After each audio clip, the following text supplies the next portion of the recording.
I just want to preface this by saying all of the following actually happened. I've been lucky enough to have a couple of experiences with the paranormal in my life, and this happens to be one of those instances. When I graduated college, I moved back home, into that weird post-grad limbo, where I look for a real job and try and figure out what it is I want to do for the rest of my life. In the meantime, I wanted one last summer of procrastination before I jumped into the real world. So, I asked my friend to hook me up with a job at the local movie theatre. He had worked there for a couple of summers during school as a morning cleaner, running a shift from 4 AM to 10 AM every morning. It wasn't a great job, but it paid more than minimum wage, which was pretty hard to come by in a town oversaturated with college kids. I interviewed and got the job, where I was highly recommended by my friend. The guy who interviewed me would also be my manager, a scruffy guy named Jeff. He smoked like a chimney and made tank tops and cut-off jeans a solid part of wardrobe. He also looked like he hadn't had a good night's sleep in years, but that could also have been all the hard drinking he did every night. I remember he asked me the typical questions, if I was okay with working weird hours, cleaning up vomit, etc. I had worked in fast food as a teenager, so none of that stuff had bothered me. What struck me as odd was the last question he asked. "Do you scare easy?" I kinda laughed and said no. He shrugged and said, "Well, some new highs kinda get spooked by the big building at night. But you know how it is, big buildings make weird noises." It made sense to me. I have a very active imagination, but I had a hard time being scared in a movie theatre of all places. I was to start my new job the very next day. For the first few weeks, everything was pretty normal. The job was actually pretty easy, all things considered. Throw this away, mop that, scrub this, wipe that, take the garbage out. You're probably by yourself for a majority of the shift. So we were allowed to bring our iPods with us. The theatre was fairly large. Its layout was shaped like a T, with the lobby and bathrooms in the stem, the smaller theatres on the left, and the larger IMAX screens on the right. Running above the theatre hallway was the projection area, an equally long hallway with a couple of small offices and all the projector equipment. If you were the first to arrive in the morning, you had to go up a winding staircase to turn on the lights in all the theatres. It wasn't a big deal, except with all the lights off, the building can be, as Jeff once described it, a little creepy. The projector area was always full of promotional materials, including a sea of cardboard cutouts from all the movies that have played in the theatre. Sometimes the theatre manager would have giveaways and the staff would be able to take some of the things home. It was pretty cool, but when the lights were off, it looked like a sea of people in the hallway. Another part of our job was to meet with the day crew after our shift at 10 AM, and to go over any maintenance problems that we were dealing with, and they could highlight anything we needed to address on our next shift. The second thing to strike me as odd was the day manager, Bob, pulling me aside after a shift. "You're the new guy, right?" he asked. I said yeah, and then he put a pair of keys into my hands. "Can you make sure this place is locked up at night? I know you guys are usually up in the back or upstairs. I don't want anyone sneaking in whilst you're occupied."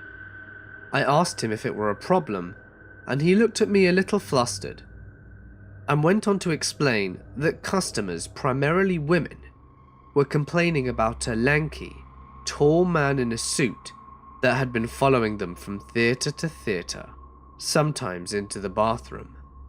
The last several months, several frightened women had come to the front desk, describing a 7-foot tall man in a black suit, complete with a bowler cap, walking slowly after them. A few times even the police were called. The teenagers that worked the day shift referred to him as the tall man. While he primarily targeted women, occasionally a male co-worker would catch a glimpse of him sneaking into a theatre. On a couple of occasions they would pursue, thinking it was someone trying to sneak into a movie, only to find nobody there. Sometimes there wasn't even a movie playing. We had 12 theatre rooms in total, but Theatre 5 was the worst. Nobody wanted to clean it out. When I first started, I was fairly naive about what was going on, and I didn't understand why Jeff was apprehensive about Theatre 5 and kept assigning me to clean it out. What made Theatre 5 unique was that it sat behind the bathrooms in the lobby. So, to get to the sitting area, you had to walk down a long hallway before reaching the screening room. Being that far back, you were the most secluded, especially when it's 4 AM, and the only other people that you are with are on the far other side of the building. People cleaning there would complain of nosebleeds, constant headaches, and a feeling of being watched. My first supernatural experience took place here. Theatre 5 always gave me an uneasy feeling, like I was being watched. On multiple occasions, I would take out my earbuds and shout, "Hello?" into the empty theatre. Of course, there would be no response, and I would shake it off and just go back to my routine. One day, I was sweeping out garbage from under the seats when I heard footsteps. Someone running. I look down at the front of the theatre, and I catch a glimpse of a little blonde-haired boy turning the corner into the long hallway. Immediately, I threw down my broom and chased after him. I ran down the hallway and out into the lobby, where this kid had disappeared. I walked further into the lobby and saw my boss outside the front entrance on a smoke break. "Who's the kid?" I asked, and Jeff looked at me. For a moment he was confused, but then he laughed.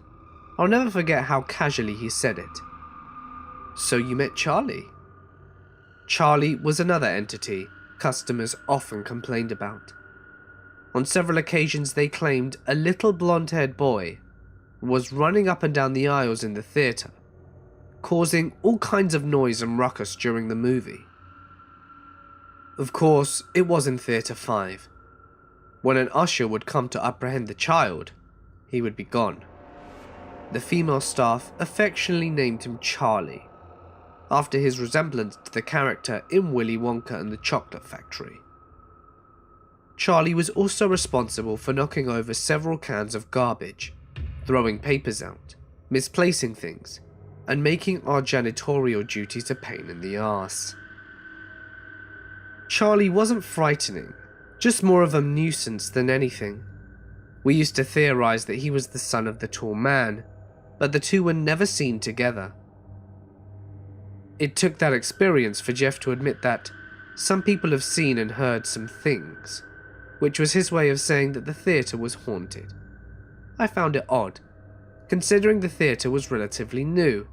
It was built in the 90s on some wetland, and according to some people that had lived in the area, the property was owned by a family who sold it off back in the 1980s. There was no evidence of foul play, and it was not an Indian burial ground. It was just a weird place where strange things happened. I didn't even realize there was a basement until my 3rd or 4th week. The basement, as I was told, was primarily used for storage. I'd give a better description, but that's as much as I know, considering the one time I was asked to go down into the basement. I didn't even know where the hell it was. It was a Thursday, and I was ready to get out of there.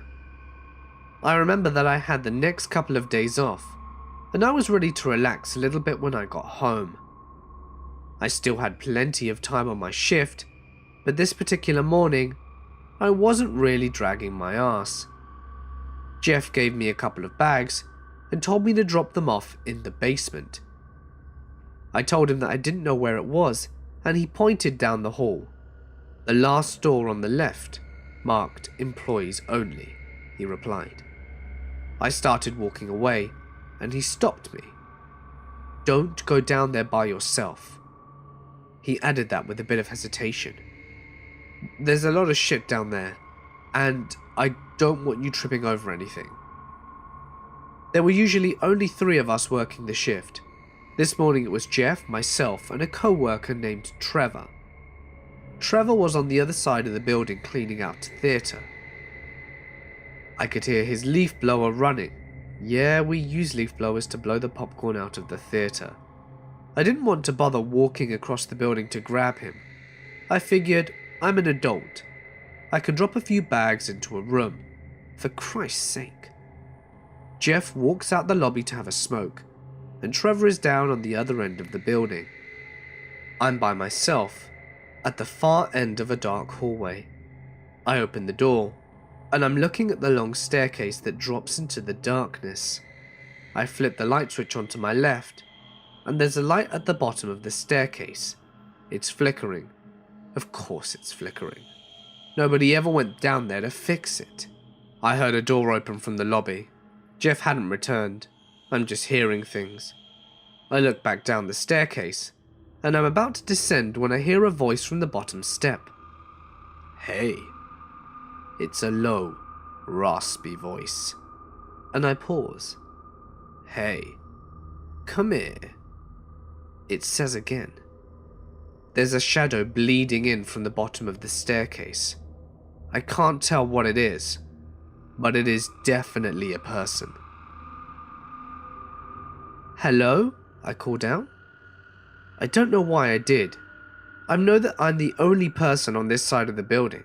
I know that there isn't just some person hiding in a dark basement. And at this point my heart is pounding, and I'm starting to sweat. Because I know it isn't normal, and I'm experiencing something that shouldn't be happening. You've got to see this. Come here and look. It says again. The voice is a little louder. It sounds scratchy, like someone with a cold. The shadow is bleeding further into the bottom of the steps. Whatever's down there is coming closer. I toss the bags down to the bottom, turn off the light, and walk down to the lobby. Jeff is walking back inside, reeking of cigarettes. I tell him about what happened. He has a look on his face that tells me this isn't the first time something like this had happened. He almost looked irritated when I tell him I was going to go in by myself. Nothing here's gonna hurt you, he finally said. I think I was taken aback more by Jeff's reaction than the actual incident. Later on, I told Trevor about what happened. We went back to the steps to investigate, and I turned on the flickering light. The bags I had thrown were gone. Theatre 5 had its instances, and the basement was particularly scary, but nothing was quite as bad as my experiences with the projector area. Around 6 AM, we would take a 30-minute break. Jeff and Trevor would usually go to McDonald's to eat, but it was always too early for me, so I'd lay in the hall and listen to my iPod. No matter how loud I turned my music, I could never cancel out the sound of the footsteps from the projector area. It sounded like a 300-pound linebacker sprinting back and forth, heavy, loud thumps up and down the hall above me. I told Jeff about it once, and he remarked that it was just the building settling, and there was a lot of equipment upstairs making all sorts of noise. Jeff wasn't the smartest guy, but that didn't stop him from insulting anyone else's intelligence. Maybe he was just trying to keep me from quitting. The turnover rate was pretty insane at the theatre for cleaning staff, and the creepiness was a big factor. The prey was pretty garbage too, but that's a whole other story.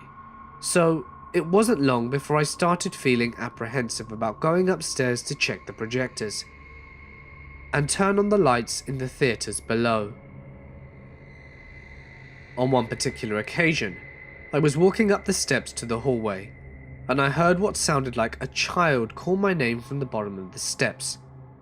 I knew it was Charlie, because, well, how many children are in the theatre at 4 AM? This was the first instance of hearing my name.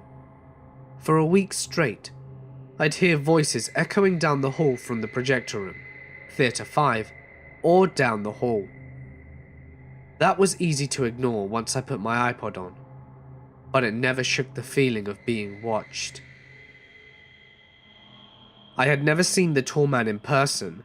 I only ever had instances where I encountered Charlie, heard noises, or saw shadows.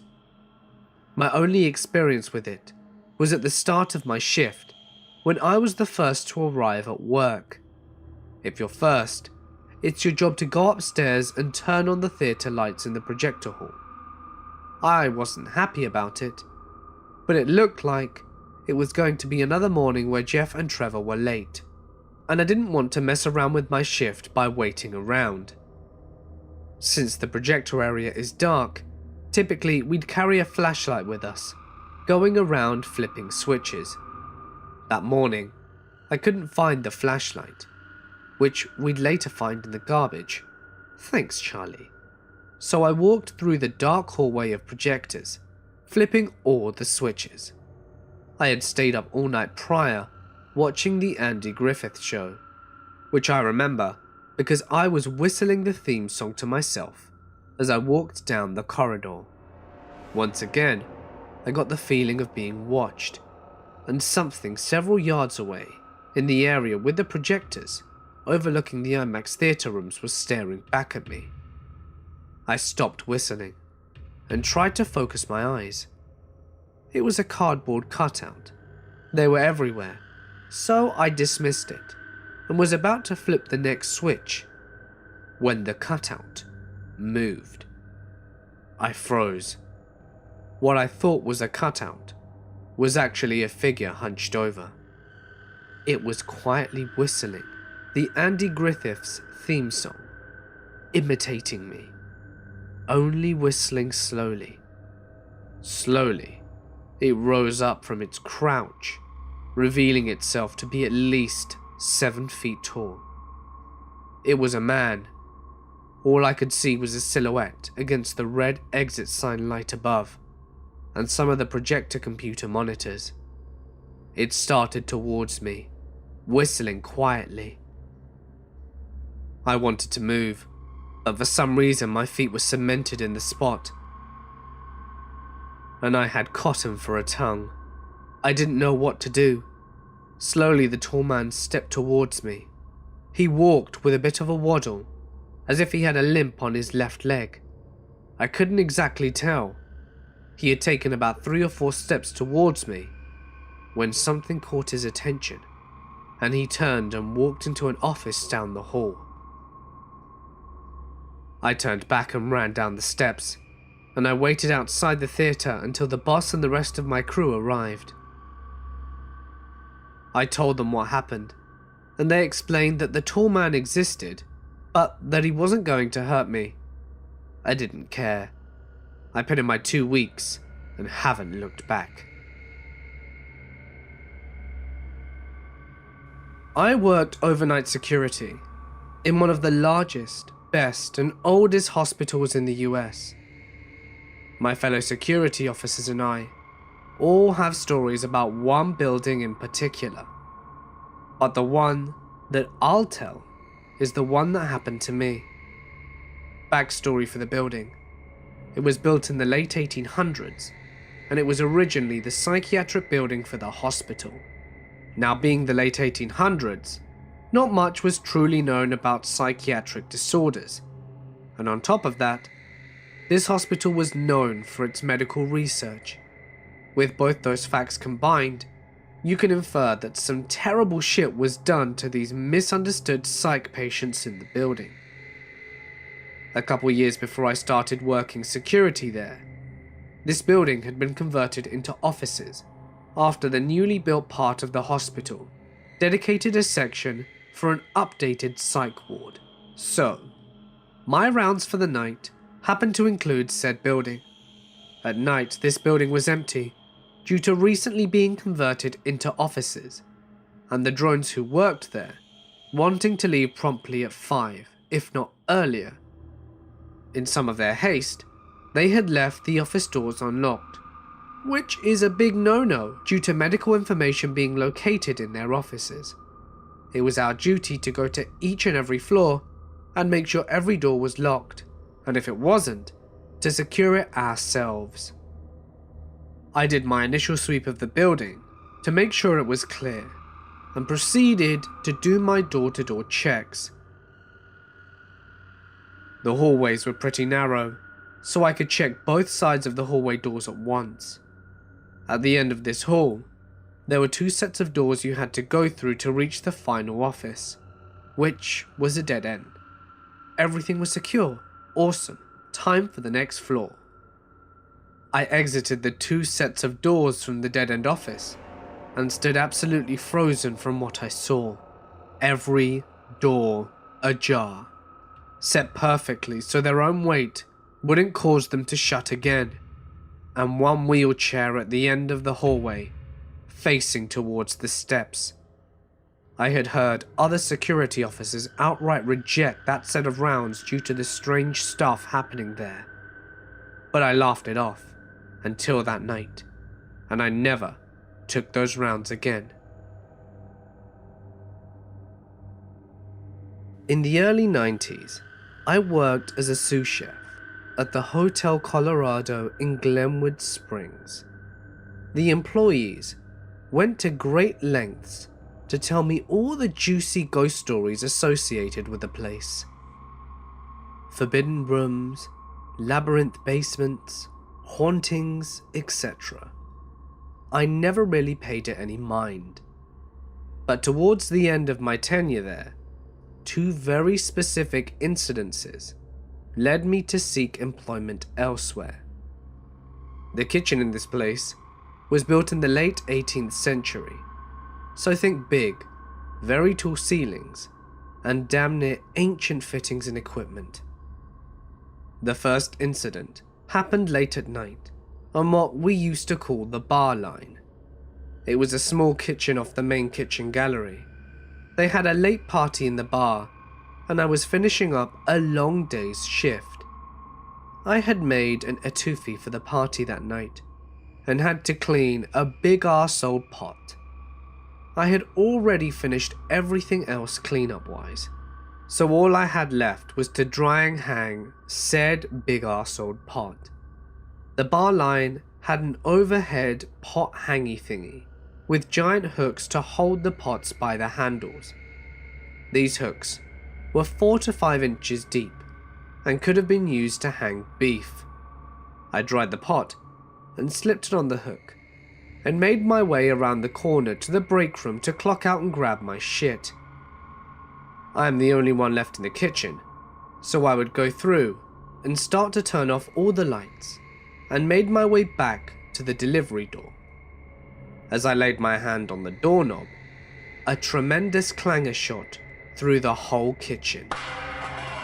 It sounded like a cannonball had gone off and made me jump about 3.5 feet off the ground. My heart is racing and my mind is going a mile a minute. I immediately turn all the lights back on and give out the old, "Is anyone there?" No one was. I grabbed the biggest butcher knife we had, affectionately named Old Choppy, and started to slowly ninja my way through the gallery, seeking out whatever the hell made that sound. After a brief but thorough search, I determined that it must have come from the bar line. Great. Nothing like a blind corner and creepy ass activity to make a man feel special. I slowly, and I mean slowly, made my way around the corner, with the ever-faithful Choppy guiding the way. Lo and behold, the pot I had hung up was laying prostrate on the ground. I looked up at the hook, and all is well. How the hell did that thing jump off a 5-inch hook? I was really disturbed by this. I picked up the pot and hung it on the hook on the opposite side of the pot hanger, and quickly made my way out of there. And here's the kicker. As I locked the door from the outside, boom! The sound of a pot hitting the ground, but muffled through the locked door, rings across the dark and empty parking lot. Like any smart man, I immediately noped out of there and went home. It wasn't until I got to bed that I realized that I had the breakfast shift the next day. The next morning, I got in at around 6, and the kitchen had been opened by the kitchen manager, who was putting around getting ready for the banquet later that day. I asked her if anyone had been on the back of the bar line that morning, and she said no, so I decided to go check it out quickly, and then got on with my day. I rounded the corner, and the pot was still on the hook. This was deeply disturbing to me, and I made every effort from that moment to never be on the bar line alone again. The second incident was enough to make me quit. We had a crazy day of prep ahead of us, as we had multiple functions that weekend, including our famous Sunday brunch in the Colorado room. The head chef asked me to come in super early that Sunday so that we could be ready for the 2 parties and the brunch. I arrived around 4:30 in the morning, with reinforcements scheduled at 5:30, so I immediately went into arsehole and elbows mode, as I had a mountain of shit to get done. I was working on the main line, which faces the Colorado room's main serving doors. However, the line itself faces back into the kitchen galley, so that puts your back to the dining room whilst working the line. I am deep into work mode when weird sounds start to penetrate my veil of concentration. It sort of sounds like kids playing in the dining room. My subconscious mind immediately discounts this as not my problem, and I don't even break my stride on the line. After a few moments, a niggling thought is itching my brain that just doesn't go away. I distinctly remember a feeling of wrongness slowly descend upon me, and then it hit me. What the hell are kids doing, playing in the Colorado room at 4:30 in the morning? I immediately had that cold, icy feeling shoot up my spine, and then just out of the corner of my vision, I see the door to the Colorado room swing open just a bit, and I begin to hear the unmistakable sound of a rubber ball bouncing into the kitchen. As I swing my gaze quickly to the left, I see a red rubber kickball, clear as day, rebound in the gallery, with the far-off sound of a child's laughter floating through the Colorado room. I just froze. I have never been that freaked out in my entire life. My breath came in ragged gasps, and I stood there rooted to the spot. I must have stood stock still for a full minute, and then I heard the rear doors open and the sound of familiar voices. My reinforcements were there. I have never been more relieved to hear other people's voices than in that moment. The girl who was helping me that morning makes her way to the main line. She immediately stops in her tracks when she sees me, and I shit you not, she says, "You look like you've seen a ghost." I quickly retell the tale to her and the prep boy as we search the galley for the room, to no avail, and then turn the lights in the Colorado room to full blazing ass daylight, and go figure, no ghost children. I put my 2 weeks notice in the following day. The manager of the hotel asked me to sit down with him a few days later after I inquired about a reference. He had heard my tale and wanted to chat to me about it, and boy did he have a tale to tell. I thought that I had heard all of the tales associated with the alleged hauntings of the Hotel Colorado, but apparently she still keeps some secrets. It turns out that not long after the hotel opened, a little girl accidentally chased her rubber ball off a 5th floor balcony and fell to her death. She is frequently seen on the 5th floor in Victorian dress and has even reportedly played catch with some of the guests' children. Her red ball was famous amongst workers of the hotel in previous generations, and its ghostly appearance frequented the banquet rooms, and yes, the kitchens too. My life has been turned upside down and backwards many times. So many times, in fact, that I wonder why the twists seem to take the shape that it has so repetitively. With the last several years culminating in several life changes that started when I was a child. Introspection set in, and I began to really sift through the years seeking answers, or at the very least, some kind of clues. Nearly going blind will do that to you. Nearly dying several times didn't seem to be the ticket. But those are tales for another time. The differences in my life from others I know has been so dramatic that in the growing darkness of my sight, I began to try and piece things together. I was always different. Going back into my memories, the differences begin right away. No one else I know can remember their first steps, getting their diapers changed, the distaste for the feel of plastic pants over their underpants as they are potty trained, the first feel and silence of being sat in a depression of snow at 10 or 11 months. I could read well before entering kindergarten because of my mother's teachings, since she labelled everything with the same name of the thing in our shared bedroom, even in my crib. Yes, I can clearly remember those times, even the abuses my parents and elder siblings sent my way, though those didn't ramp in intensity until after I was back home and turned 6 years old. Forgive me, I'm getting slightly ahead of myself, but with reason, as you will eventually find out. As to the blindness that I avoided, which you've undoubtedly been asking yourself about, trauma-induced cataracts from concussive impacts to my head, from beatings and car accidents. No, not when I was driving. These happened when I was a child, and before the law and normal use of seatbelts stepped in to protect us from ourselves. Now, needless to say, this is all completely true. I know you'll all wonder if this is the case. As I am a child of two nations, born in the US, this means a large amount of my cultural background goes into the sum of my parts, with a Cuban father and a mother from England.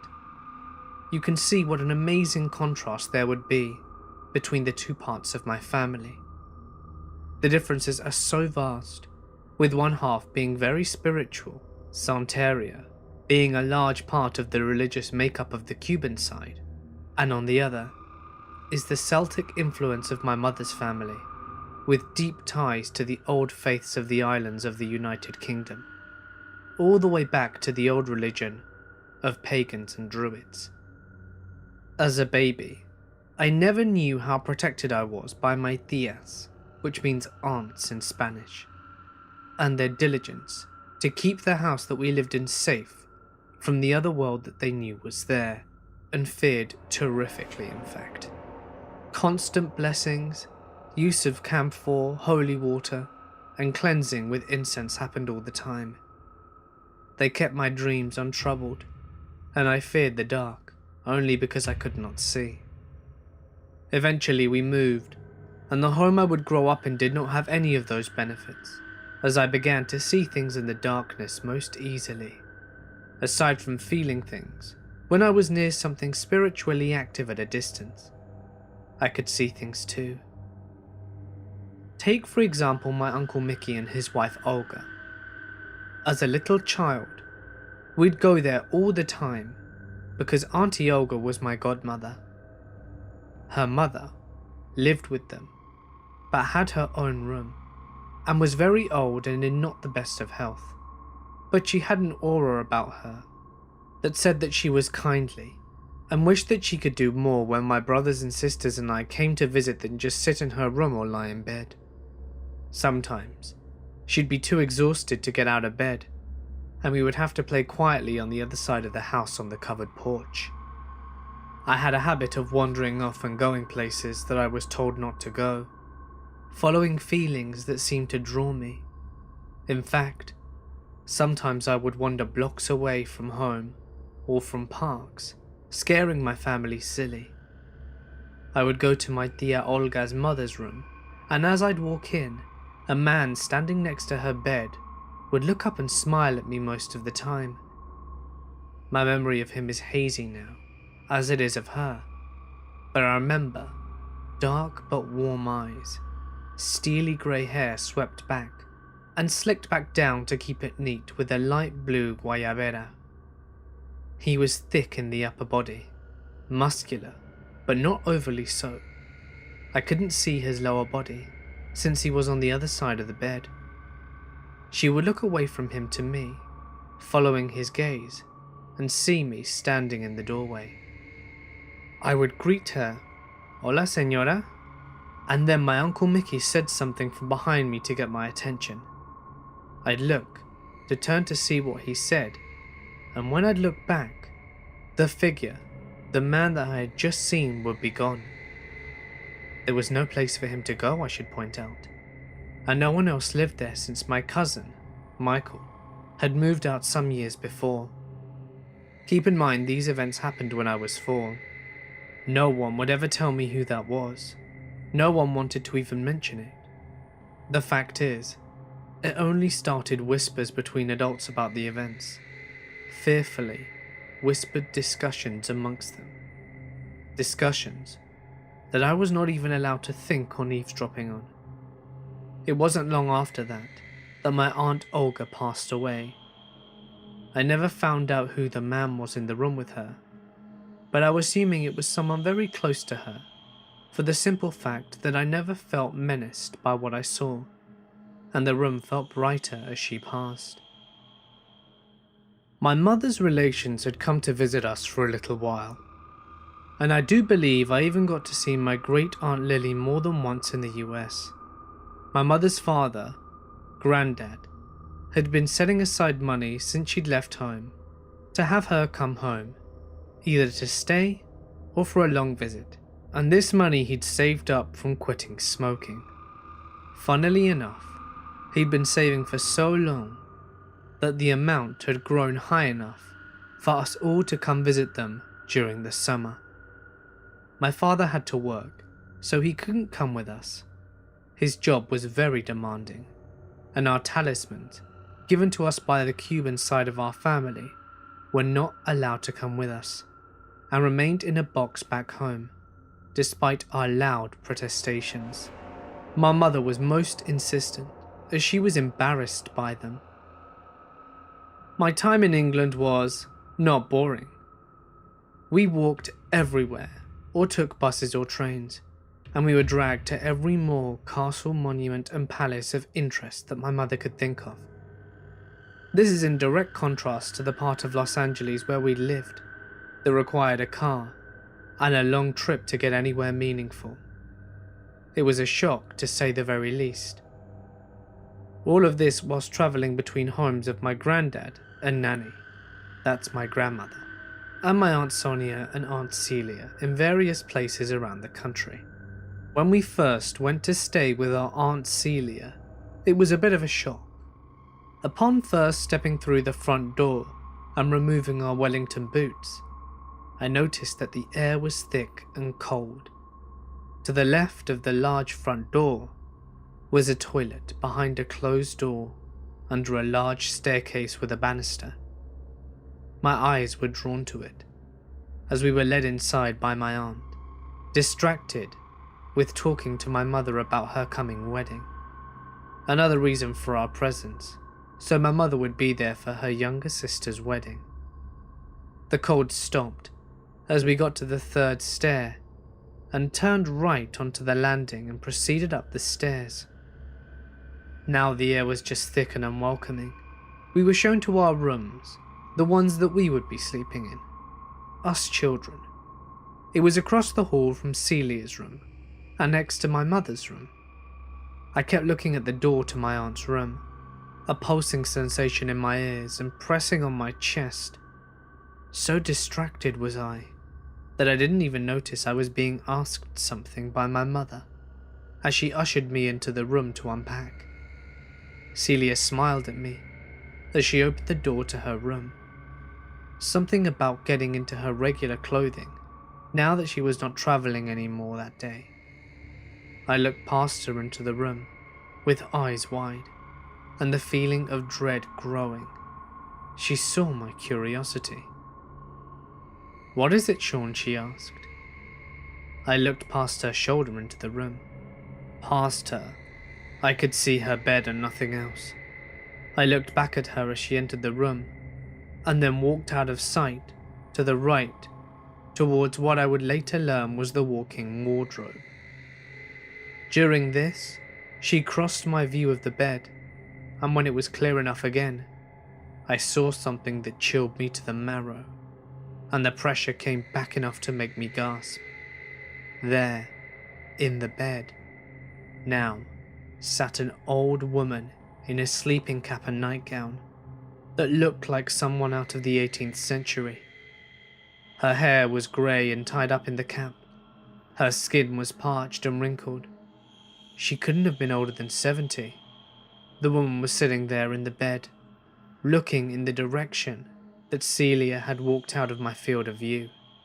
Then slowly she turned to look at the doorway. It seemed at the time that she was turning her head at the sound of my gasp. Her eyes were angry and unwelcoming. At that moment, my sister and mother walked past, breaking my line of sight. As they walked past to go down the stairs to get the rest of their suitcases and unpack, I stood frozen, my brother asking me what was wrong as they walked by. And after they'd passed, the woman was nowhere to be seen. I told no adult, nor my sister, as I remembered the response seeing things like this had gotten me in the past. I confided in my brother only, and he told me that he hadn't seen anything. He proceeded to tell my mother and sister all about it. During the rest of our stay, I kept my eyes averted from her room so that I wouldn't have to risk seeing that woman again, and refused to use the upstairs bathroom, and I'd have to pass her and risk seeing or feeling her presence again. My grandparents' flat had no oppressive feel to it, but there was a ghost all the same. A figure would walk into the bedroom where my brother and I slept, look around, and then leave. He was dressed in an odd helmet, shaped like a brimmed soup bowl, with a chain strap and a strange heavy jacket, with leather buckles that looked water resistant. I could never see his feet, as it was always too dark in the room. As the man entered, he always seemed to bring light with him, almost as if he glowed mildly. Otherwise, I would not have been able to see much of him in the middle of the night.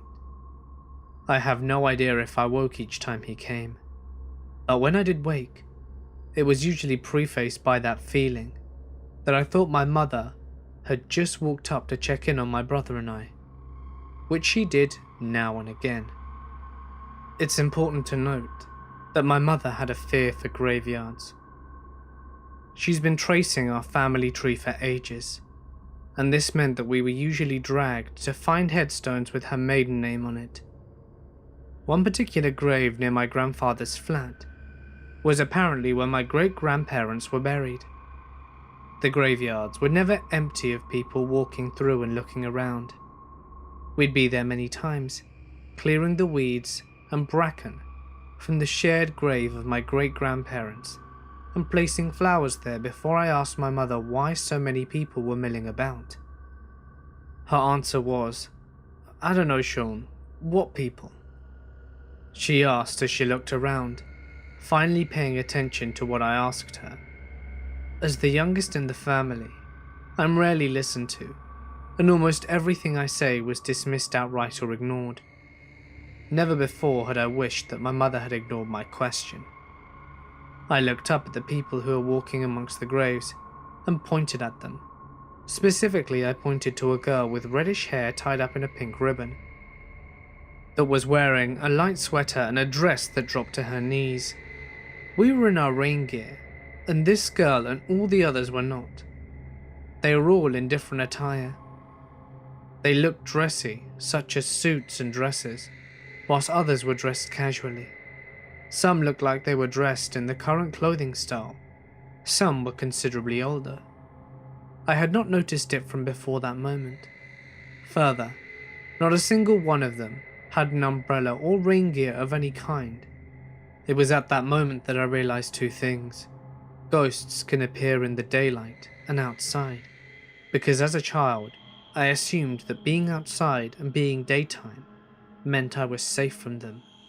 But I was wrong. These ghosts had suddenly become aware of me, all of them, as if they were discomforted at scaring me. They all turned to look at me with an impassive expression on their faces, except for the girl I pointed at, and then each of them turned away and faded from sight. It was almost as if they had pulled a screen in front of themselves, or stepped from one room to another by changing the focus of their attention. The girl with the reddish hair and the pink ribbon, she didn't disappear. Instead, she smiled and stayed fairly close, listening to our conversation and watching, all in a completely non-threatening manner.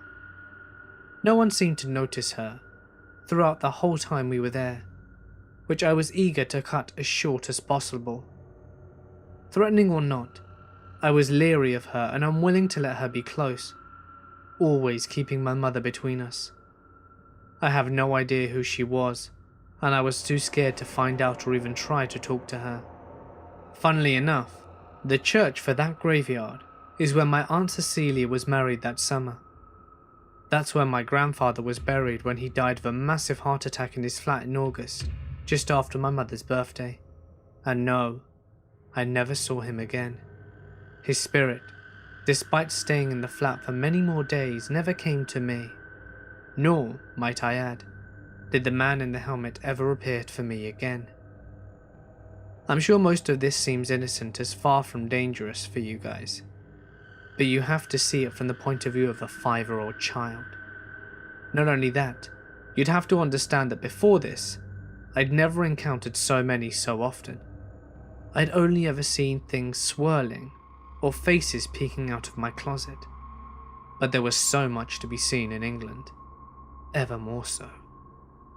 Though we stayed with the relations, we never went to stay with my Uncle Billy. We did, however, get some chance to visit distant relations, distant in both lineage and in mileage.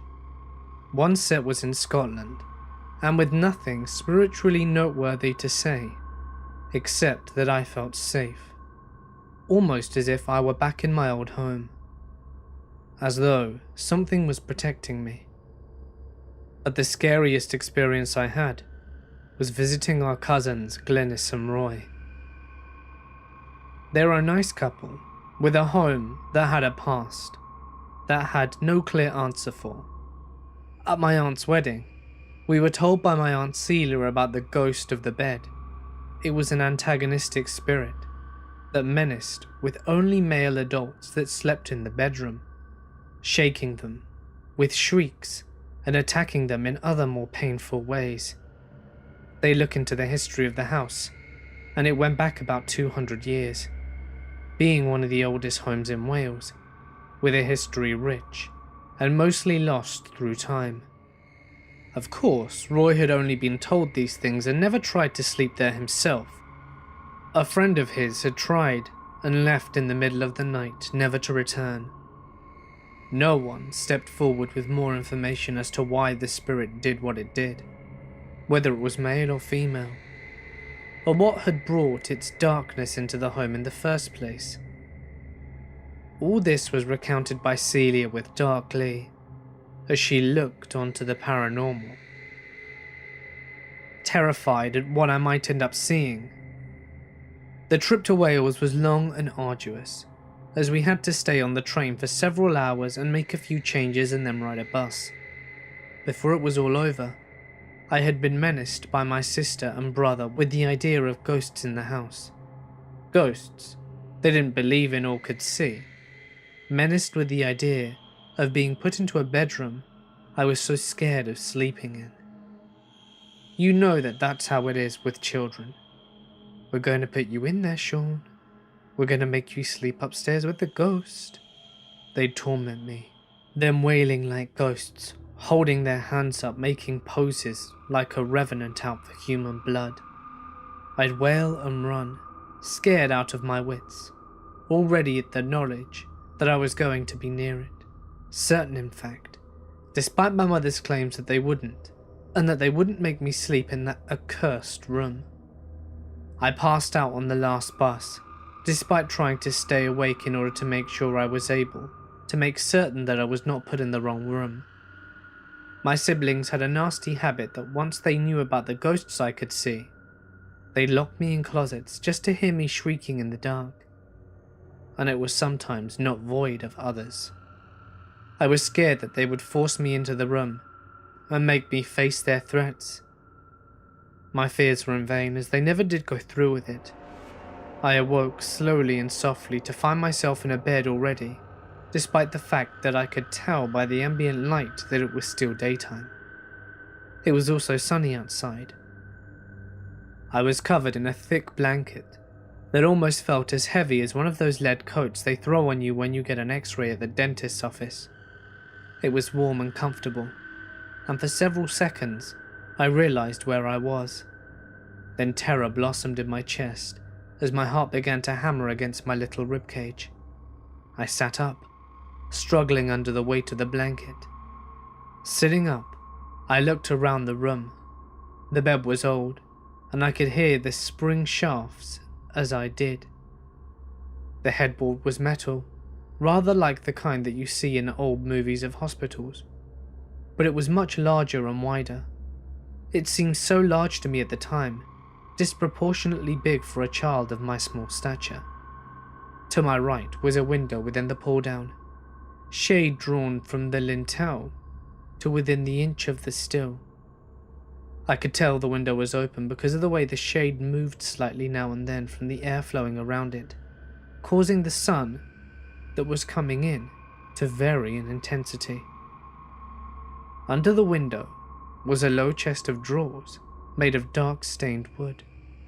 It looked antique and sturdy, and to my left was a tall dresser that was at least 4 feet high but with no mirror on it, also made of dark stained wood, that made me feel frightened for some reason by the lack of mirror. Directly beside the bed on the left was a nightstand made of lighter wood with a single drawer in it. I heard the sound of my family downstairs laughing loudly at something. It seemed to come up to me, as if to mock me, teasing me. Almost like I were put there on purpose or to test me, to torture me and to expose my fears. But after all, to them it was not real. It was explained away as imagination. How many times by my mother since coming to England? I'd lost count, and I could hear my brother and sister laughing at something. The low voice of Roy interjecting something now and again between the bursts of laughter. Well, I thought, I'll show them. I'll get away. I'll call them stupid and mean for trying to scare me and laugh about me, always picking on me, the smallest of the family, the butt of their insults and tortures. How many times had they locked me in a closet, with things reaching for me in the dark, or in a room with ghosts that could see me as well as I could see them, all in the name of helping me get over my fears. Tears began tracing down my face as I thought of this, but now they intensified from drops to streams that blurred my sight as my horror and feeling of betrayal intensified. My cheeks were soaked and stung slightly from the hot, salty tears. I moved to get up, but paused. I felt it then. Through the whole of my body I felt it, like suddenly I was deep underwater. The pressure was intense, and almost like a nightmare in intensity. Like drowning out of water, sinking deeper and deeper every second. the crushing feeling growing tighter and tighter around me, pressing on my little chest. My shoulders creaked as they were forced into my body, and my wrists were crushed into my stomach, almost as if a gigantic hand was gripping me. Looking back now, I have no idea how I survived. I tried to move, but my arms could not defend whatever it was that held me. Another chorus of laughter from underneath the door drew my attention downwards, and I could see the gap beneath the door, with the light from the hallway illuminating a small patch of wooden carpet and the edge of the rug on which the bed sat on. Fighting to draw enough breath to scream for my mother, all I could do was sip the little air at the time into my lungs and let it out. I tried to make noise, little gasps for help, "Mummy," and calling for my sister and brother. But looking back, they couldn't have been louder than a whimper. They were far from where I was, and downstairs, and they would probably ignore me if they could, as they usually did. I felt betrayed, as well as terrified beyond comprehension, but it wasn't even close to what I was in for. A sound, distant but persistent and strange, reached my ears, and then in the silence of the room, it didn't echo. It seemed as though the sound was sucked away as soon as each sound finished. It grew steadily louder, and by the time I could tell it was getting closer, the grip hadn't lessened on me, and in fact, began to push down so my little legs were bent at painful angles on the bed. The springs squeaked in response to my downwards pressure into the bed, and then I heard my mother say, "I think I heard Sean upstairs. I'll check on him later," going to step out for a cigarette, and it trailed off, as she must have gone outside. The sound of the door opening and closing, and then silence. They had all stepped outside, and I could now hear the sound of my brother and sister laughing distantly from the open window to my right. My right hip protested, the pain of being crushed in the semi-sitting position with my right leg splayed out on the right, and my left extended in front of me. The noise I'd heard now seemed emboldened at being alone in the house. I could finally tell, at last, what it sounded like. It was like a groan, only it sounded like a person groaning whilst inhaling rather than exhaling. And it didn't stop this time. It was inhaling and making the sound, getting louder and louder and closer, but I couldn't see from where. My eyes were now rolling around my sockets, searching every corner of the room to see if I could find the source of the sound, all whilst my mind was crying for my mother, my tears now soaking through the neck of my polo shirt in front of my chest. The groan stopped for an instant, and then began again, louder this time, as I sensed it was very near. I looked down at the doorway.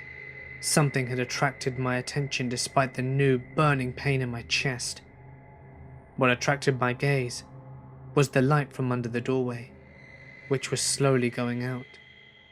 It was being blotted out, as if by shadows or something moving over the source of the left of the door to cover the light. Eventually the light was absorbed by a solid line of shadow, and I knew it could not have been a person. A person could not make this kind of completely eclipsing shadow over the light. There would be a shape of feet or legs or something. The sound was now just outside the wooden door, louder than before, and something more. It was not a single groan. It was the sound of several people. No, a chorus of them. And it sounded now almost like a painful gasping into air-starved lungs. Only it never paused to finish, taking the perpetual inward breath. The groan didn't sound like it stemmed from pain. No. It sounded almost like an engine getting going, as if it was drawing something it wanted into it. The louder it got, the more I hurt at the pressure of the crushing sensation. As I watched, the shadow over the light was taken by something darker, and it began to slide under the door. It was darker and fuller than before. I could see an amorphous mass sliding underneath the door that was darker than midnight, and it entered the room. The sunlight that came in and around the shade in the window grew dimmer. The pressure on my chest surged angrily as I was suddenly flung back in the bed and banged my head against the slated metal headboard, which in turn smashed the wall. The sound of it, though, should have been loud, but it sounded like a muffled clunk to me, as if the sound had been sucked away or muffled underwater or with a pillow. My head, now dazed from the collision, was too loopy and weak from lack of oxygen to appreciate the reality that I could now breathe. All thoughts of escape had long gone, and I wanted my mother to come and rescue me, to drive it off and protect me, to enfold me in her arms. But I realized that this would not happen. Despite her promises, she put me here and allowed me to be in there, and either way, she didn't really care about me. Blarily turning my gaze downwards, I watched the foot of the bed for signs as I prayed. Let me die fast so it can't touch me or take me. Please just let me die. I was so scared that all my limbs had gone cold from shock. The groaning started at an all-new intensity, revving upwards in the chorus of sounds, and my eyes grew wider in terror as the dark mass now surged upwards in the air as if standing. And it didn't even stop. It stood all spread out as if oozing into the air, sucking the warmth and oxygen from the room, the light growing dimmer and darker as I laid there, numbly panting in ultimate terror. My thighs grew hot as my urine burst free into my jeans and ran out of my pants and onto the bedding. The groaning changed, as if almost overjoyed, a triumphant tone, and it spread to the right and left like bat wings, reaching around to engulf me in its wicked hungry embrace. Please, please, please, please. I realized I was panting, begging as my tears blurred my vision. The mass moved to the bed, and it slowly began to engulf me. All I heard was the groaning. It filled my ears, and then seemed to crawl into my head and echo there. A fresh weave of tears made it all, so I saw a blur and the cold feeling in all my limbs. My head propped at a strange angle against the headboard, forcing me to watch as it closed in. The anticipation of its icy touch on my already cold skin repulsed me, and I began to shiver uncontrollably. Then, just before I knew it was going to touch me, my vision cleared, and I could see that it was about to touch my shoulders and embrace me. The noise it made surged one last time, bestial sounds of the predator about to make a kill. But it was all suddenly blotted out of the intense, white-hot agony on the top of my head. A burning, watery feeling that was very intense happened at the top of my head. Wave upon wave of heat. An agony, like the top of my head had just been sawed open with a welding torch. But it didn't fade, and it was as if the room filled up with blinding white light, so bright that my eyes had automatically been drawn to slits to protect them. The whole room was filled with it, except for the Stygian patch of nightmare before me on the bed. It had halted in mid-reach and was now illuminated completely. I could somehow tell it was in pain. Now I could see it entirely, and I wished to heavens I never did. The thing was made up of the faces, images and bodies, all black against black but easily discernible, all caught mid-scream or wail or groan, in some position of pain or writhing, contorted in agony, moving slowly within the mass, undulating to the tone of their own trapped misfortune, all moulded together into a thin sheet of ultimate darkness, pressed into a fabric of utter damnation. This thing wanted me to be part of it. I just knew it. And though what it was may have once been human and had the potential for love and mercy, all that was left was the desire to add more to its flock of tortured souls. I have realized since then that the faces I saw, the darkness that it was It was all merely a covering for the real force behind it, the thing hiding behind the curtain of souls. The light in the room intensified, and the burn to my scalp lessened at last, allowing me to move slightly. The mass leapt off the bed and seemed to be sucked under the door, all while thrashing left and right. It passed into the hallway, and the groaning sound receded as sounds from the outside and the light returned to the room. I could hear my siblings playing and my mother talking to Glynis about something. The light was dimming finally, and I looked around the room to see where it was coming from, weakly swiveling my head to try and find the glimpse of the source. But it was against the wall. Nothing should have been able to be behind me, and that's exactly where it always seemed to be. My strength, what little the light had imparted, was flooding out of me rapidly. The thing was gone and I wanted to escape and get out of the room. Now, reaching my right arm to the left edge of the bed, I tried to grab onto it and pull myself out. I failed as the last of the light and the burning sensation fled me. I tumbled out of bed, heading onto the floor. I don't remember hitting the floor. In fact, I don't remember what happened for the next 3 days. My next memories were that, heading away from the train station in her town and on our way to her house. It took a long time to piece together the story, but here's what I know. They thought I'd fallen out of bed after peeing on it on the first day. I'd gotten up, cleaned myself off, and my mother found me half-clothed trying to change the sheets. They fed us supper. I ate heartily at the wonderful food that Glynis had cooked, and then we'd gone to bed. Throughout it all, I acted normally. That was that, but I remembered none of it. Perhaps it was the shock. What I do remember was eating the Welsh cakes that Glynis had made herself. Even made me a snack to eat. That my brother didn't like them, and that my sister was trying to stay in shape for gymnastics. You can say I'm delusional, or that I'm not sane. You can say anything you like. I was never more scared than I was that day.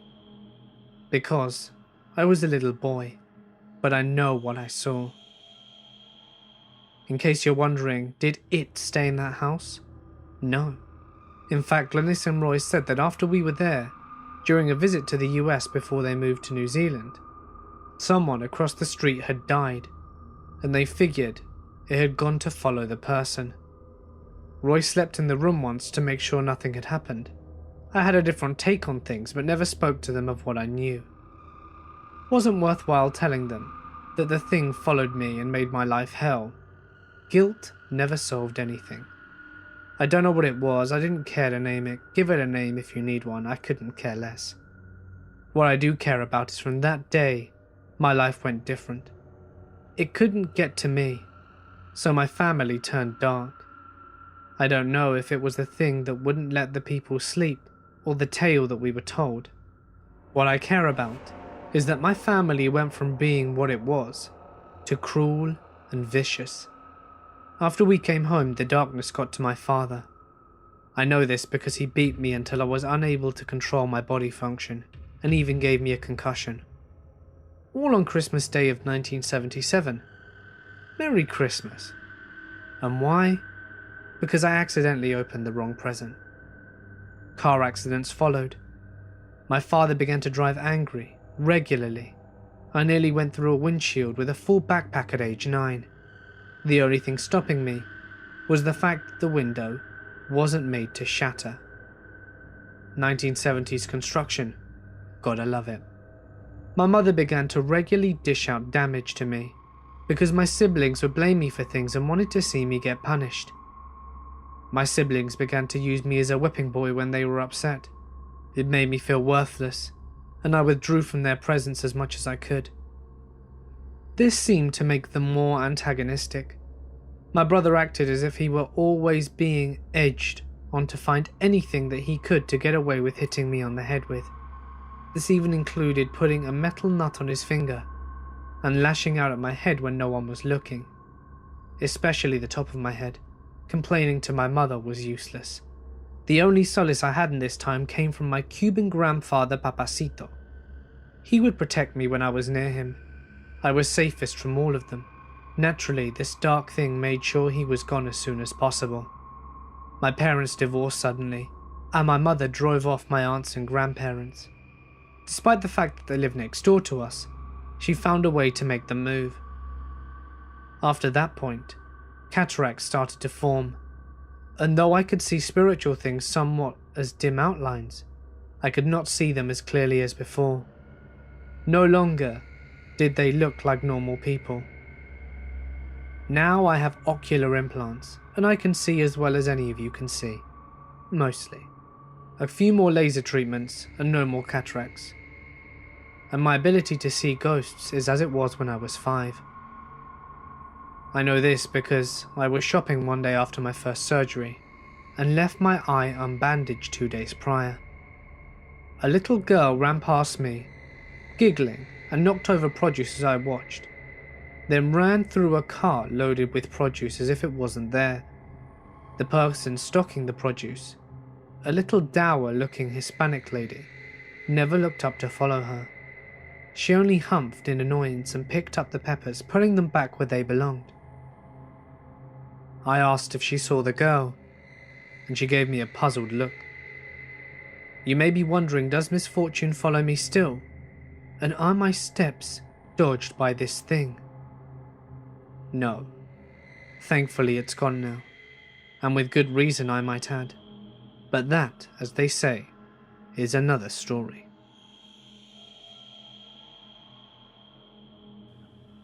When I was 13, I experienced the ghost of my grandmother.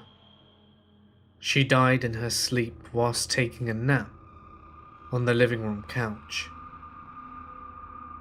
Afterwards, according to my father and grandfather, every now and again, they could hear her make the trip from the bedroom to the kitchen and open the refrigerator door. A trip she made many times when she was alive. At first, I thought my father and grandfather were making this up, having fun at my expense.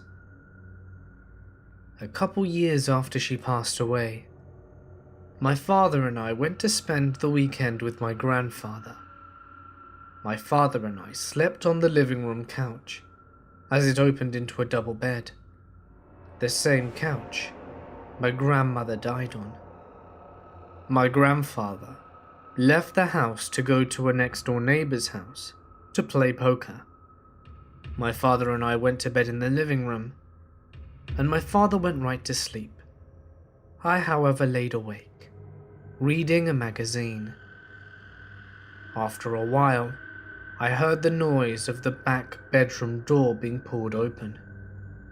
I heard the sound of shuffling feet, and I heard the creak in the floor directly in front of the bathroom doorway. I hear more shuffling feet. Then I hear the fridge door being pulled open, and I hear the sounds of glass bottles in the fridge door clinking against each other. Feeling thirsty, I decide to get out of bed and join my grandfather in the kitchen for a cold drink. I go into the kitchen, only to find I'm alone, by myself. I was puzzled. I could have sworn I heard my grandfather walk from the bedroom into the kitchen and open the fridge. It was at that moment that I remembered that my grandfather wasn't home. He was over at the neighbor's house, and he hadn't come back yet. Then I remembered my grandfather and father's ghost stories. And then I got scared. I raced from the kitchen into the living room and leaped over my sleeping father into my side of the bed. Then I went to sleep. I don't know how long I slept for before I woke, but I felt a feeling of paralyzing fear in my body. I was frozen. I was lying on my right side, and it took me a while to work up the courage to turn my head to the left. My head was covered by a blanket. There was a shadow being cast onto my blanket. The shadow was the outline of a head and the shoulders of a woman with a beehive hairdo. My grandmother used to always have a beehive hairdo, even years after it went out of style, up until she died. I had heavy breathing coming from the shadow. I had to work up the courage to move one of my hands to remove the blanket off my face, and when I did, in an instant, the paralyzing fear I felt was gone. The shadow was gone, the sounds of heavy breathing was gone. My father was still sleeping. I pulled the blanket back over my head and went back to sleep, only to wake up on my right side, and the paralyzing fear was back. I forced my head to turn. The shadow was back.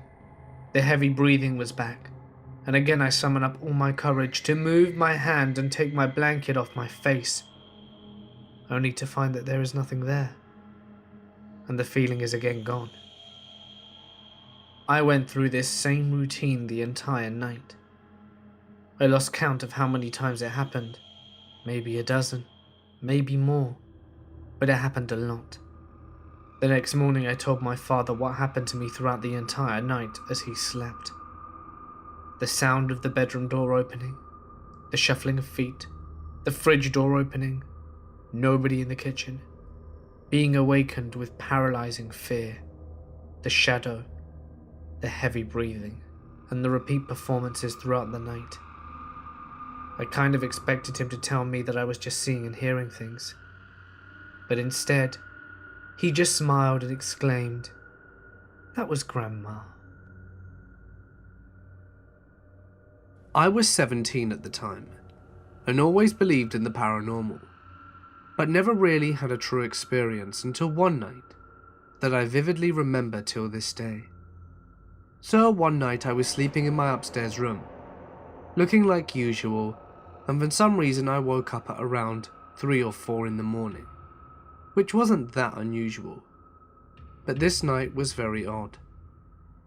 When I woke up, the entire room was lit like a soft light, kinda grey, which was odd because the room was always pitch and had no streetlights or nightlights to produce any ambient light. So I really didn't think anything about it until I saw something that looked like a woman figure standing down the end of my hallway. At first I thought I was dreaming, but I wasn't. It didn't feel like a dream. It felt too real to be anything like that. I continued to stare at the figure down the hall, thinking it was my mum, but thought to myself, why would she be up at this time of hour? When I tried to call out, I couldn't. I was just frozen, not able to move nor speak. Now this is where it starts getting strange. At this time, I'm still staring at this figure, and it starts moving closer to me. It started moving floor by foot, like it was skipping through time, like in a panel-style movement. The odd thing is I wasn't afraid when I should have been scared shitless because of some strange personal entity coming slowly towards me. It finally reaches my doorway and just casually walks to the foot of my bed and stands there. The figure is dressed all in white, looked almost like a wedding dress, and I couldn't see its face as it was covered by a veil, but I knew it was a woman, just looking at the features. I was still not afraid, but I did feel this deep sorrow and sadness coming over it. It was only inches away from me at this point, and I just remember crying for no reason. I never cry. It was like I was feeling what it felt. This whole ordeal lasted about 10 minutes, and then it slowly just walked out of the room and vanished down the hallway. I then passed out and woke up later in the morning. At this point, I was scared shitless and couldn't understand what I had just experienced. I call her the woman in white.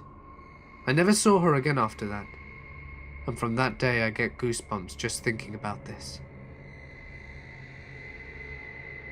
Years ago, I used to work at a church as the head sound engineer. The bulk of the job required me to be active during the days for summer services. Occasionally, there would be tasks that would be done whenever I got the chance. One of these tasks would be duplicating CDs of sermons for people who would like a copy to listen at home or in the car. I would get requests for various sermons, sometimes series spanning months, and I would have to make extra time to take care of these duplication requests in the middle of the night. It never bothered me, and I had a key to getting into the church whenever I needed to. One particular night, I headed into the church sometime around 1 or 2 in the morning. Since I know the building like the back of my hand, I rarely turned the lights on inside the building.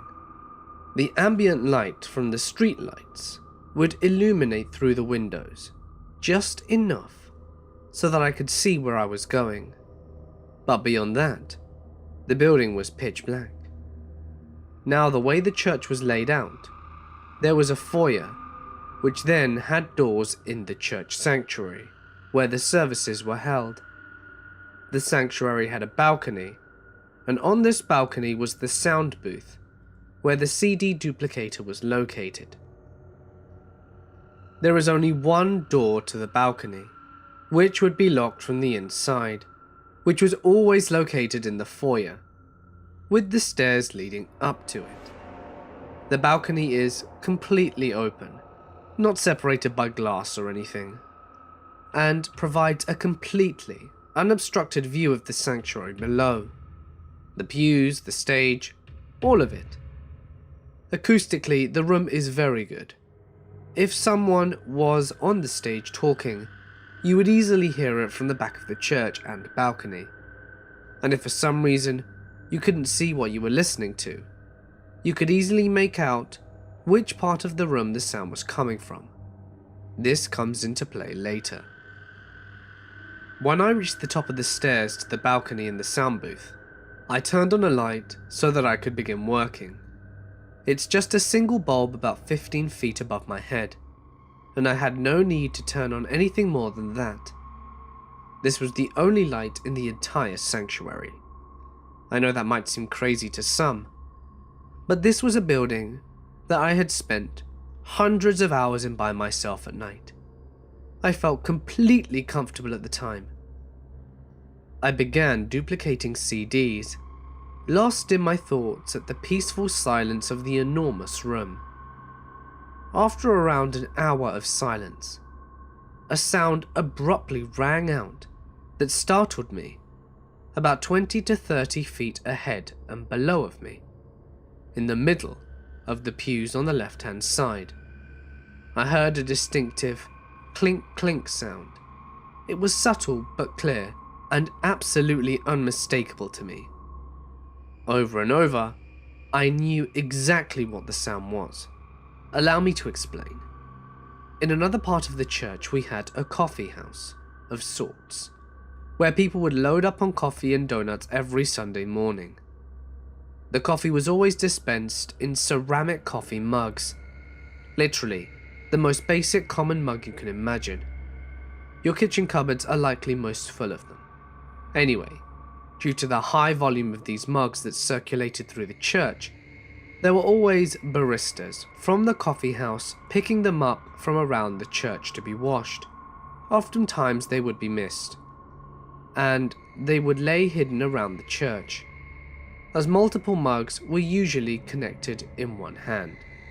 By the handle, mugs themselves would hit and make that distinctive ceramic clink sound. It became regular background noise before, during, and after services.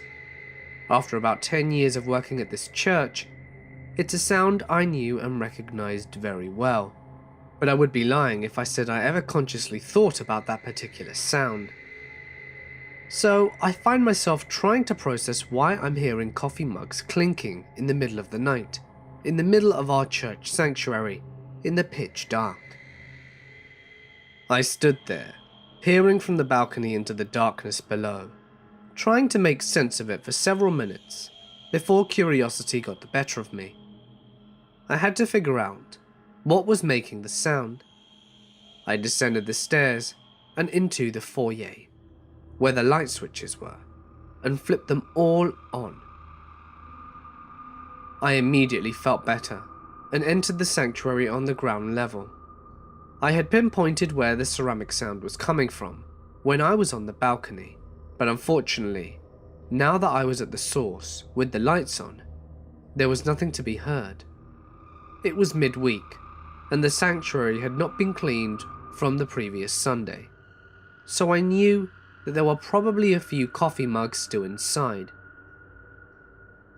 People frequently left them on top of pews, underneath them, and everywhere in between. I walked down each row of pews, carefully scanning for mugs. Nothing. Knowing there would be likely some on the floor, I go down on my hands and knees in the very front of the sanctuary to take a peek. From this perspective, I could see underneath every pew on each retrospective side at once. Sure enough, there were a few mugs scattered throughout the floor, underneath certain pews. I got up and moved to those specific pews and examined where the mug was. In hindsight, I probably should have picked them up. I didn't, because technically it wasn't my job. I did take note of the most important fact at the time. There were no coffee mugs in close proximity to each other. The closest was 3 or 4 feet from another mug, not even remotely close enough to clink together. Whilst I couldn't explain the sound I heard, there was no logical way those mugs could have made those clinks. I had no answers, but I was satisfied enough to just brush it off. I left the sanctuary, turned off the lights at the light switch in the foyer, and returned back up the stairs to the balcony, illuminated by just a single light bulb above me, and consoled by the silence I found myself in once again. I resumed my tasks, and about 15 minutes of productivity had passed when it happened again. Clink, clink. In the same place as before. Clink. My heart stopped, and the hairs on my neck stood up again. Clink, clink, clink. Okay, I had verified this myself. There were no mugs in enough proximity that they could somehow, for the sake of argument, be clinking on their own. They were not clinking on their own. I rushed down the stairs into the foyer and flipped on the lights again. Entering the sanctuary, I dropped to my knees and once again peered underneath the pews. Nothing. I knew this sound. It was unmistakable. I pinpointed where it was coming from, but there was nothing. No sound, nothing in disarray. No mugs that could have been in contact with any other. Spooked but frustrated at the same time, I returned to the foyer. Instead of turning off all the lights, I left one on in the sanctuary. This made 2 lights now, one in the balcony and one in the sanctuary. The addition of this light helped set me a little more at ease as I walked through the balcony door to the bottom of the stairs. I locked it from the inside. I don't know what was going on, and maybe I was being a little paranoid at this point, but I wasn't going to take any chances. I went up the stairs once again to attempt to finish my task on the balcony. About half an hour of silence had elapsed, just enough for me to settle the idea of nothing weird happening for the rest of the night. Then it happened again. Clink, clink. Might as well have been a gunshot. I stood up and scanned from atop the balcony. There was twice as much light in there now, and enough to illuminate the room, even if it was still dim. But there was nothing. Nobody was playing a prank. There were no ghouls, spectres, or shadow people dancing around. No big, aha, revelation. Clink. It continued, and so did I. I wanted to go home, so I ignored it. The sooner I finished duplicating these stupid CDs, the sooner I could get out of this damn church and get some sleep. Clink, clink, clink. Again and again. Maybe about 15 minutes, maybe about another half hour or so. I lost track of time. All that I know is that eventually, it stopped. The silence returned. At one point, I resolved that all of it was ridiculous. There had to be a rational explanation, and as such, it was stupid to hold up on my locked balcony. I went downstairs to get a drink, and on my way back, I flipped off the remaining light in the sanctuary. No need to waste electricity. I reasoned I'm not going to let some stupid sound dictate fear all night. I returned to the balcony and left the door unlocked, illuminated once more by my single light bulb. I popped in a few more CDs, and then it happened. I don't even know how to effectively describe it, at least in a way that captures the immediacy and sheer terror of it. All at once, the entire room began to shake violently, with a deep, bassy rumble. There are no earthquakes in this part of the country, so that was immediately ruled out. Time seemed to stop as I scanned around trying to figure out what was going on. I looked at the soundboard. You know those LEDs they have going from green to yellow to red? The thing was maxed out red, indicating it was being overloaded by some sort of input. But there were no mics plugged in, no amps turned on, and no sound coming out of the speakers. I don't even think the speakers were plugged in, and if they were muted. At the time, I had done professional audio for over 5 years, and this wasn't something technical. The entire sanctuary rumbled and shook, and after about 30 seconds, it stopped. There was complete silence. I was completely shaken, and I bolted out of the church and went home. I don't have any explanation for what happened, since there were no ghostly things to show themselves or anything super paranormal. I have tried to explain it with logic, but alas. At the end of last year, I had to move back in with my mum due to the breakdown of my marriage.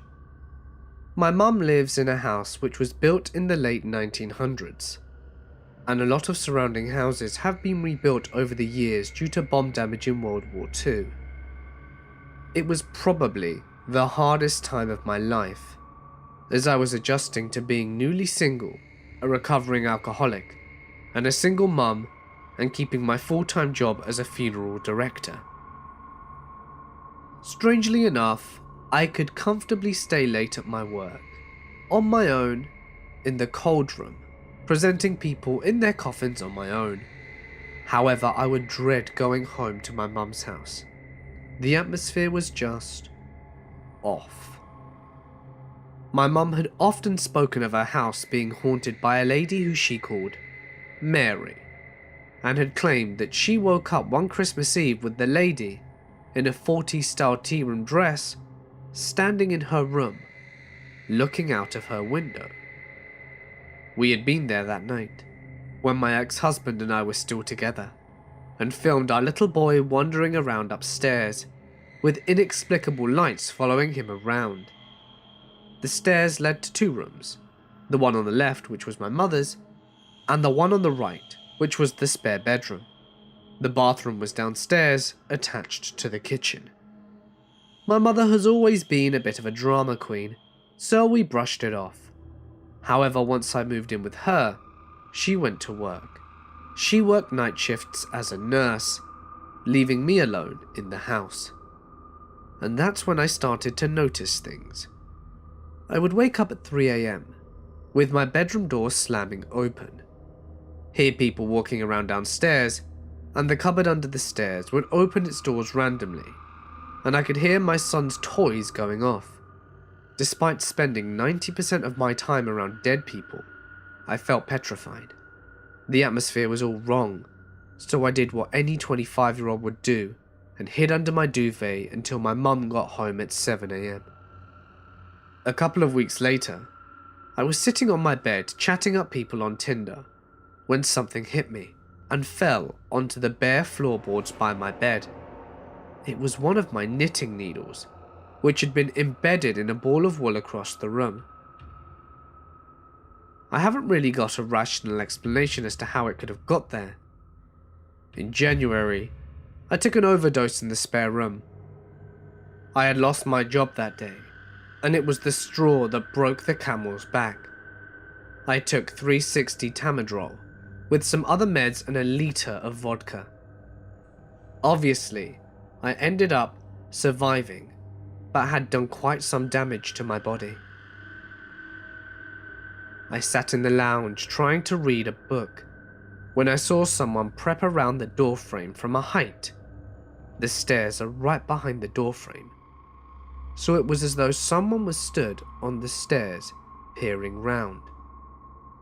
My mum was sleeping off her shift at the time, and her bed is noisy, so I knew it wasn't her, and this person, or Mary, was unnaturally white. I moved out into my own flat in April, and really couldn't wait to see the back of my mum's house. Just too many horrible memories, and the overwhelming feeling that I wasn't wanted there. My nana had bought me some pots and pans so that I could cook at mine, and she'd left them in my mum's dining room on the table. I picked them up on my way through town, and discovered that my mum had moved in the grandfather clock which her grandfather had made, as my nana gave it to her with the promise that she'd fix the mechanism, which made a bong sound every 15 minutes. As I picked up my pans, the clock bonged really loudly, and I scuttled out. I told Mum later that the clock looked great, although it was a bit creepy in her house with all the noise it made. That's when she told me it didn't have the weights or pendulum, so it would have been impossible to make a noise. My nana and uncle have both stayed at my mum's house and have had very similar experiences. I try to stay away because although I don't think there's anything harmful there, it makes me feel unsettled staying there for any length of time. When I was in college, my dorm room was haunted. My bedside lamp would turn on and off by itself when nothing was wrong with it, and my things would sometimes slide across my desk without being touched. It was creepy, but my roommate and I would just kind of ignore it. It only happened with my stuff as far as I knew. Then one day, I was in my dorm room taking a nap, because my roommate was gone for the weekend. I fell asleep and had a dream of a black figure holding a staff following me around. My dream was basically a recap of my day activity, running errands, going to class, and when I saw him, I remember feeling intense dread and going, "Oh, it's you?" I felt like this creature had been following me for a long time. It had been completely black, with huge eyes and white teeth, and it had a very unsettling grin. It seemed like it was taunting me, for lack of a better term. I woke up from my nap and rolled over, and it was at the edge of my raised bed, grinning. I squeezed my eyes shut and hoped it would be gone, but when I opened them again, it was on top of me, and I couldn't breathe. It seemed like this lasted forever, but finally I was able to get it off me and fully sit upright. So I turned on my bedside lamp, and then it turned off. And by this time I was so hysterical, so I pleaded, "Oh please, oh no," and turned it on. And then it went off again, and I finally fled my room. I didn't tell anyone except my sweet mate, who lived next door. She was understanding and gave me a little Buddha figure that I still have next to my bed years later. And while this could be explained by sleep paralysis, the absolute scariest part was that next day my other sweet mate, who knew nothing of what happened to me, said that she was in her room with the door open and saw a shadowy figure of a man standing in the hall looking at her. And then it turned away and took a big step towards my room, at the exact same time I was sleeping that afternoon.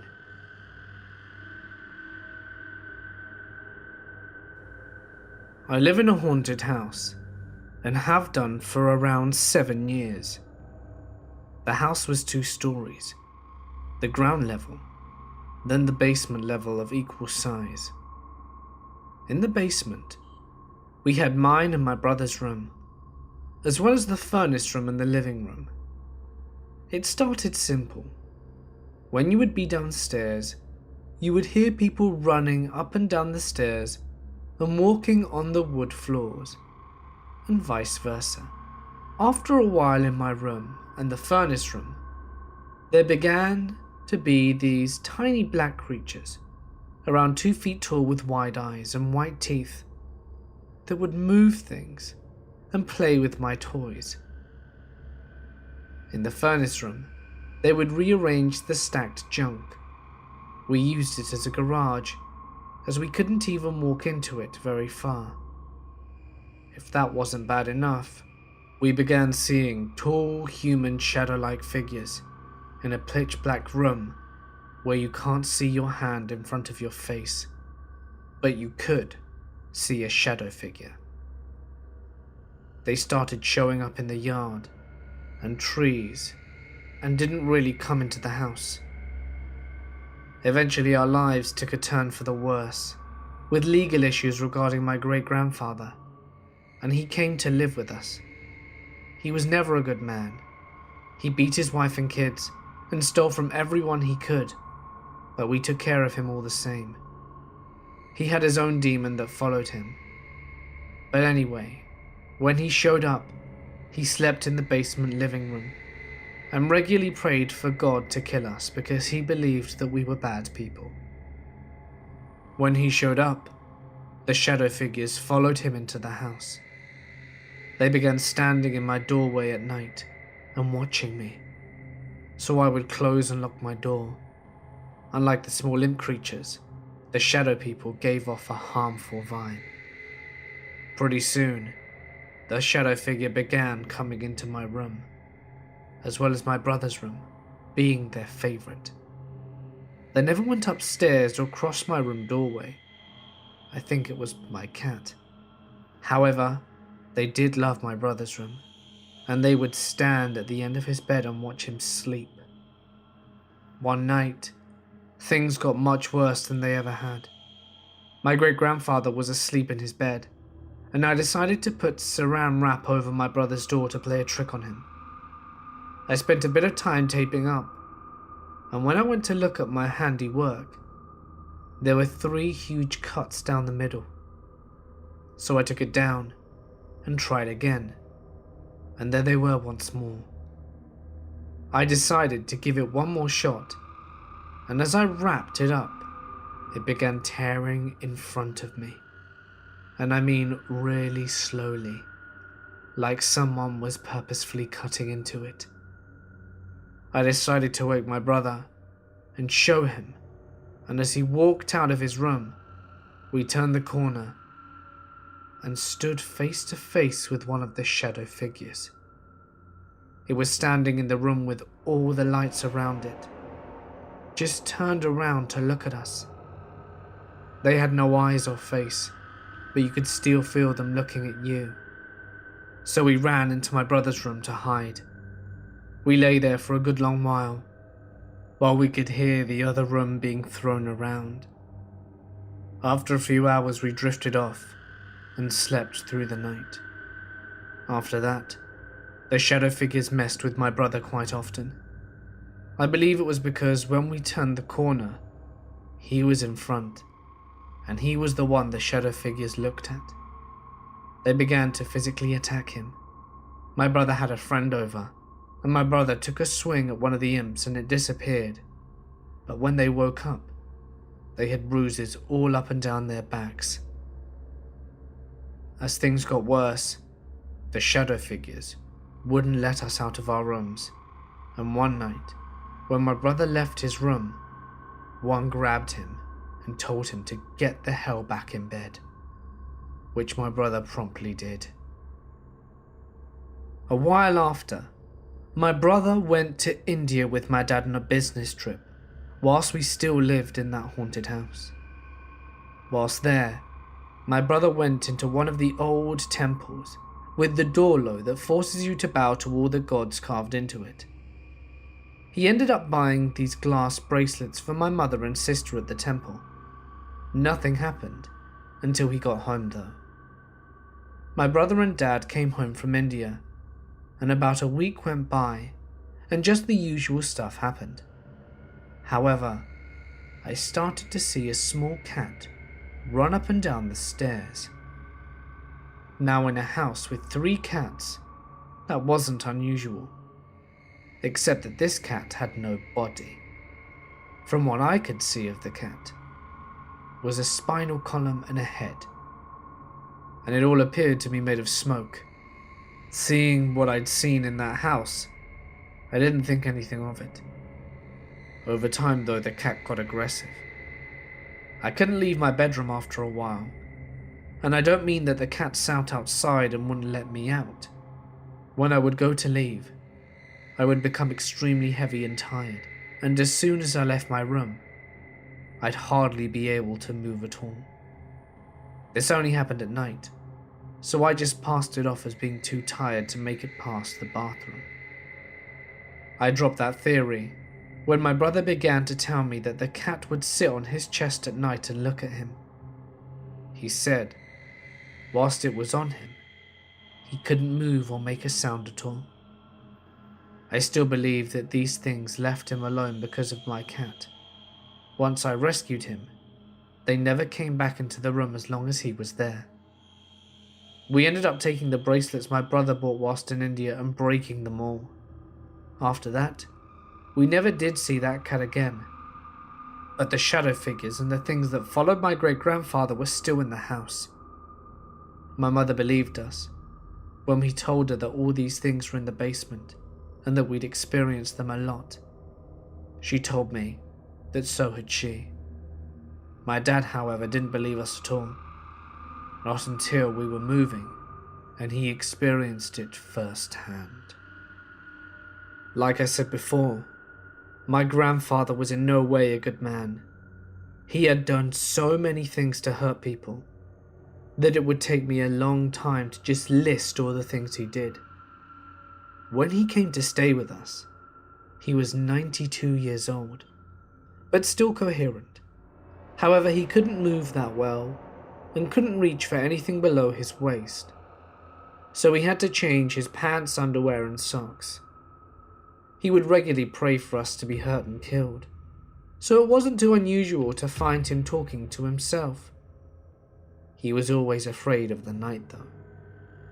This was around the time things with the shadow figures were getting bad, and my great-grandfather was telling us that he had this demon following him around, which we just wrote off as him going crazy. Eventually, we would find him laying on the ground outside the bathroom, saying things like, "It pushed me down," or "It's trying to get to me." We just figured the hell, and we took extra precautions to make sure he wouldn't again. We found him there a few more times, and we began to see scratches on his feet, starting at his ankles and running down to his toes, like something was grabbing him. It was odd, because he could never reach for his feet. This was when my dad started to become a little uneasy about the house. Now, we moved out very shortly after this, but due to recent robberies in the neighborhood, we had someone stay at the old house during the day, and one at night whilst we moved everything to the new house. My brother, who was 19 at the time, wanted to stay the night there alone, so my dad was there during the day. My dad said that all day he would hear people talking downstairs, and they would constantly sprint up and down. When he were downstairs, he'd hear them running back up the stairs. Despite that and what happened to my brother, he insisted on staying the night. He was going through a ghost hunting phase. My brother stayed 2 nights in the house, and I honestly could never get him to tell me what happened whilst he was there. But he told me that it was some of the scariest shit he'd ever experienced. He said he thought the shadow figures were angry that we were leaving, and that at night, the house went crazy. We still own the house, and I want to go back and stay the night, but honestly I'm afraid of what might happen.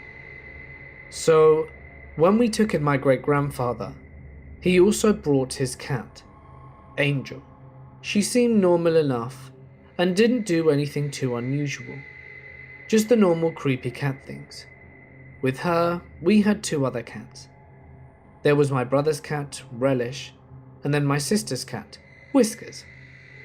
relished slept in my brother's room, but when things started getting crazy, he would look up at the ceiling and howl all night, and eventually he would not come downstairs anymore, which was good because he peed on things. Whiskers slept upstairs or outside, so we never saw much of him. Angel was different though. The imp and shadow figures never bothered her or paid her any mind. She always just walked right by them around the basement at night without any fear. I had her in my room for a while, but the more she was in there, the more the things in the basement would come into my room, so I stopped letting her sleep with me. However, shortly after we rescued my cat, they left my room alone, as long as he was around. When a bit of time passed, Angel would spend all night in the furnace room, which is where the little imps would stay. I think it may have been because of the heat in the room. Either way, it became nearly impossible to keep her out of there. We never really paid her too much mind, except she would always sit across the room from my great-grandfather and watch him all day. After a while, my great-grandfather left and we had his cat that was tearing up the house, so we had to get rid of her. When we first got her, we drove her up from my great-grandfather's house, which is 5 hours away.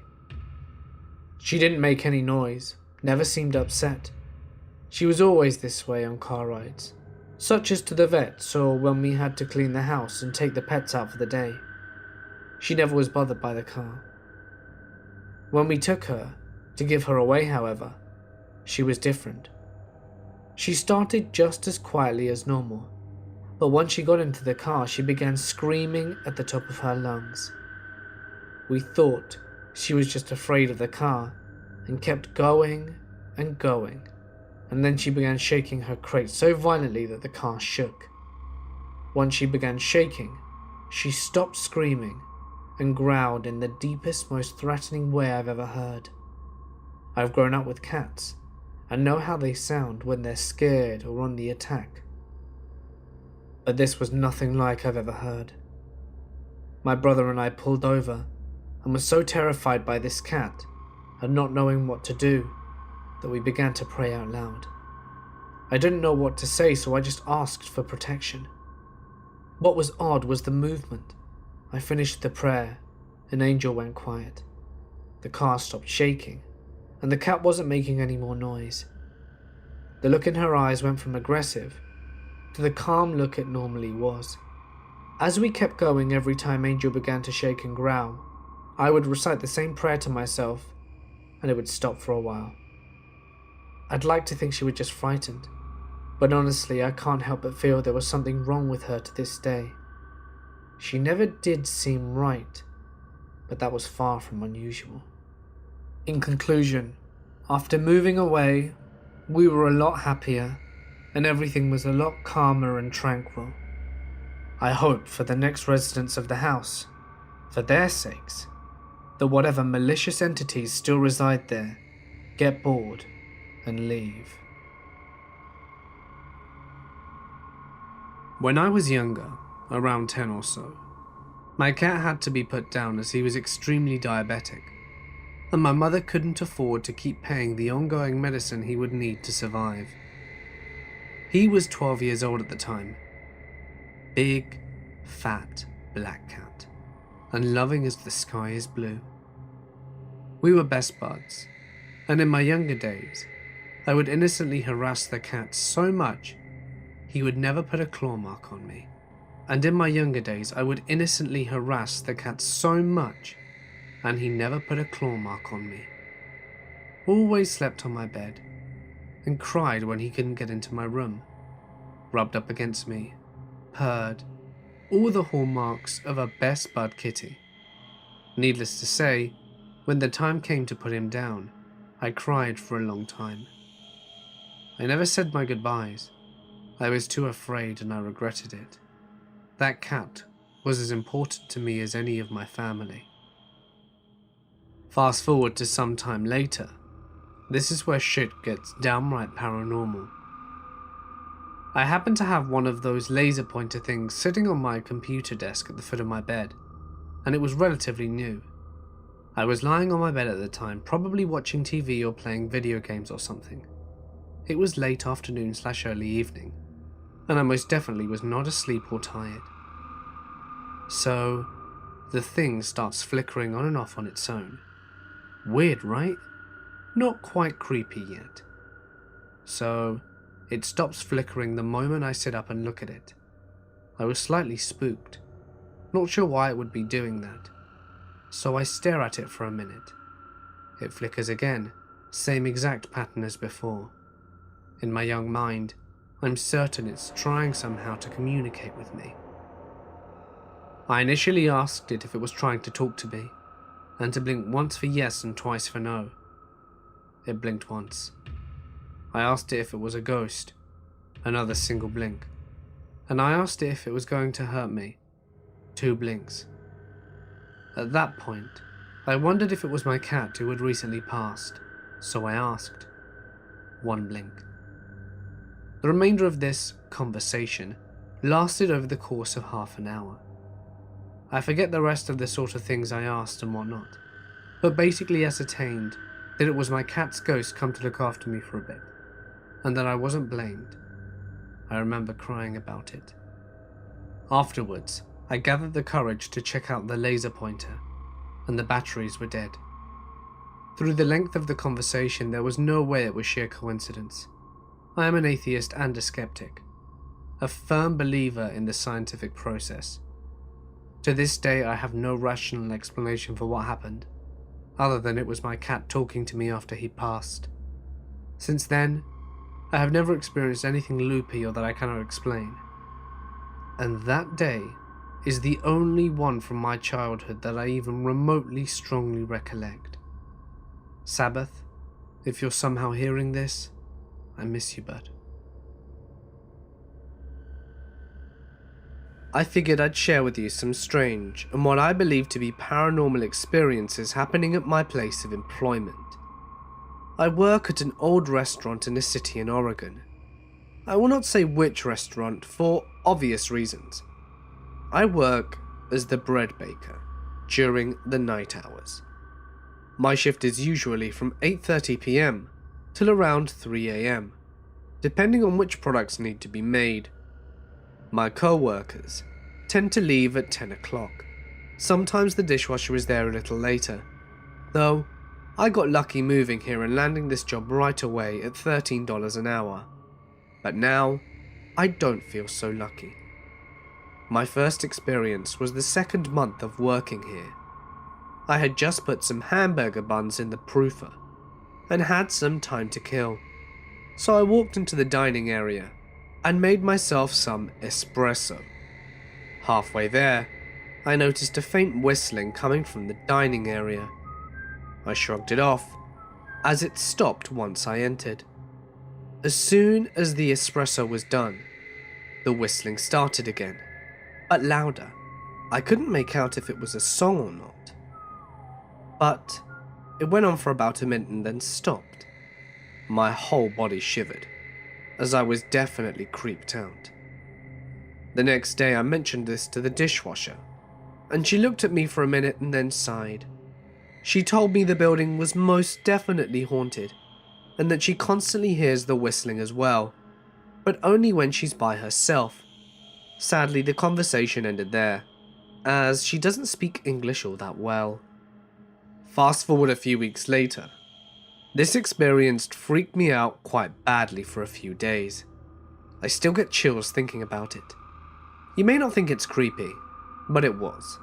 They have a huge walk-in cooler, filled with tons of prepped food, and so on. This was about 11 p.m, and the dishwasher was still there. I walked into the cooler to grab some butter.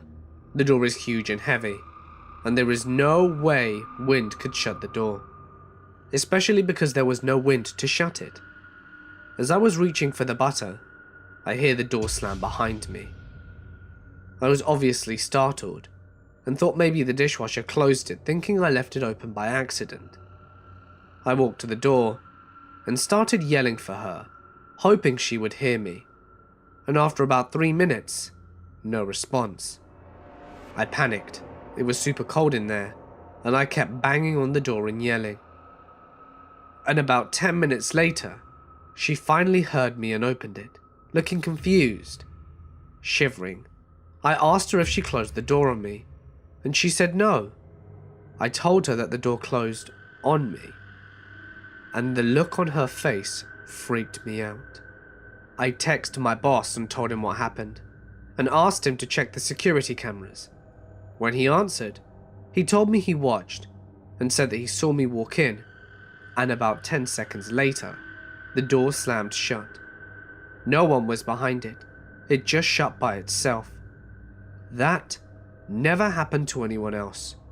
We were both confused, and I was weary. A few weeks after, in the dining room, they mopped the floors after every night. I noticed that they were in their usual spot on the tables, and I didn't think much of it. As I was making bread dough at about 12 AM, something happened that I can't explain. In a span of almost 5 to 10 seconds, I heard the loudest crash coming from the dining area that shook the whole building, and the lights went out quickly and came back on. My heart was beating so fast and I felt nauseous. I had no idea what happened. I ran into the dining room and my heart sank from fear. All of the chairs were on the floor, scattered, and a few definitely broken, and then the whistling began. I immediately called my boss, and he rushed over. We went to the office and watched the security cameras. The video showed the chairs on the top of the tables, and then the lights went out. They came back on, and the chairs were scattered all over the floor. The look on his face filled my body with dread. He promised to stay with me for the rest of the night, and I told him I was becoming scared of working by myself. He said I would be fine. This happened a few days ago, and it took everything in me not to quit this job. This was probably the scariest thing I've ever experienced. It was around 2:30 AM. The baguettes were in the oven, and it was almost time for me to leave. I had to use the restroom, so I walked into the dining room to get to the restroom. I heard the whistling, but very faint. It was becoming normal, and since nothing had happened for a while, I wasn't creeped out. I got to the restroom, locked the door, and sat down to do my business. About 10 seconds in, I hear a faint whisper come from outside the door. I chalked it up to just hearing things, and then I heard someone knock very lightly. My heart stopped. I was alone, or so I thought. I sat there in silence. Another light knock. I very quietly finished my business and pulled myself together. I stood somewhat closer to the door to try and hear what was outside the door. Another knock, and then I heard a faint whisper say, "Hello?" I almost screamed and almost pissed my pants, even though I had already peed. I kept quiet, in fear. Maybe this wasn't a ghost, but a junkie or creeper who managed to slip inside somehow. It knocked again, louder this time. The voice whispered, "I know you're in there." It sounded like a man's voice, but I couldn't tell, and it began to jiggle the door handle, and that is when I flipped out. I screamed, "Leave me alone!" The handle jiggled more violently and then stopped abruptly. I stood there in fear. After about a minute, it slammed the door so hard, I was surprised it didn't fling open.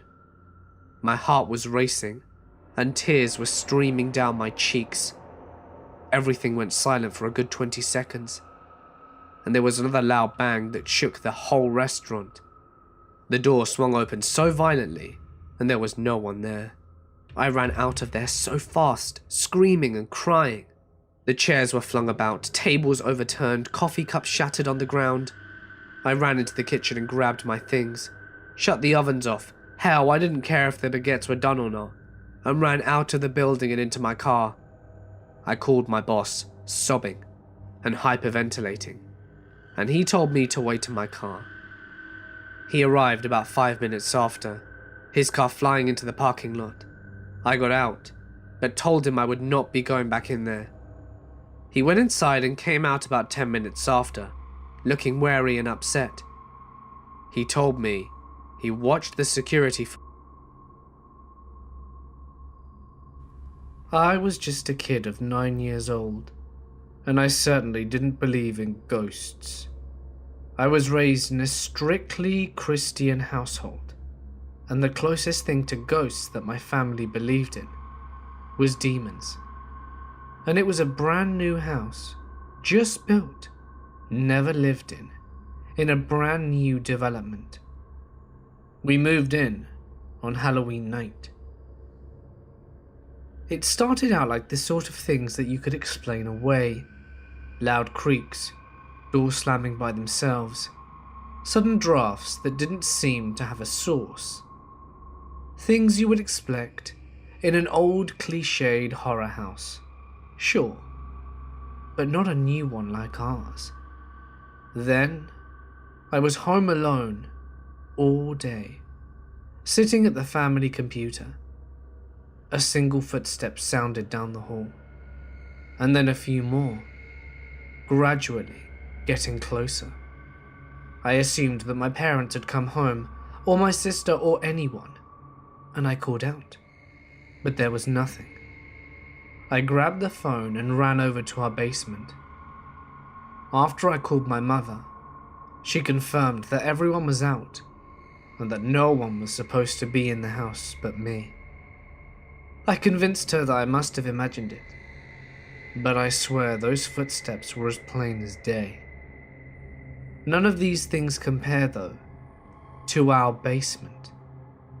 My younger sister and I played there, but unfinished levels had some faulty lighting, and the lights often flickered or went out.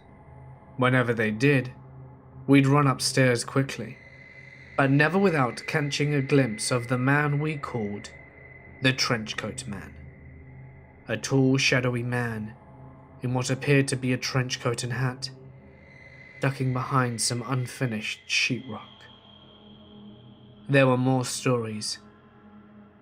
Friends who, unprompted, mentioned a similar-looking figure in the basement. One crisis involving a girl taped in a cabinet, and other things. But I was constantly trying to convince myself that I was only imagining it. I was a highly logical child. Everything to me had to be maths or science, and ghostly activities sounded like something my eyes invented or my brain mistook. My parents, Christian as they were uncomfortable when I brought it up, and as I got older, I tried to forget about it. Even now, more than a decade later though, I can remember it with perfect clarity, and my most vivid example of ghostly activity. I'd gone to fetch something from our basement, retrieved it, turned around, and walked towards the stairs, which were located next to a pile of junk, an old microwave, some books, and other things. The instant I turned around, I saw her. A woman with beautiful, shiny, long golden hair, sitting cross-legged atop our old microwave. She was smiling, looking at the opposite direction, and running her fingers through her hair. She was completely transparent. I stopped completely and stared. I blinked. I pressed my fingers on my eyes until I saw those flashing lights.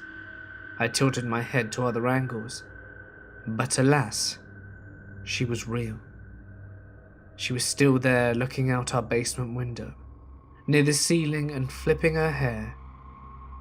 I could even read, through her, the piece of construction paper I'd taped up on the wall on the other side of her body.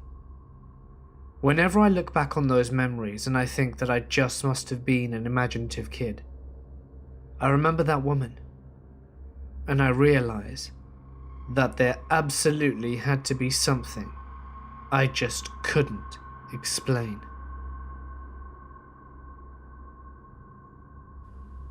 My cousin was alone in the kitchen, washing the glasses after the guests had left. It was around 8 or 9 p.m. at the time. While she was washing, she heard some odd noises coming from outside. They sounded like a shriek.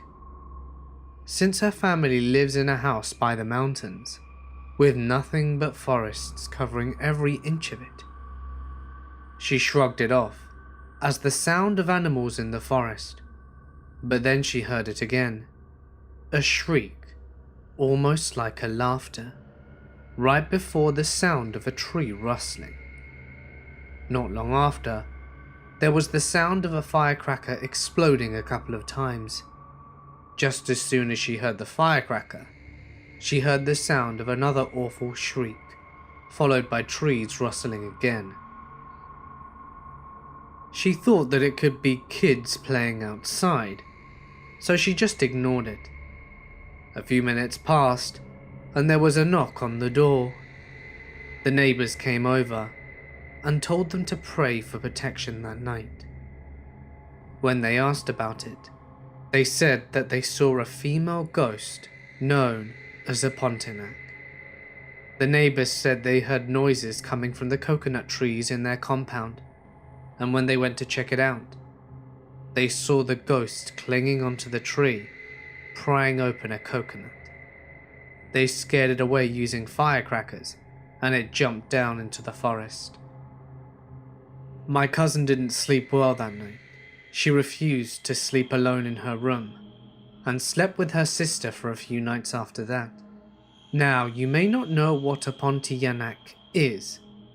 They are basically a Southeast Asian version of vampires, only that this one doesn't suck blood, change into a bat, or sleep during the day. Instead, they would sometimes take the form of beautiful young women, and would always carry a single flower that would have a powerful and good smell.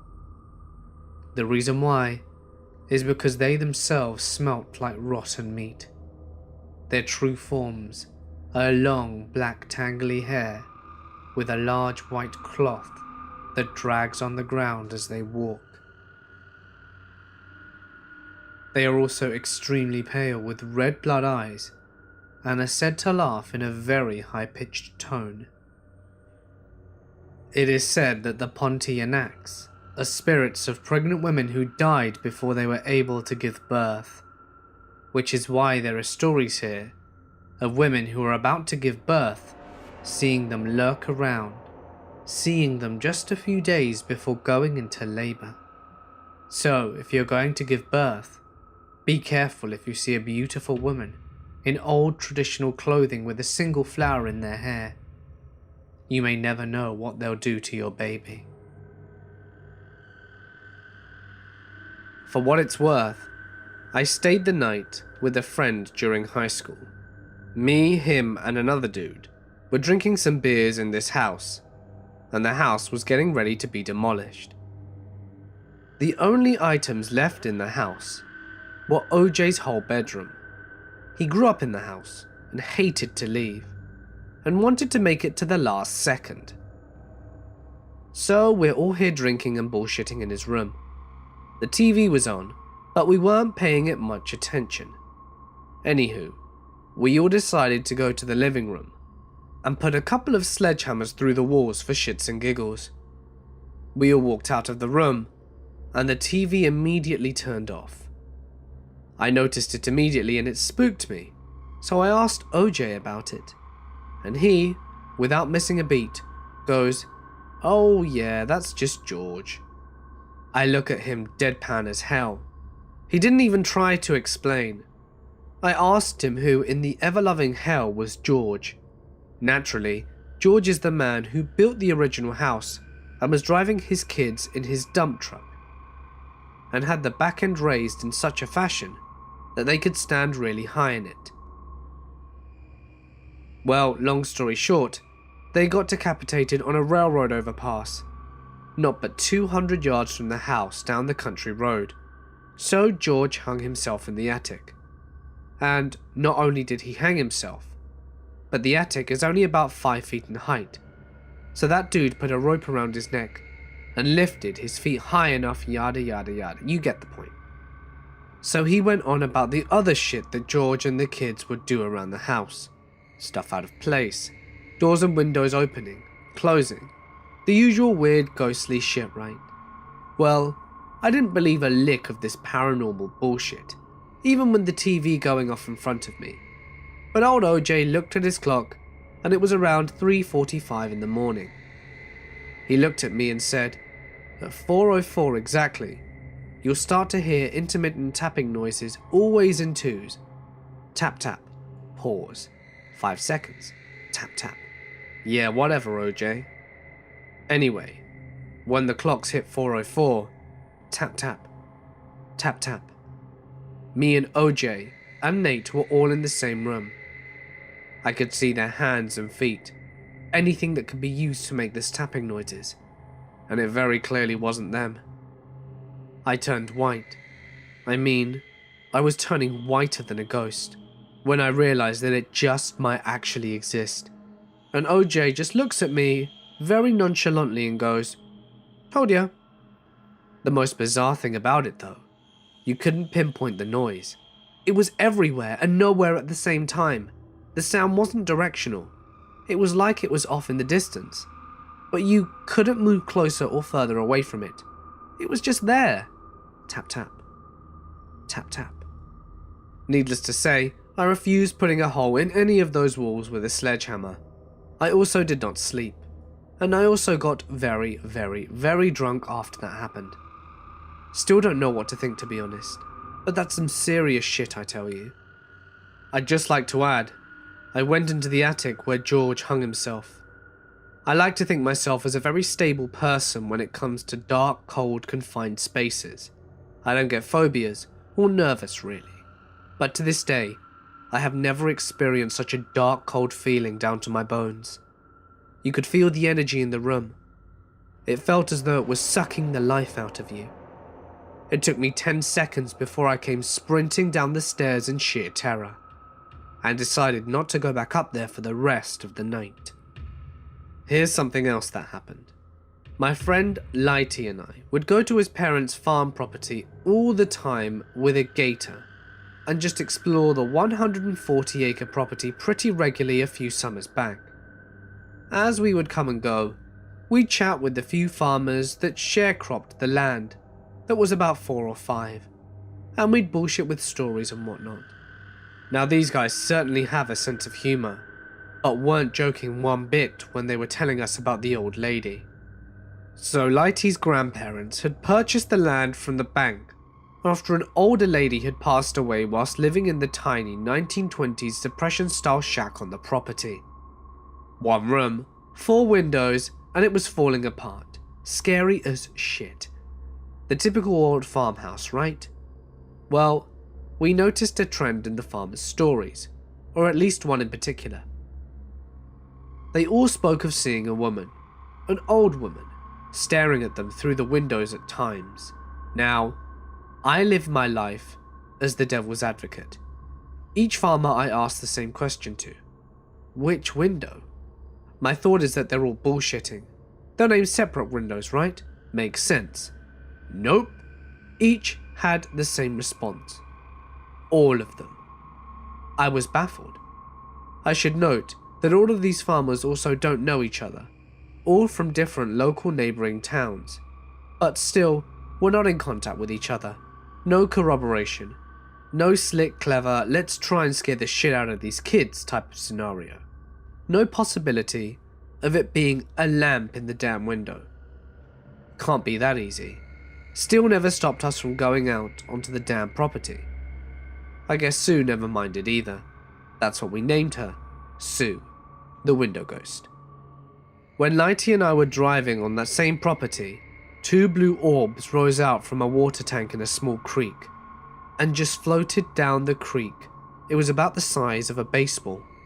Apparently Lighty's grandfather told stories of the same 2 blue orbs, as well as multiple people in that county. It was like some urban legend we'd not heard of until we were told by Lighty's father, who eventually filled us in. It apparently happens all over the place, but only in this county and in this creek.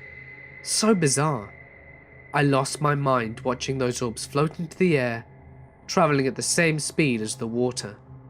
I'll never forget it, and we never said another word during the incident. I am a 34-year-old male living in Finland, and these events I'm going to tell you took place in 1987. I was only 5 years old at the time. I lived in a row house in a municipality called Numijärvi, near Helsinki. This house had 2 floors. The bedroom was located upstairs and the living room downstairs. Sometimes, in fact, quite often, I happened to wake up at night and I could see the radiator of the room on the wall as a white cow. A cow of pure white, which sometimes looked like it would have moved towards me, and which varied the position from standing to a recovering and so on. The cow radiator seemed to kind of have a spruce forest in its background. Once, when someone for some reason turned the lights on in the room, I saw the radiator again, just as a normal home appliance. But as soon as the lights went out, it would show itself again as a cow, which was very strange. In the living room, there was a Lundia shelf level, with a Solora television set, and a Fisherman Betaman VCR on the right-hand side, and then a sharp turntable. At times I used to sleep with my mother in the living room.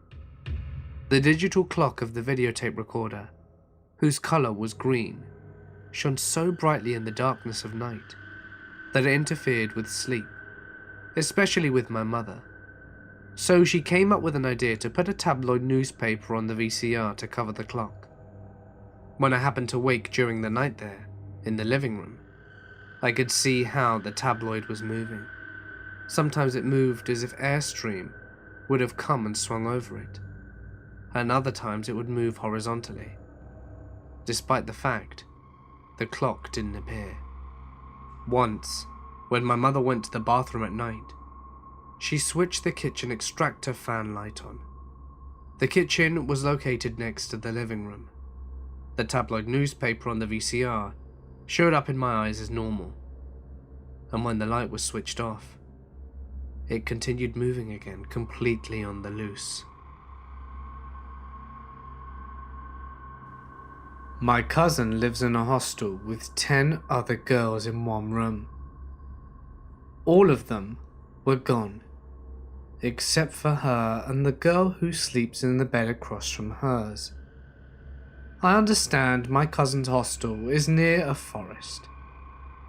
You must understand that Malaysia is 62% forest, so this is not uncommon. It was around 10 PM at night, and my cousin was lying down in bed, watching K-drama on her phone with low volume without headphones. Out of nowhere, her roommate called out to her. She paused the video to look at her friend, and her friend had a very fearful face. "What's wrong?" she asked her, and her friend's gaze turned over towards the window of their room before my cousin looked back. "You didn't hear that?" she asked. There was a silence, but my cousin couldn't hear a thing, and she shrugged. "No, I heard nothing." And then it was quiet again. Her roommate's eyes lit up when she stood up. "There it is again! It's still there, you don't hear that!" She half shouted at my cousin. My cousin, getting freaked out, tried to listen for anything, but still heard nothing. "It's a Pontiac. It's laughing outside. How can you not hear that?" She immediately jumps back in bed and curls up under her blankets in fear. Hearing that sent chills up my cousin's spine. But she still couldn't hear anything. "I think you're just imagining things," she says to her and attempts to watch her video again. Her roommate protests, but both didn't leave each other until the rest of their friends returned that night. Although they didn't see the Pontiac that night, something else happened a few days later. Two of her roommates were in the bathroom around 8, and they noticed that one of the stalls were occupied, but the door wasn't locked. They could see someone's feet as they walked in, so they assumed it was one of the students who lived in the hostel as well. But as they approached the stall, they saw through the slit that it was my cousin. She was sitting there on the toilet, doing nothing. They spoke to her and asked if she was okay, but she didn't reply. They just shrugged it off, and they went back into the room, assuming that she'd probably be back in a few minutes. They went directly into the room, and the moment they walked in, they stopped, because my cousin was sitting there on her bed doing work. "Didn't I just see you in the bathroom?" one of the roommates asked. My cousin looks at her weirdly and shakes her head. "I don't go into the bathroom alone. You know that. I've been here the whole time," she says. Both of her roommates felt chills up their spines, because they knew that they'd just seen her before they left. And even if she ran out of the bathroom to get to the room first, there was no way she could have done so without them seeing. So it was freaky that they saw a spirit that copied the way my cousin looked. Could it have been the same one? There was a small door that led to an attic space in my bedroom when I was 11 years old, and it became habit that I would shut the door as I walked into my bedroom a couple of times a week. I didn't think anything of it. I just assumed my mother didn't close it all the way and that she left it. After a while, I made the mistake of joking with her when she made a comment about me not picking up after myself. I said something like, "Every night, I have to close the attic door behind you. How about you shut it all the way when you're done?"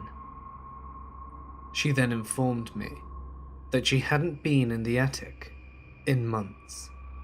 I asked my brother, and his response was the same, as well as my father. So then I started to pay really close attention to it, making sure it was closed in the morning, checking it after school, checking after dinner, as well as when I was heading up to bed. And without fail, at some point, it would be open. After a couple of months of wandering, studying, and experimenting, I thought I'd see what happens if I just don't shut it. I opened the door before school and checked it after school. It was still open. I checked after dinner, still open. Before bed, it was still open. Now I'm laying in bed with my mind going crazy with the open door across the room. So I decide to check it out. So I roll over and focus on the black space in the attic, only to see a face staring back at me. I bolt downstairs, wake my parents, and get ridiculed by my brother. We switch bedrooms. We ended up moving into a new house 6 months later, due to an expanding household, and my new physics teacher and his wife bought our house. I could have forgotten all about that event and chalked it up to me having an overactive imagination. But then my senior year, I discovered how awesome our physics teacher was. It became my favourite class by far, and he was my favourite teacher.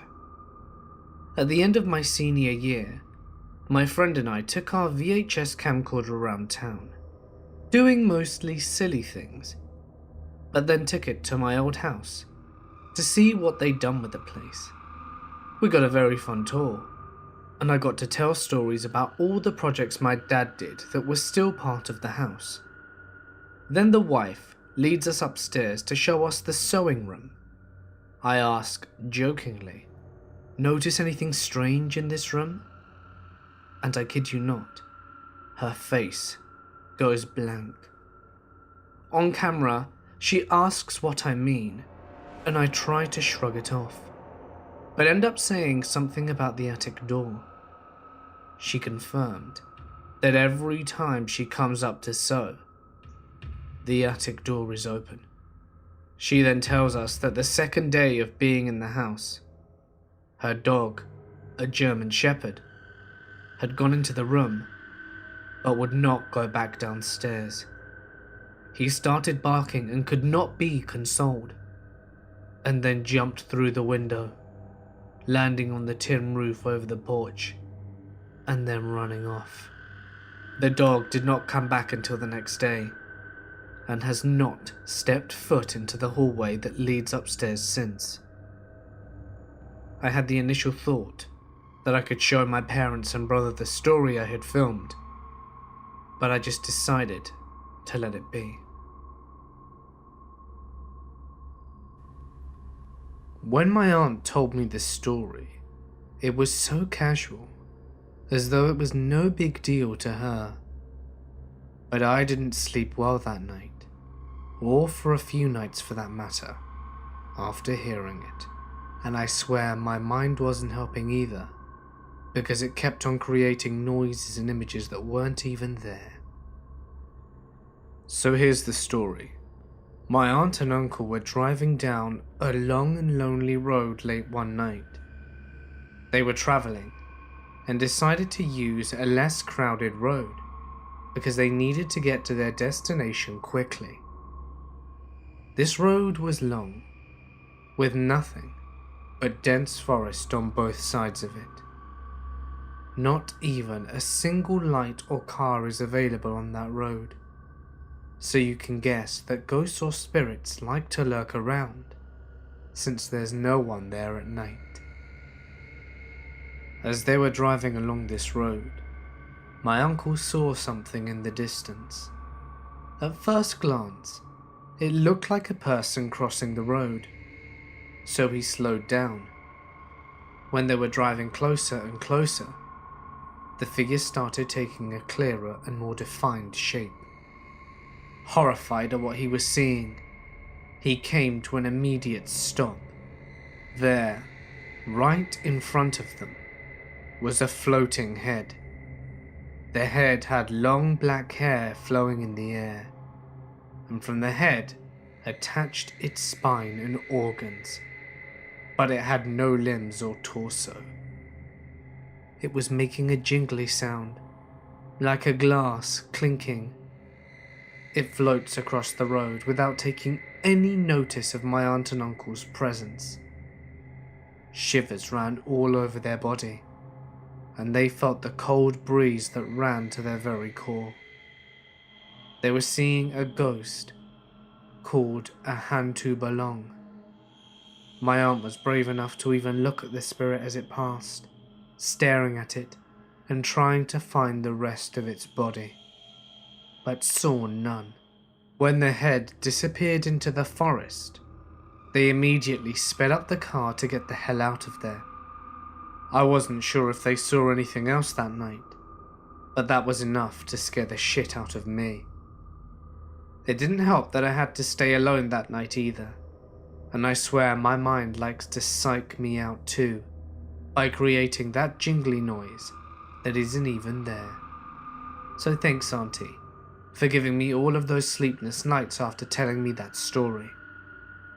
Though it makes me wonder, if such a thing can be seen, who's to say they aren't real? A trick of the mind? A hallucination? It's possible. But what if they weren't either? And how come they both saw it at the same time? I am definitely a people person, so it didn't take me long to work my way up the ladder at our hotel. I loved that hotel. It was really old, built in 1967, and despite the shambles it was in when I worked there, it used to be the most happening place in town. The decor was unlike a lot of hotels you see today. Elaborate chandeliers with imported Spanish tiles and beautiful handmade stained glass skylights. A lot of people were shocked that our rooms were only $50 a night, but it wasn't before long I realized that something was just off about that place. We had this service hallway that connected our kitchen and storage rooms to all of our conference rooms. It was my first day, and I'm taking a tour of the facilities with my manager whilst he's showing me around. I noticed how it smelt like a nursing home, like mothballs and death. And it was just unnaturally cold, especially for Louisiana in the spring. The deeper we go down the hallway, I started to actually feel sick. I put it off as my nerves, but whatever is in that kitchen/hallway scared the shit out of me a couple of weeks later. I was working the 3 to 11 p.m. shift. Around 8 or 9 p.m, I went to find a guest some silverware from the kitchen. I was still pretty new there, so after searching for the light switch, I gave up and used my phone as a flashlight to grab the silverware. That's when I noticed the sound of footsteps. Really fast footsteps. I start to turn around, and someone or something ran right past me in the dark, knocking over the stack of chafing dishes on the prep table. Needless to say, I said hell to the silverware and ran straight out of there. I ended up calling a housekeeper, who stayed in the hotel occasionally to grab it out of the kitchen, but she said no one was in there. No one working there wanted to go into that hallway. Even the cook would bring her granddaughter with her in the morning to keep her company while she got breakfast started. No one ever knew exactly what was back there, but I guess, then again, we just didn't want to find out. After that experience, I was sufficiently scared, but curious. I had become friends with our elderly breakfast cook, a little old woman probably in her 70s, Mrs. J. She mentioned to me that she'd been working there since the early 70s. She began telling me stories that made me never look at the hotel in the same way again. From what she told me, the owner was a cheap bastard, even when I worked there, and he didn't want to purchase actual security cameras for the entire property. So, he installed 2 actual cameras in the lobby, one at each entrance, and one by the pool, but placed mock cameras down the halls, giving the appearance of security, when actually they were just plastic boxes. Anyway, one night a young lady checked in, stinking drunk all by herself at 1 in the morning. She requested a smoking room, which are only located on the back of the property on the 2nd floor. This area also has one of the many blind spots from our cameras. She goes to her room, and no one hears from her from the rest of the night. Not unusual, it's a hotel.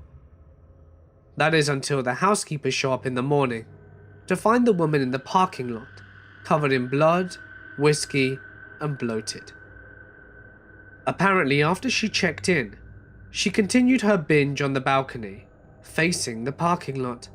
She must have fallen off and bled to death there. The horrifying part is that she must have still been alive after the fall, because of the trail of blood behind her, like she was trying to crawl for help. And because there were no cameras, the front desk was blissfully unaware. We always had problems in that wing of the hotel afterwards. Domestic violence cases always came out of that wing. People's tempers just seemed to skyrocket when they stayed over there. Another interesting story she told me, and I ended up experiencing.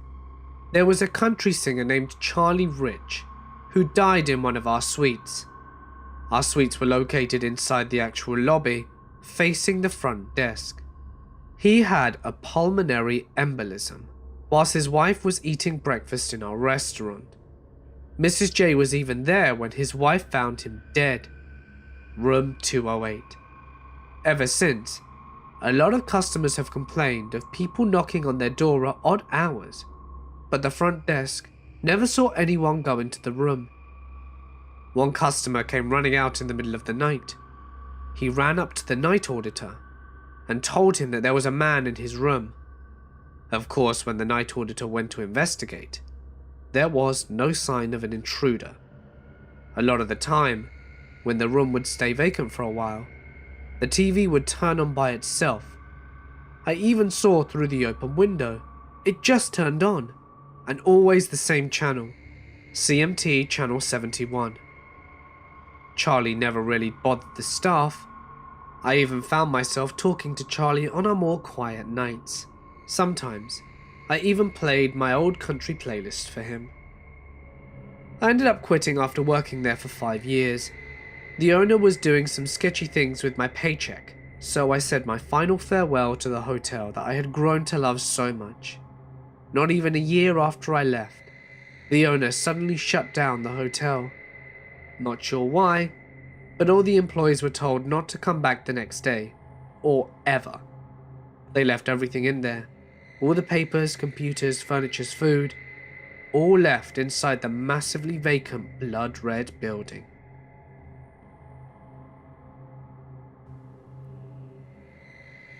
I have many aunts and uncles, and each of them have their own creepy experiences while working at one point in their lives. The one that I remember the most is the one that told me the stories of her working late at night at an old factory in the middle of nowhere. This was before she was married. There are several incidents that had occurred in that factory regarding the paranormal. My aunt only told me 3 of them, and all of them happened in the women's bathroom. My aunt has to work during the dead hours of the night with few other female workers to help organize documents for the factory. There were only about 5 or 6 of them at work in the office area, so the rest of the factory was dead silent. One night, my aunt wanted to use the bathroom, so she left alone since the bathroom was right down the hall. As she was in there, she heard the main door open. She thought it was one of her colleagues, and then she heard the stall door at the very end slam shut. The way the stall was closed was by no means ordinary. It was a big slam, loud, intentional. It was quiet for a few seconds before another door slammed shut, equally as loud. She immediately felt a chill up her spine when she heard the third door being slammed, and when the stall door next to her slammed shut, she bolted out of there. She didn't look back or anything, and just immediately ran back to the office with her pants halfway down her legs. She indecently burst into the office, terrified, and her colleagues all stare at her. They were all there.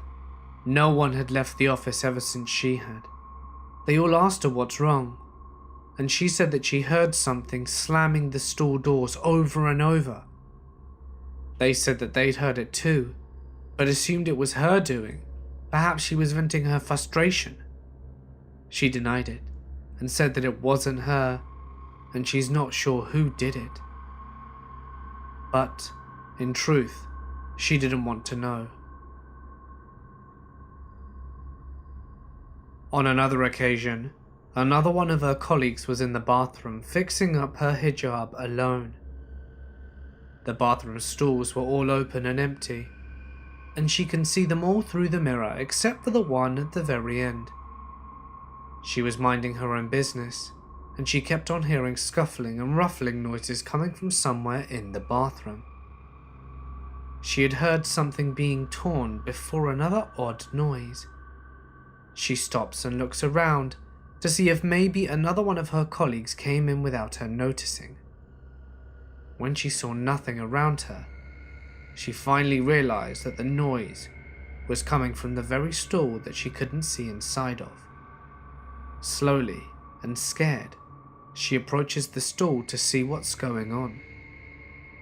When she reaches close enough to see inside through the mirror, her heart stops, her body goes cold, and her face turns whiter than a sheet. In the bathroom, she sees a small childlike spirit with long frizzy hair crouching over the toilet, eating away at the trash. She can see blood dripping down its hands as it devours the period pads that were in the can. Alarms went off in her head, and she immediately backed away and ran all the way back to the office and told her colleagues about the incident. Let's just say they all decided to leave earlier than usual that night. The last one is of another colleague of my aunt. She was alone in the bathroom, fixing her hair, and was about to leave when she felt a presence next to her.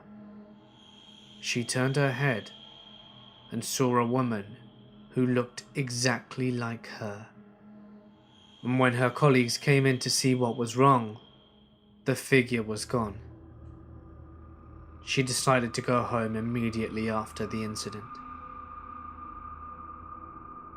This story happened when I was in my last year of college, wherein we had to make our thesis and defend it as a requirement for graduation. Me and two of my friends, John and May, planned to have an overnight stay at John's house to work on our thesis. After class, we went to each of our homes to get our things for overnight, our documents, and the stuff we needed for the thesis. By 7 p.m, we were all in John's house, had our dinner, and then we began typing away. We were all doing great, and came up with lots of ideas and codes for the output of our system. But by midnight, we started to feel fatigued. But none of us wanted to sleep yet. We were very much in the mood for just finishing the system we started, so we decided to tell some ghost stories to wake us up. John started and told us that sometimes in his room, in the same room that we're in now, he saw a ghostly figure standing by the corner of the room and just look at him. Me and May looked at each other. Then we began looking at every corner of the room. We both looked at each other again and laughed it off. We were not quite convinced of John's story, but from that we felt awake enough to continue with our system. We were working very hard, and at about 2:45, we felt sleepy again. But this time we wanted to rest by that time, so we tucked in and placed a cushion on the floor for us to sleep. We had our blanket on me, May, and then John. Just as we were all laying, May started scaring us, saying that there's someone creeping at the window, which I was closest to. John and I were not scared, and turned it against her, saying that she is also close to the window, so she can easily be reached by something outside. She got scared, stood up, and changed places with John. Now the arrangement is me, John, and May. May covered herself with a blanket, also covering her face, and then, one by one, we fell asleep. Here comes the frightening part. A few minutes later, I heard something scratching. I looked around, but there was nothing or no one there. Then I noticed that my body felt frozen. I tried moving my fingers and feet, but I seemed to be paralyzed. I tried speaking, but my mouth seemed like it was stitched together. I looked around and saw them both asleep, May still covered with the blanket. Then all of a sudden, May sat up, facing me, her whole body still being covered with a blanket. She then stood up in this weird way, stood up like she was a robot, slowly moving, and the blankets were still covering her. Then I noticed something horrifying. As I looked to my right side, I saw May at the corner end. She was still there, fast asleep. She never stood up, and her blanket was no longer covering her body. As a matter of fact, the blanket was no way near her. I started to realize that it wasn't May at all who had stood up. I started to freak out more, as I looked at the person or the thing covered by the blanket coming closer to me. I tried eagerly to move and scream, but to no use. It got much closer and closer, and I decided to close my eyes and thought that maybe it would just go away. After a few seconds, I opened my eyes and saw it just a few inches from my face, looking like it was ready to suck the life out of me. I tried to move and scream as powerfully as I could, and then I finally managed it. John woke up from my scream and tried to calm me down. I was not able to sleep again until the morning came. I told them that nightmare after we finished our thesis, for I didn't want to frighten them and get distracted by the supernatural thing that happened. I just said that I was never staying up that late again in that room. I was so tired when I got home from work. I had been working long shifts all week, and I decided that I would just fall into bed and sleep, even if it meant getting up too early in the morning. So after taking a shower and then getting dressed for bed, I stumbled into the bathroom. I just flopped down on my bed, and I was out so fast that I didn't recall anything after me touching the bed.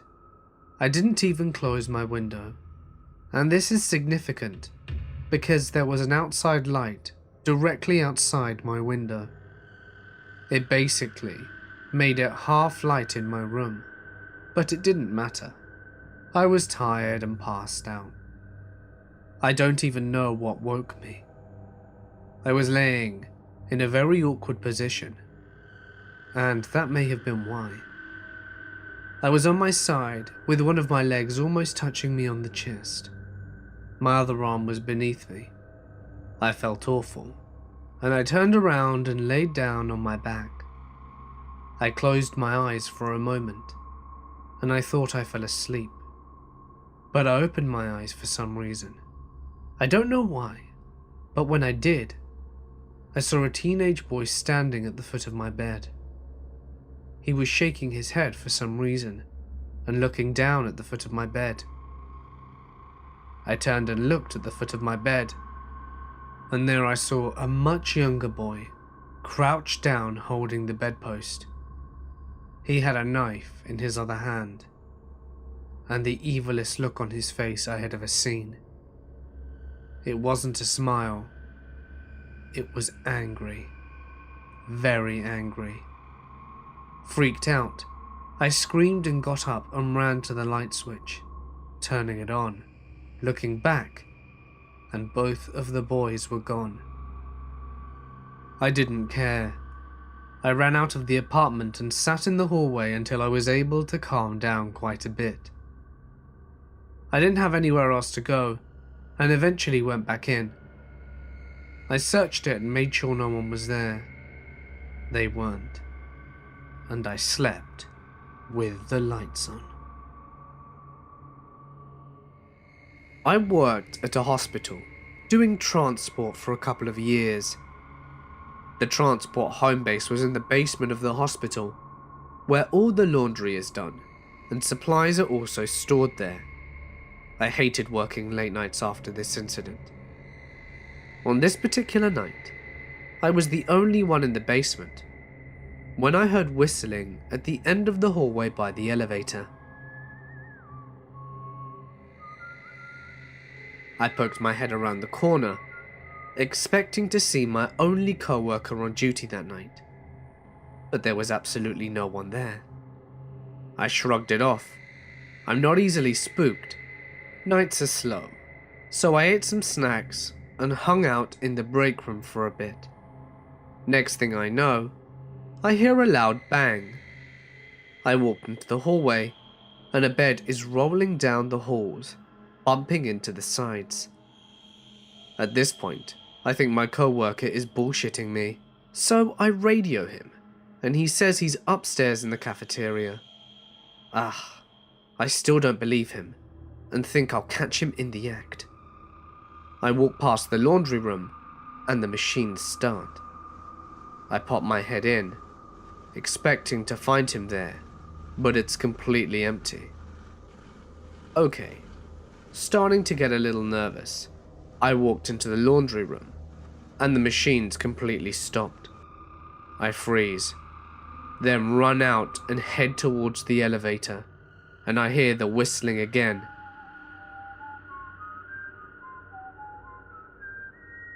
At this point, I know I am the only worker in the basement. As I am standing there waiting for the elevator, things start falling off the shelf down the hall. Boxes of gloves, tissues, packages of tubes. I am literally standing there, watching them fall off one by one at the opposite end of the hallway. I shit you not. My entire body broke out in goosebumps. My hair stood on the end, and I had a strong gut feeling I was being watched. I was not alone. As I was getting into the elevator, I feel what felt like someone brushing my arm. I went upstairs and found my co-worker in the cafeteria and freaked out to him. I got out of there and transferred soon after that. The creepy thing to add is that I usually whistle mindlessly to myself at work. It's almost as if the spirit was mimicking me. Creepiest feeling ever. When I was 15, my mother bought her dream house, a large Victorian on a hill, with 7 bedrooms, and much larger than the tiny 1-bedroom that we'd been living in. During the buying period, we were there several times, and I was excited to get my own room, finally. Before we could move in though, a lot of cleaning needed to be done. The previous tenants had left it feet deep in crap, clothing, and loads of other stuff we had to clear out. We hadn't lived there for very long, and then the nightmares started. They were always about ghosts. I told my mother that I thought there were ghosts in the house. She scoffed and said, "All right, I'll have my sister come." Her sister was a sensitive who could feel when spirits were present. She went through and declared it clear, but I insisted. Finally, just after New Year, we moved in. Soon after, it became apparent that I was right. Things started getting moved. You'd see things out of the corner of your eye, odd noises and smells. I'd smell whiskey in my bedroom, or chocolate cake in the kitchen. Turned out, there had been an older couple who lived there. She loved to bake, and he loved to drink. And when he had too much, his wife would make him sleep in another room. My room. Then there was the black cloud. It would follow me up the stairs at night, and stop as I went into my bedroom. As soon as the door would shut, it would come through the wall and drift in back and forth. At about this time, my depressions deepened, and I began considering suicide. The old man seemed to be more attached to my sister, who will deny anything to this day, but she would suddenly begin sleeping in the living room. I finally saw him one night. I was going from my bedroom to the bathroom, and looked through the front bedroom towards her room. In the front of the door, facing it, was this pale figure of an old man, but his face was turned towards me. The black eye sockets were staring right at me. All of a sudden, I didn't need the bathroom anymore. I sat in my room trying to figure out what I had just seen. The main one, though, we called Victoria. We saw and experienced her the most. She was a tall woman, wearing a Victorian gown, hence the name. I was up early one morning. My mother had gotten up for work and looked up the stairs and saw my sister coming down. "Both of you up before dawn? What's going on?" She waited for my sister to come down into the kitchen, in her robe and hair up in a towel. She waited and waited. She finally started calling up the stairs. My sister finally answered, and my mother asked, "Weren't you just coming down the stairs?" "No, I was sleeping," she replied. Victoria would suddenly appear in the middle of a room, drifting through it and then disappear. I would hear my mother speaking in the kitchen. "What?" I'd ask, and there would be no reply. I was just talking to the ghost. One night, I was up late writing, and I went downstairs for a cup of tea. I came up the stairs and turned to go into my room, and just as I was doing so, I glanced into my sister's room, and that's when I saw him. The old man was just there, standing in the doorway. I stopped dead in my tracks, staring as he slowly faded from view. The Victorian ghost liked to take things as well, usually jewellery or underwear, but one day I had important papers from my car insurance laid out on a table in my room. I went to deal with them, and they were gone. There was no one else in the house. At first I thought a breeze may have swept them onto the floor, but they were nowhere to be seen. Things would often be returned, either the third time you looked where the item was left, or around the third day you lost them. Sure enough, 3 days later, the insurance papers were right back on the table where I put them, except they had been folded into quarters. Many years later, my neighbour's father passed away. I went with her to the funeral and the reception at the church. Relatives gathered afterwards at the house, where we were out on the back porch jabbering away. I'm listening to my family's stories, and one of her cousins pipes up, "Who the hell are you?" My neighbour explains who I am, and which house I live in, and she goes, "Oh, do you still have that tall lady ghost who stands by the window in the library?" I felt my blood turn cold. I didn't know anyone else who knew about her, let alone anyone else who called the room the library.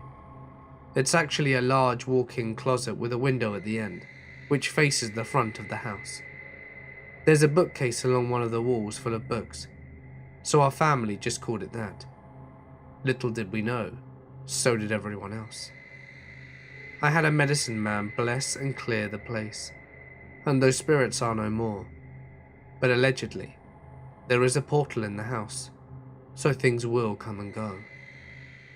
Unfortunately, 11 years to the day of moving in, my mother lost her battle with cancer at 4:45 a.m.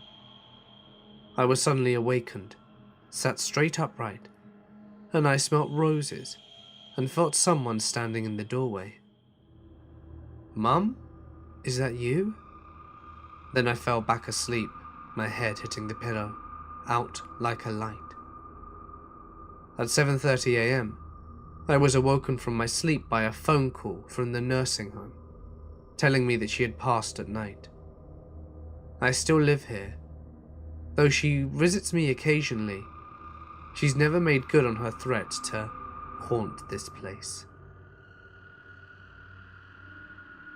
My grandfather died last year, sometime when my son was maybe a year old.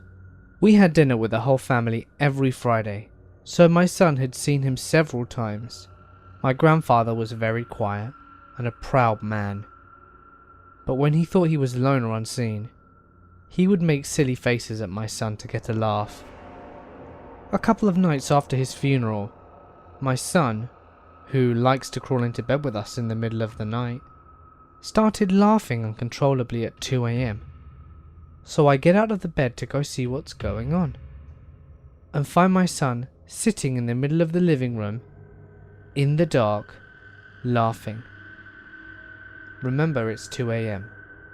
So I say, "Hey buddy, what are you doing?" He just replies, "Papa, funny." I got a little nervous for some reason and went to pick him up, and bring him up to our room for the rest of the night. And as I'm hauling him away, he says, "Bye, Papa," and blows a kiss at absolutely nothing I can see.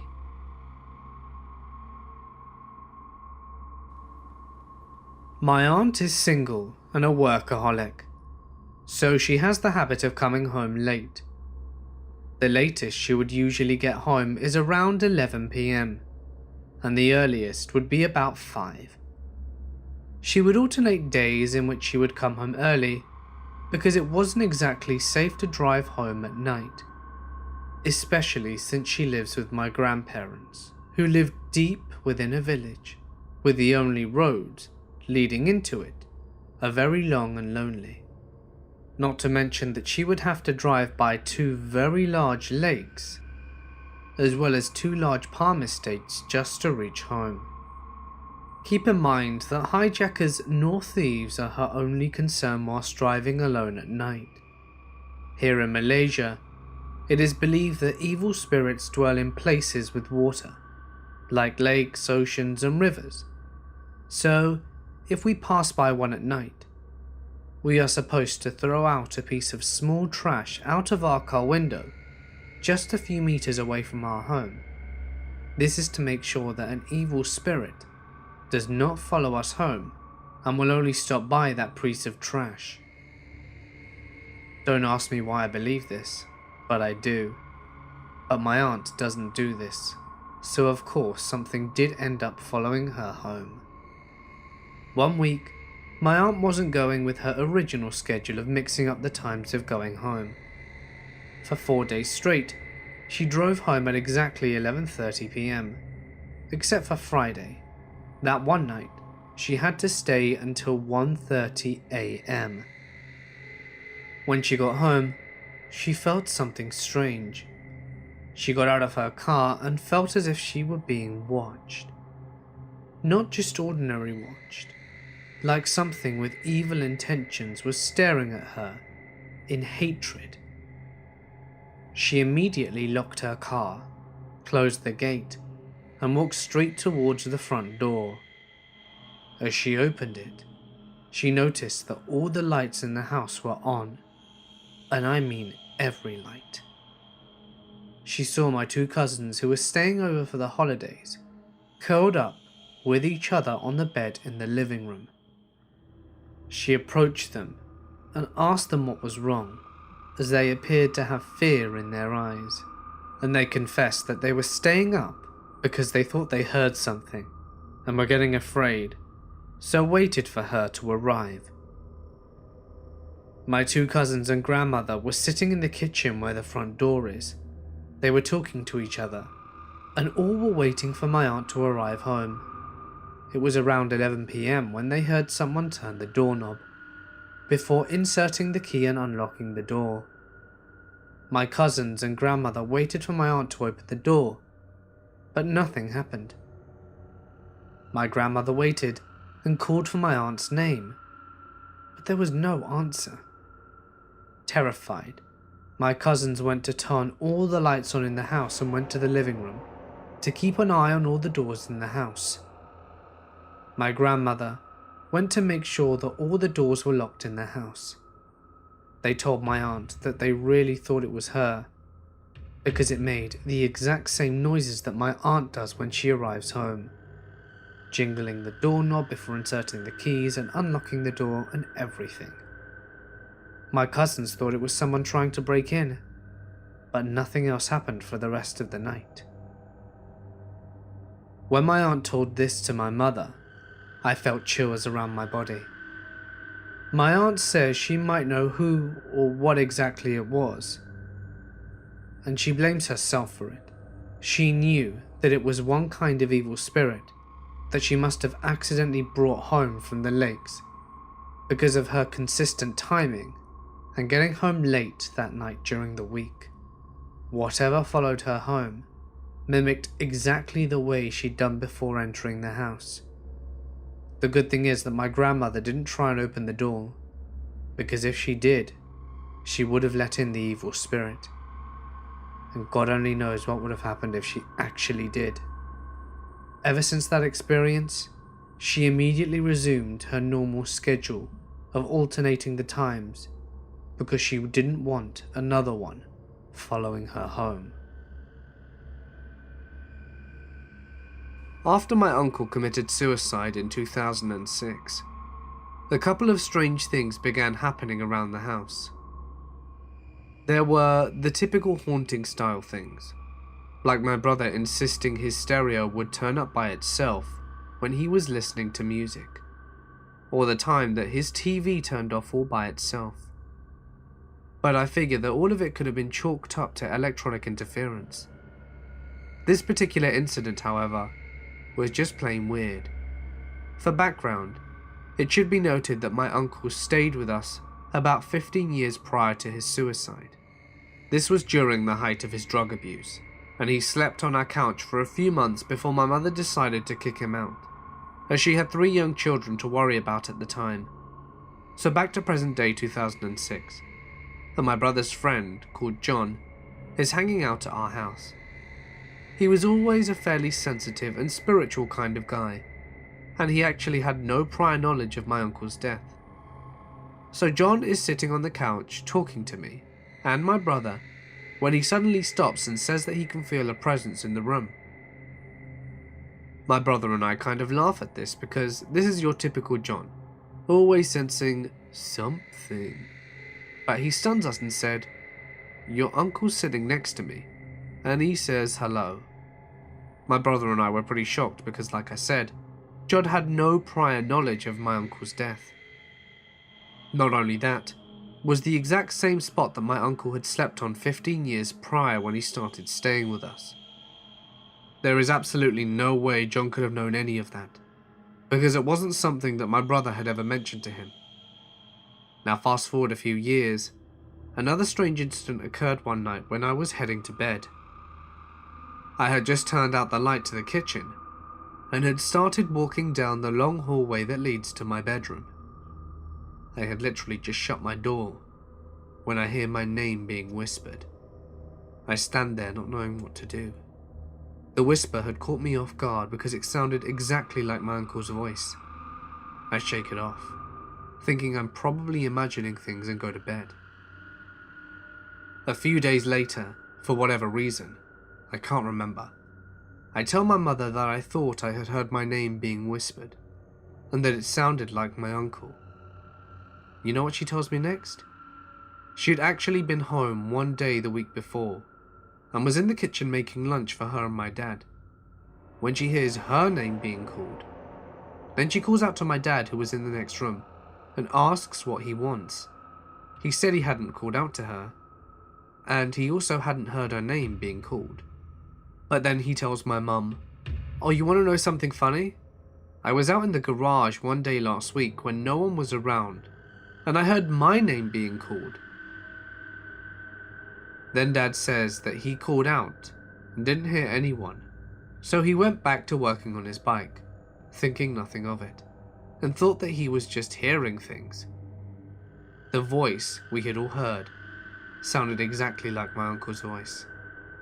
It's definitely a strange coincidence that we all heard our names being called, when we all aren't the kind of people who just hear things, and in such a short space of time with no knowledge of either event. And this was during a time when none of us had been thinking about my uncle to have the suggestion put into our heads. It was a little creepy at the time, but thinking back on it now, it's kind of nice to think that my uncle might still be around watching over us, and that it may have been his way of playing a prank on us, since he definitely had that kind of weird sense of humour when he was alive. I always felt there was something weird going on in my bedroom when I was a teenager. I thought the place was haunted. I heard noises coming from my closet all the time, and the door would randomly be opened when I entered the room, despite me knowing for a fact that I had closed it. Normally, when I told my parents about these things, they would dismiss it. I would be told that I probably forgot that I had left the door open, and that the noises I heard with just the house settling or an animal on the roof. I guess I understood why my parents didn't believe me. They didn't believe in the supernatural or anything like that. Anyway, this happened on a night that I stayed up, really late doing homework. I was at my desk and working on some pretty complicated maths homework. I was up so late that I ended up falling asleep at my desk. It wasn't something that I ever did that much. I woke up, feeling disoriented at first. I was woozy, and it took a few minutes to realize that I had fallen asleep whilst doing homework. I thought I'd just get up and roll into bed and sleep for a bit. I raised up and pushed my chair out from my desk. As I moved to stand up, I was shocked when I saw a little girl crouched under my desk. She was disheveled and had a really nasty wound on her forehead. In shock, I fell backwards, knocking my chair back too, and it fell over. I never took my eyes off the girl, and she stared straight at me. Then, I struggled to get up, and when I got to my feet, she was suddenly gone. I was freaked out, but I wasn't sure what to do. I was an only child, and both of my parents worked the third shift. They wouldn't be home all night. I took the blanket off my bed, and then I went into the living room and laid down. I left a light on, covered up and tried to go to sleep. It was hard though. I kept expecting to see her again. After a long time, I finally fell asleep without seeing her. I decided not to tell my parents about it. They would just tell me that I was dreaming or something like that. But for a long time, it was hard sleeping in my room. I kept looking at my desk every night expecting to see her underneath it, watching me. Number 2. I was helping another nurse with a patient that had lived a very hard life. He had numerous things going on, from cardiac to renal failure. You name it, he had it going on. This man was very much afraid to die. He never told anyone why, but I suppose everyone's afraid to die really. Every time his heart monitor beeped, he would just go into a raging scream. "Don't let me die! Don't let me die!" He clearly wasn't ready to go. At 2 a.m, his cardiac monitor starts alarming VTAC. We both rush into the room, and I am pulling the crash cart behind me. When I get to the room, the other nurse is completely white. This man was sitting about 2 inches above the bed and was laughing. His whole look had completely changed. His eyes had a look of pure evil on them, and he had the most malicious grin on his face. He laughed at us and said, "You stupid cows aren't going to let me die, are you?" And then he laughed again. We were kind of frozen. I did reach up and hit the code blue button, and when I did, the man went into VFib. He crashed back on the bed and we started coding him. But after 20 minutes it was called. 5 minutes after the code was called, several of the cleaning team were in there doing their business, when the man sits up straight in bed and says, "You let him die. Too bad," and then begins laughing maniacally. The man collapsed back into the bed, and then we heard the most horrible, agonizing scream resonate through the hallways. You could hear "Don't let me die" be whispered throughout the whole unit. Every one of the nurses that night was pale and scared. Nobody went anywhere by themselves. By morning, though, the whispering had subsided. The night shift nurses had a prayer service in the break room before we left for home.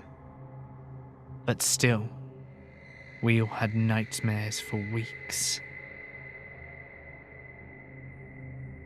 Allow me to introduce myself. I'm a 22-year-old guy from Switzerland. I live in a small city called Brick-Gills. The special thing about this city is that I have pretty much all stores and restaurants I need at my doorstep.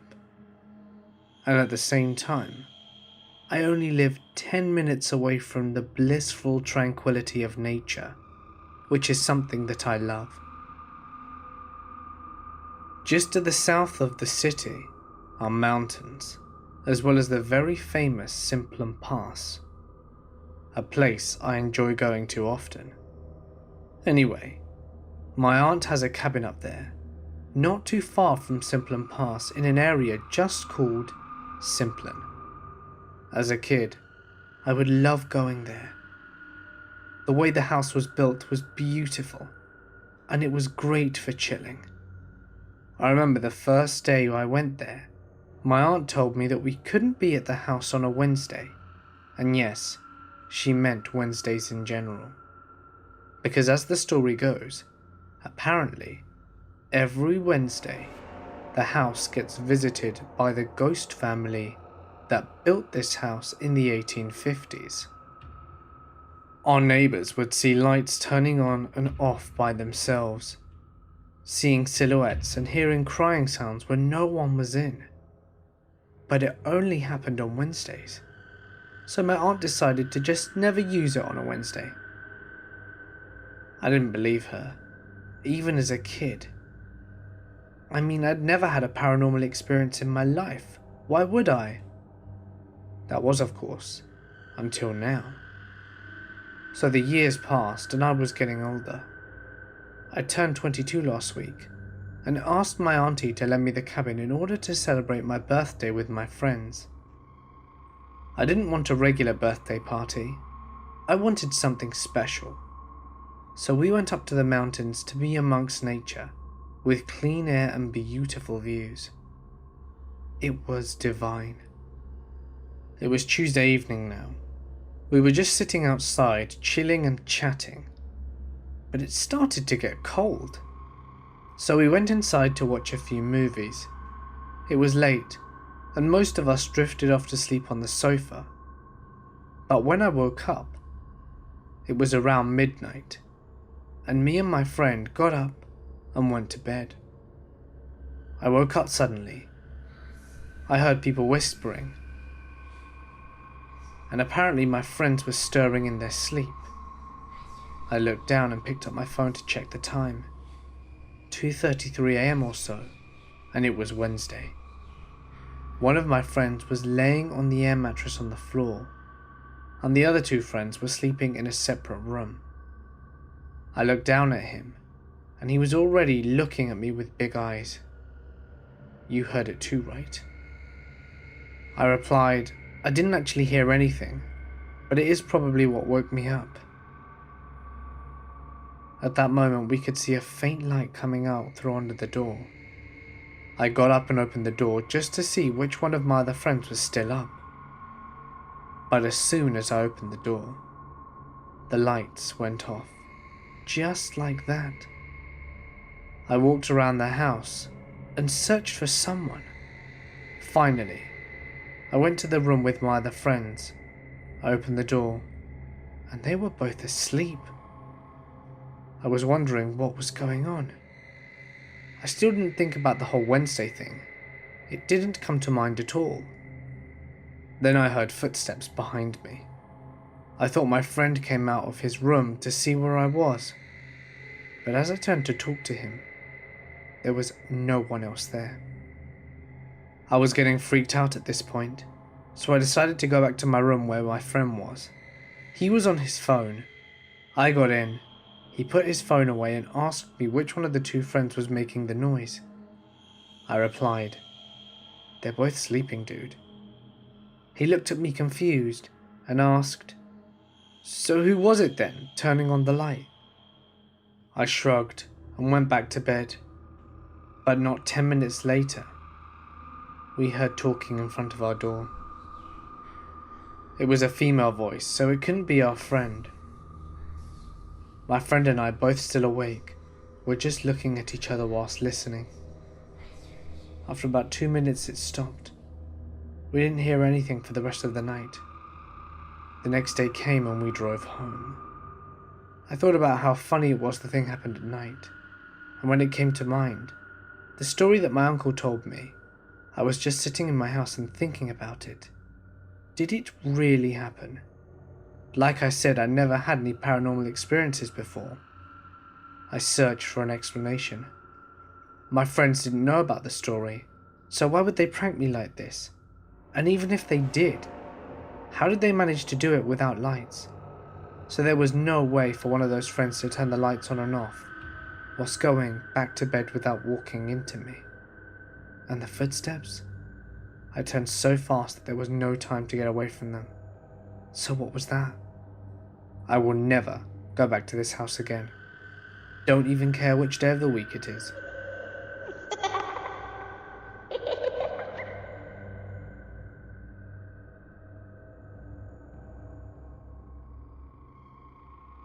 This was told to me by my cousin that lived next door to me through my teenage years.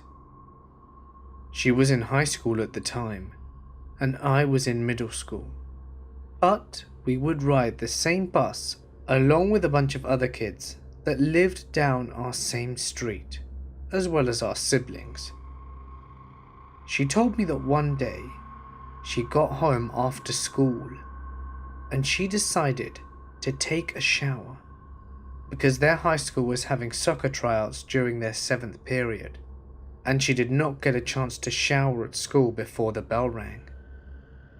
She said she'd been in the shower for about 15 minutes when she heard the front door open and close. She figured that it was her older sister, so she called out, "Anna, is that you?" Anna replied, "Yeah, it's me." My cousin continued to shower for a while longer before getting out and getting dressed. As she was walking out of the bathroom, she asked out loud, "So how was your day?" There was no reply. "Anna?" Nothing. That's odd, she thought. She peered into every bedroom as well as the living room and kitchen. There was no one home, and the front door was still locked with her key in it, exactly the way she'd left it before getting in the shower. So there was no way Anna could have actually come into the house. Perplexed, she called Anna on her mobile phone and asked her where she'd gone. "What do you mean?" Anna asked. "I stayed after school," my cousin told her. "But I heard you come in a while ago whilst I was in the shower. I even asked if it was you and you replied yes." Anna had no idea what she was talking about. She was a little freaked out, so she searched the entire house to guarantee that she was alone. And she was. They never did find out who replied that day. I'm female. I lived in Aurora, Illinois until I was 11 years old. Ever since the age of 6, I could see ghosts and spirits, as well as feel and hear things that most people cannot. After leaving a terrible marriage, I found and moved in with my then boyfriend. I was 19, and we were expecting our first child together.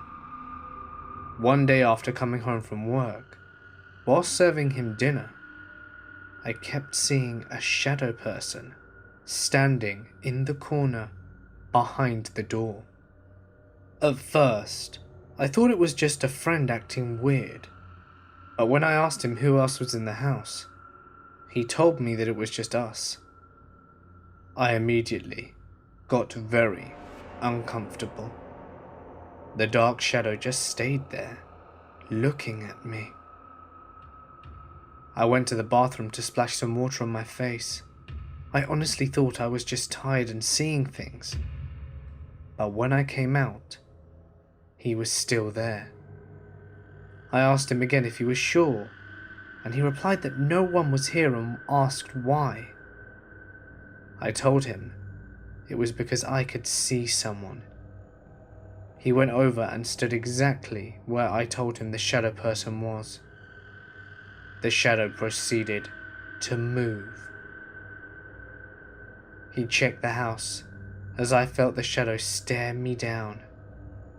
By this time I was terrified. I started to hate being home alone with my daughter from my first marriage. She'd have random meltdowns, which I'd always chopped up to being her imagination. We eventually moved into a trailer park community. By this time our daughter was born, and I was pregnant again with twins. After moving in, I started seeing a tall man, dressed like an Orthodox Jew. Dressed like an Orthodox Jewish man in the black suit, hat, with the big curls. I got that same creepy feeling I had when we lived in the apartment. I knew it had to be the same shadow person I'd experienced before. I started hearing things, voices, as well as feel someone touch me. I was afraid to be in the trailer by myself. I would feel cold spots. I heard one day someone whisper in my ear, "The trailer is on fire." But it was in my sister's voice. She didn't live with me and wasn't visiting. I felt the breath on my skin as they said it. I turned around so quickly, and no one was there. I then called my sister up in a panic and asked her where she was. She told me that she was at work, and at that point I was starting to get seriously spooked.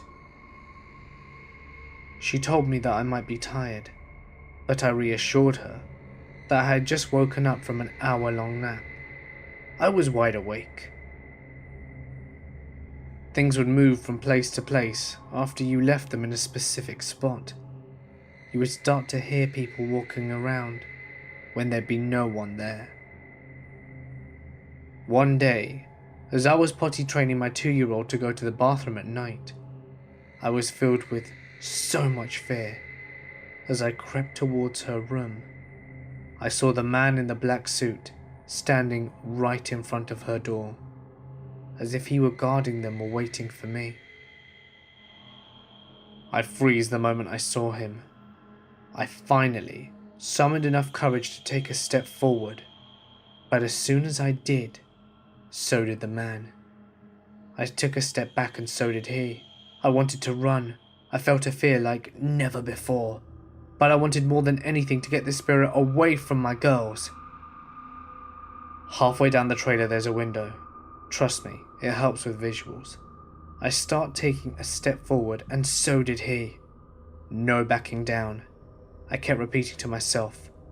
Every step I took brought us closer, and more fear attacked everything within me. As we came face to face, I inhaled deeply and stepped forward. Never in my life have I had so much fear in me. I can only describe it as this. This spirit is passing within me. I lost my breath instantly. When I started stepping forward, I was immediately filled with every ounce of hate this thing had. I felt hate, vengeance, depression, the need to kill, betray and defeat, and so much anger. I could only describe it as borderline demonic. I was paralyzed, but not out of fear. I truly could not move. After about 2 minutes, I was able to continue moving and regained my breath. I hurried down the hallway to see that he had turned to look at me, staring at me intently with those dark eyes, filled with everything I had felt. Then I continued to walk as he did, and he gradually faded. I woke up my daughter, tucked her back into bed, and whilst I cried. In the year 2010 or 2011, I was beginning to explore YouTube. I watched cat videos and music videos most of the time. But one day, I found an incredible singer. She was doing cover songs and had an amazing voice, and I really liked her cool punk style. I liked her but didn't have a YouTube account, so I couldn't subscribe to her, and that's why I lost her again, after a couple of days. Jump to the year 2015, where I found my all-time favourite YouTuber, Ryan Higger. I love this guy and his content so much. I can't even begin to tell you. I got addicted to him, and I followed him on every social media platform possible. So this brings us to the year 2016. I was graduating in that summer, and I was studying non-stop. One day in June, I think it was Friday the 10th, I was studying for a really long time. It was around 12:30 or 1 when I finally said, okay, that's it. I want to stop now. But I was awake too much. So I had to distract myself in order to get tired enough to go back to sleep. So I watched some YouTube videos and looked at the clock again. It was around 4 AM. Then I thought I was tired enough now to go to sleep. But suddenly a thought came through my mind. I wonder what that YouTuber's doing who I watched back in the day. Is she still singing? What is she doing? And most importantly of all, what was her name? But I couldn't remember her name. I hadn't thought about her in years, so it wasn't a surprise that I couldn't remember her name. But I didn't want to try and look her up that night because I knew that I wouldn't be able to find her immediately. And I was tired and was pretty much done for the internet for now. The next morning I woke up and started scrolling through my Twitter notifications. I noticed that Ryan Higger had tweeted something. Oh cool, I thought. Let's see what he says so I can give it a like. And when I saw it, I saw hashtag prayers for Christina. I didn't know what to think of that. I was confused as I didn't know what was going on. And as I kept scrolling down my feed, there was another one. Please tell me that hashtag RIP Christina Grimmie is just a messed up rumour. My whole body froze. I was staring at my phone in disbelief, shock and terror. I knew the face that I was going to see when I googled that name. I couldn't stop my fingers from moving off my phone because I was too scared. I knew the name. I remembered it again. After a minute of staring onto my phone without really looking at it, I googled the name of the girl, and yes, it was her. It was the YouTuber I thought of the night before. She had been shot right after a concert and died. That alone was sad enough because she was such a talented artist, and I'm 100% sure she would have had an amazing career if that incident hadn't have happened. But the fact that I hadn't thought about her in over 6 years, not hearing a single thing about her here in Austria, and then thinking about her on the night of her death? That's too crazy for me. And it still is. I mean, how can it be possible? A couple of weeks later, I thought about the experience and wondered, when did she die exactly? I mean, what time?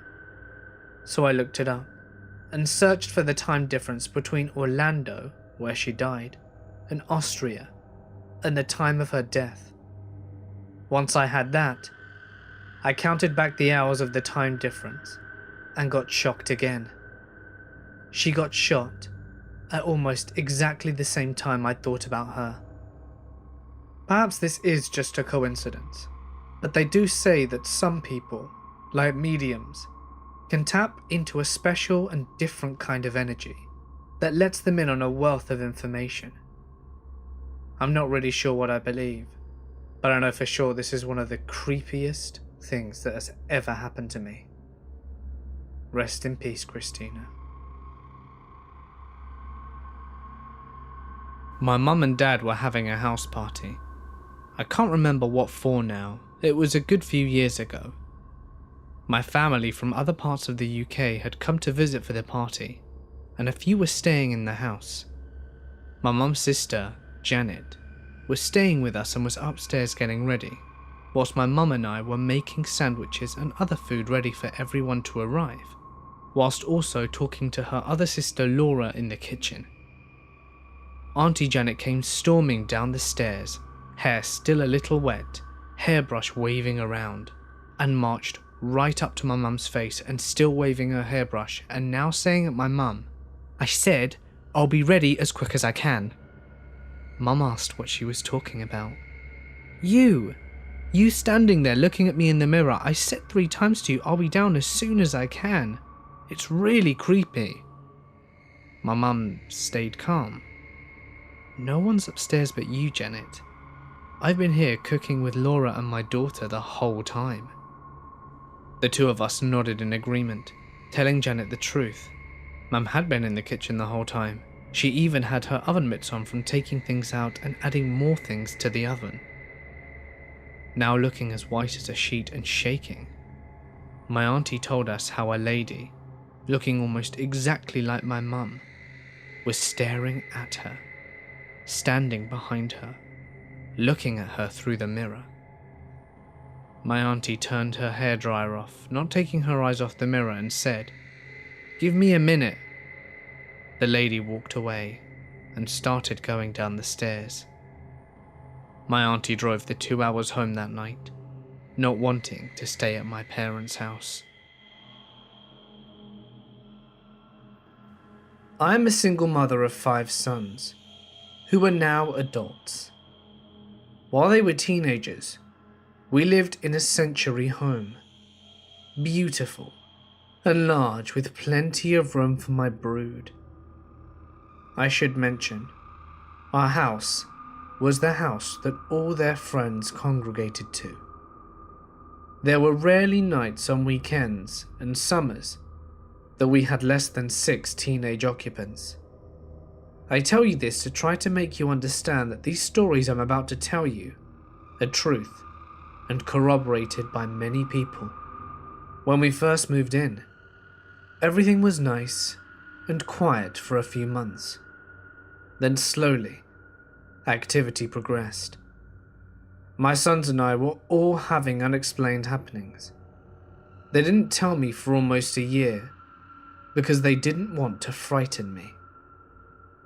My first experience was being woken up at around 3 a.m. At first, I was in a half awake and half sleep mode.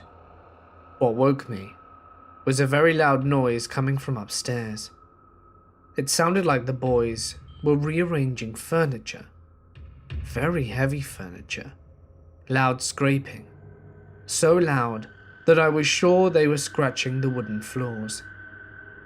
I instantly became furious and marched upstairs ready to bust some butts. When I got to the top of the stairs though, all was quiet and dark. I started opening bedroom doors, only to find all the boys sleeping soundly. I thought, wow, that was a vivid dream. To my dismay though, it happened a couple of months later and became more and more frequent until it was almost a weekly event. I was speaking about this with my neighbour and she got a really funny look on her face. I asked her what was wrong and she said, "I don't want to scare you, but when my sister, who's clairvoyant, was over, she looked up at the window, pointing to one of the boys' rooms, and said, 'She has company.' I asked her what she saw, and she said she saw a man and a woman in old-time clothes staring back at her. At some point, I decided I want to share my experience with my sons. When I did, they all broke out with their own stories. Some of them had been touched, some just heard noises, or felt their beds being shaken violently in the middle of the night. Here are a few of the most memorable ones that stand out in my mind. We being myself and around 7 to 9 teenagers filling up every square inch of the living room, We're all just visiting and half watching Family Guy. My youngest decides he was tired and going up to bed. Away he went, only to return a short time later with pale skin and wide eyes. He said he'd gone to his room, closed his bedroom door, and got into the top bunk. That's when he heard the door handle turn, heard the door open, then shut again, and then felt someone sit on the bottom bunk. He figured it was his brother and leaned over the bunk and yelled something trying to scare him. He said he froze completely when there was no one there. He was completely alone, hence the wide eyes and pale skin. He truly looked like he'd seen a ghost. One morning, I woke up to find my boys and one of their friends all sleeping everywhere in the living room, which wasn't allowed in our house. I woke up my second oldest and asked him what the deal was. He said that they couldn't sleep upstairs because something was opening and closing all the doors at night. He said they'd wake up and prop things in front of the doors to prevent them from slamming, only to be awoken by slamming. He said, "Ma, those ghosts keep moving the stuff we put in front of the doors. We just decided to sleep down here, and I couldn't blame them." My oldest subsequently joined the Marines, and on his month-long furlough after his Iraq tour, he had a very creepy encounter. He said he was lying on his stomach and reading from his laptop when he felt something sit on his bed. He said he looked over and saw an indent of a person sitting there and loudly screamed and ran out the room. He said he looked over and saw an indent of a person sitting there and said out loud, "I hate ghosts," and not a second later, he said he was being pushed into the bed. He spoke the name of Jesus and it quickly got off him. My final straw was on Halloween night of all times. I was at the computer in the dining room home alone, and I felt something behind me. I turned and heard my name being said in an awful low and sinister growly voice, and then the sound of something large falling down the staircase. It was so loud, I thought I'd find a broken dresser at the bottom, and there was nothing. Nowhere. I searched upstairs and outside for the cause of the crash, but nothing. I finally had my pastors and the elders of the church come and bless my property and my house. There have been no strange activities since then. I no longer live in that house, but one of my sons have bought it, and according to him, the house is still clean. My one ghost story might not be as interesting as most other ones, and not as long, but it was probably scarier at least. My family always thought that my house was haunted growing up. They heard noises or something that sounded like something was walking around in the attic. Lights would come on, supposedly without anyone remembering turning them on. Things like that. I never believed in any of it, so I didn't care. But one night, I was up late doing homework, and by the time I was in bed, the rest of my house was long asleep. I went and got ready for bed. I heard some of those noises in the attic. You know, the one my family always thought were ghosts or something like that, and I paid them no mind. I got into bed and laid down. I was beginning to drift off when I heard a voice whisper in my ear, "Hey, Tim." My eyes immediately opened, and I looked down to see who it was. There was no one there, and I assumed I was dreaming. But then I looked down and saw a hand reaching from under my bed, and it was resting right near my ankle. I yelled and recoiled in the bed, moving up against the wall. The arm remained for a moment before retracting. My parents ran into the room to find out why I was yelling. I told them what I had just seen under the bed. They checked, and there was nothing. They were bemused, happy that the skeptic had finally experienced the ghost. I maintained that it was probably my imagination, but everyone felt I was just covering. Maybe I was. Who knows for real? This may sound crazy, but here it goes. In college, my then boyfriend and I lived in an old house near campus. The house always kind of gave off a little bit of a creepy vibe, but nothing ominous. After living there for about a year, I started seeing things out of the corner of my eye. Things I couldn't explain, but would convince myself weren't there at all. One day, I was walking through the living room, and I could have sworn I saw a youngish guy with long hair, wearing jeans and a bandana, sitting on my couch. When I looked again, he was gone. Shortly thereafter, the boyfriend's things started getting messed with. He left a stack of magazines on the bed whilst he went for a shower, and when he came back, they were spread out all across the bed. Not like the stack had just fallen over, but arranged in a grid. Another time in the shower, the water turned suddenly cold. He reached down to turn on the hot water, only to find that the hot water was completely turned off. He started to feel creeped out, but I never got a bad feeling, despite the things I'd seen. I joked that we had a ghost, the bandana hippie guy I saw on the couch, and that he had a crush on me. One night, my boyfriend and I were cooking dinner together. He came up behind me at the stove and started kissing my neck. I joked, "Be careful. Jed," as in the ghost guy, "isn't going to like you doing that." He laughed and says out loud, "Sorry, Jed, you can't have her. She's mine." No sooner had the words left his mouth, there was a huge crash in the room next to us. We go to the living room shocked, to inspect, and find that the glass door to our entertainment center had been completely shattered. Pieces of glass were flung all over the room, as if the glass had been hit by something hard. After that, no more weird things happened, and no more creepy feelings nor odd occurrences.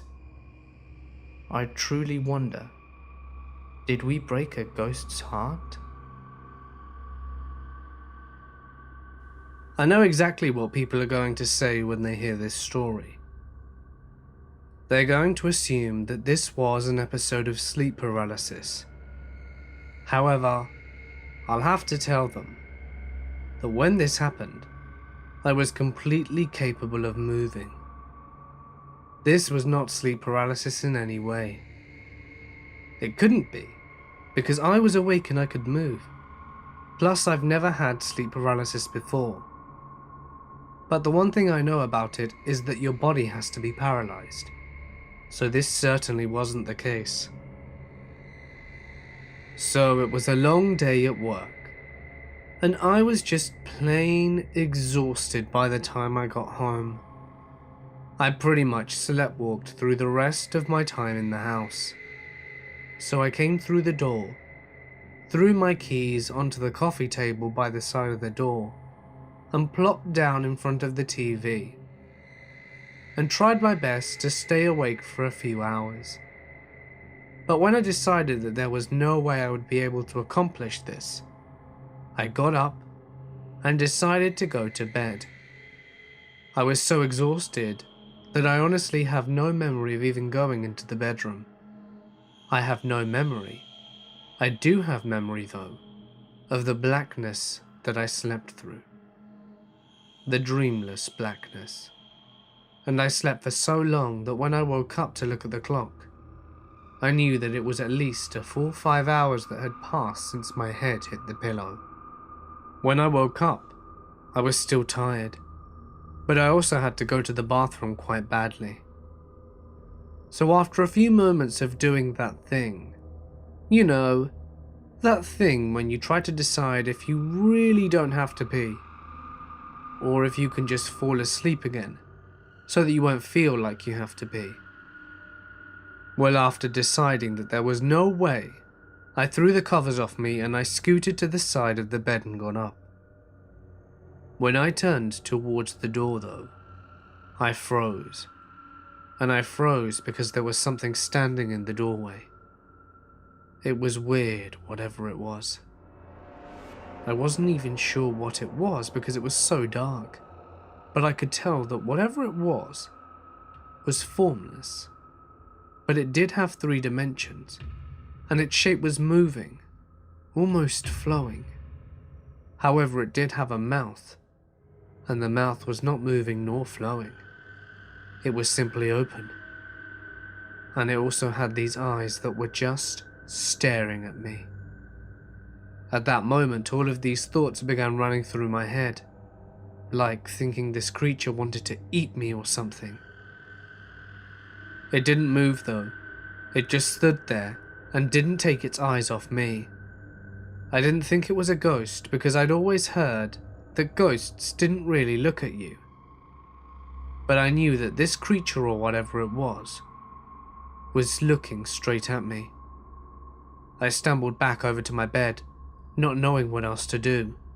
So I pulled the covers over my head, thinking that if I did that and then removed the covers, that the ghost or whatever would just disappear.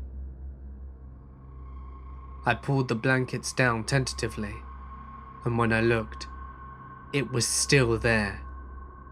I tried again and it was still there. Whatever was going on, it wasn't moving towards me at all. It was just looking at me.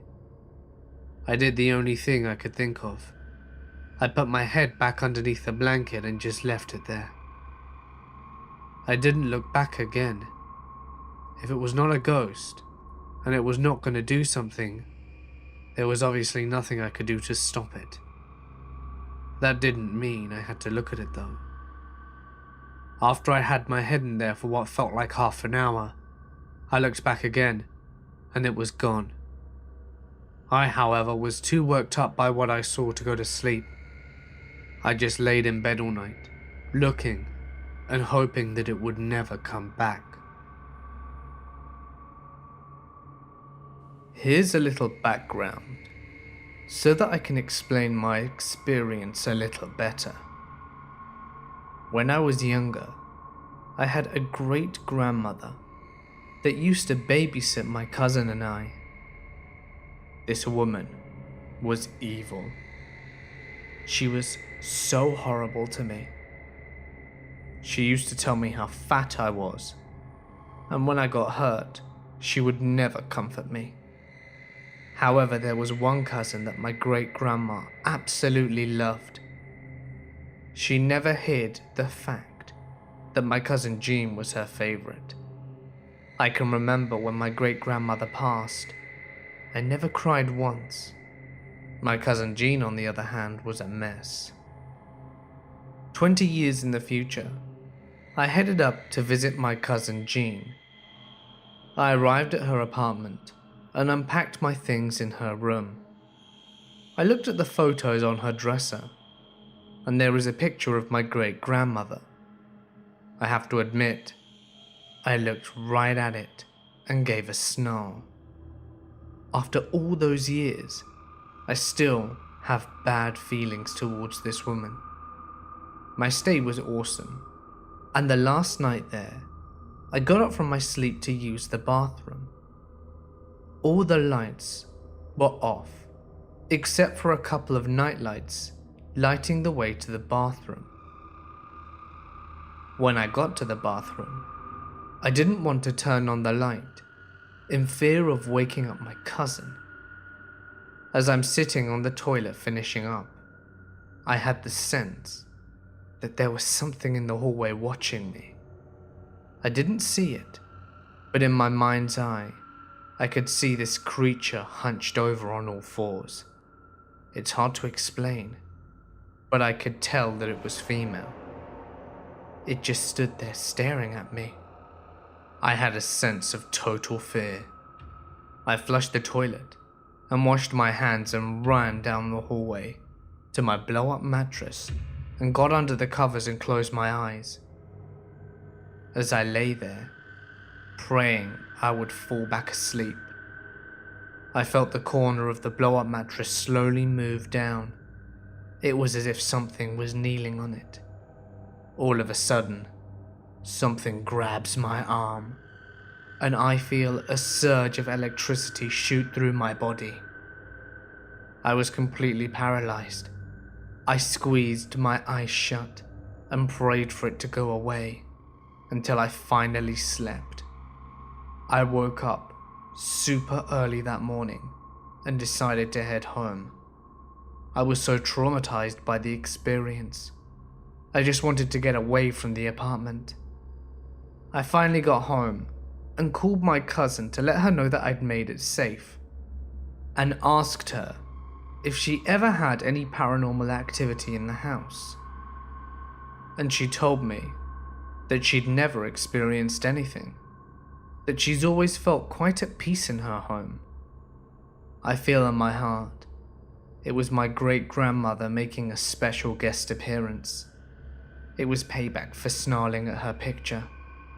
A year later, I went back to visit my cousin. She'd bought a new place, and my mother and I wanted to visit and stay there. My mother and I unpacked and got comfortable in the room. After I sat down, I was looking around the room, and I spot the same picture of my great-grandmother. Instinctively, I snarled at it. You know, you'd think I'd learned my lesson from the first time, but I really didn't like that woman. The snarl really came out of habit. The next day, my cousin, my mother and I go shopping. We were gone for half the day, arriving at my cousin's house. When we were all walking through the front door, my cousin was the first to enter, followed by my mother and then me. When I shut the door behind me, the couch pillow went flying off the couch. My mother turned to me wide-eyed, mouth open. I shook my head and actually laughed. I knew it was my great-grandmother, letting us know that she was still there, and she was still unimpressed. This happened when I was 13 years old. I began hanging out at my friend Sean's house, more often after school. My parents didn't have any problem with it. As long as you got your homework done, they always told me. And yeah, I did get my homework done. But I have to be honest, that this was not why I went over there. I went over there because he had a Super Nintendo and I didn't. And yeah, this was in 1992. Often I would go to Sean's house and wouldn't get home till about 9 or 10 at night. I didn't tell my parents.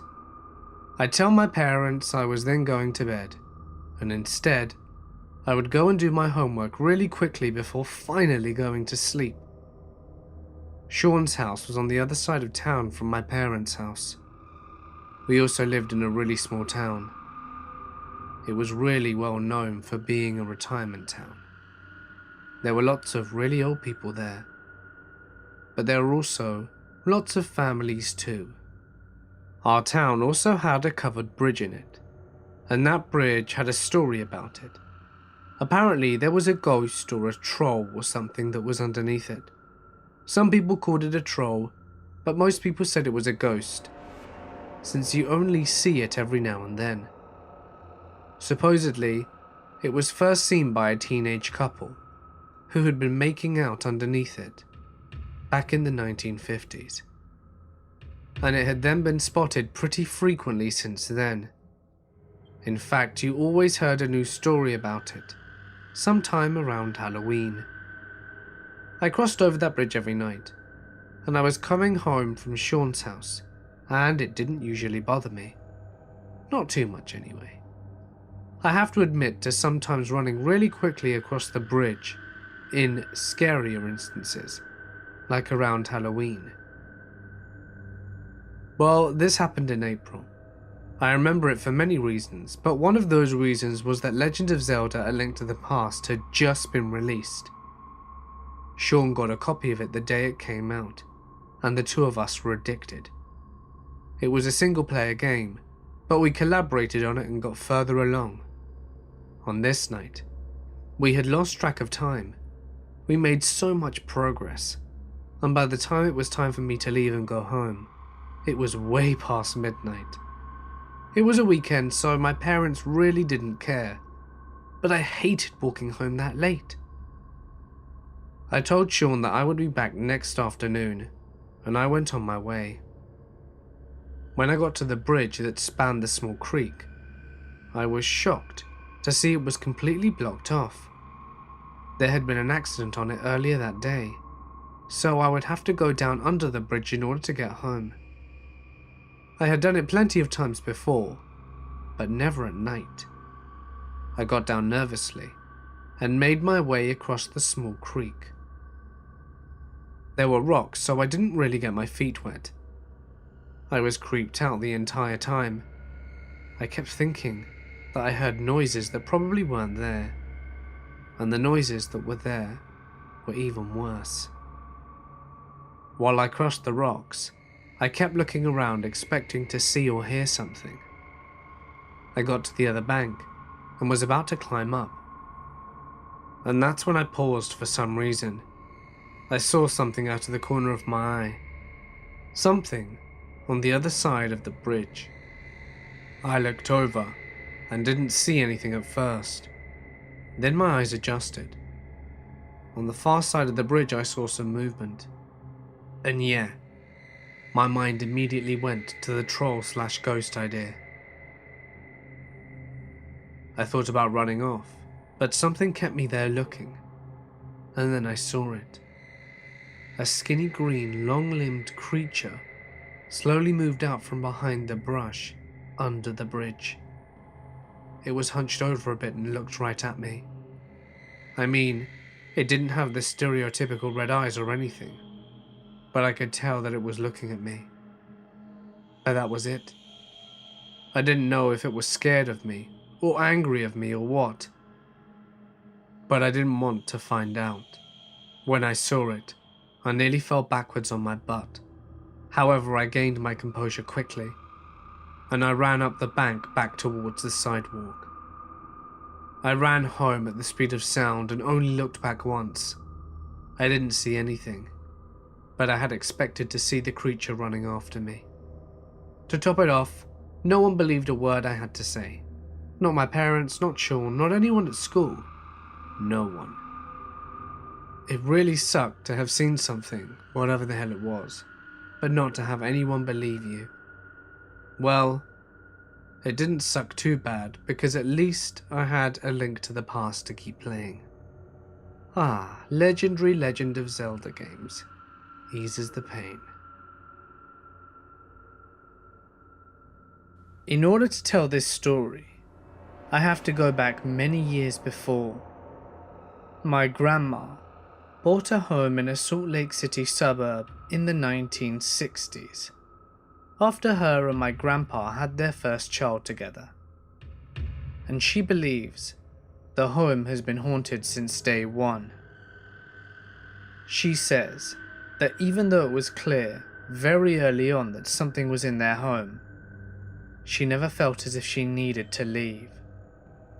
She said it was her home, and that whoever was there was welcome to stay as long as they understood and appreciated the rules. Other than one story, it appears that all ghostly residents at Grandma's house followed her rules, and never gave her a reason to evict them. Over the years, my grandma welcomed more children to the home, and it became a safe haven for my entire family. The home is a one-story home with a downstairs living area. The upstairs has a living room, bathroom, and 2 bedrooms. The kitchen leads to a set of stairs leading to a basement with 3 or 4 rooms. We use the home for most family gatherings. Much of the family has experienced something unusual in the home, and it's commonly blamed on the ghosts. 2 of my grandma's stories are the reason that I have one of my own. My grandpa died in 1999. Several months after his death, my grandma was in her kitchen doing the dishes. She says she felt a strange feeling come over her, as if she needed to leave the house. She later attributed that feeling to that of my grandpa warning her of danger. Before she could even finish her thought, she had a sensation that something very strong was grabbing her from behind and trying to force her downstairs. She couldn't see anybody, but she felt something powerful trying to force her. She states that she fought the power very hard and managed to make it to her kitchen table. She sat at the table and held onto it, whilst the entity violently pulled and groped at her, but she would not let go. Finally, it just stopped, and nobody was there. The house was again silent and peaceful. She said that she was never so scared in her life. My grandma is a tough old lady, but you could tell that this really shook her deeply. Whilst telling me this story, at the same kitchen table, she told me of a little ghost girl that lives in her basement. She said the little girl would like to play pranks on people, pull the blankets off when they were sleeping, or hide things in the home. Grandma said she knew it was the girl because of the laughter. Grandma said the little girl would giggle mischievously, so she knew it was her. The little girl seemed peaceful, and she just wanted somebody to play with. One day my mum was doing laundry downstairs, while she was living there during her separation from my dad. She says she saw what appeared to be a hazy outline of a tiny person. She said hello with a nervous laugh, and then the haze just evaporated. To that point, I had never experienced anything scary or ghostly in the home.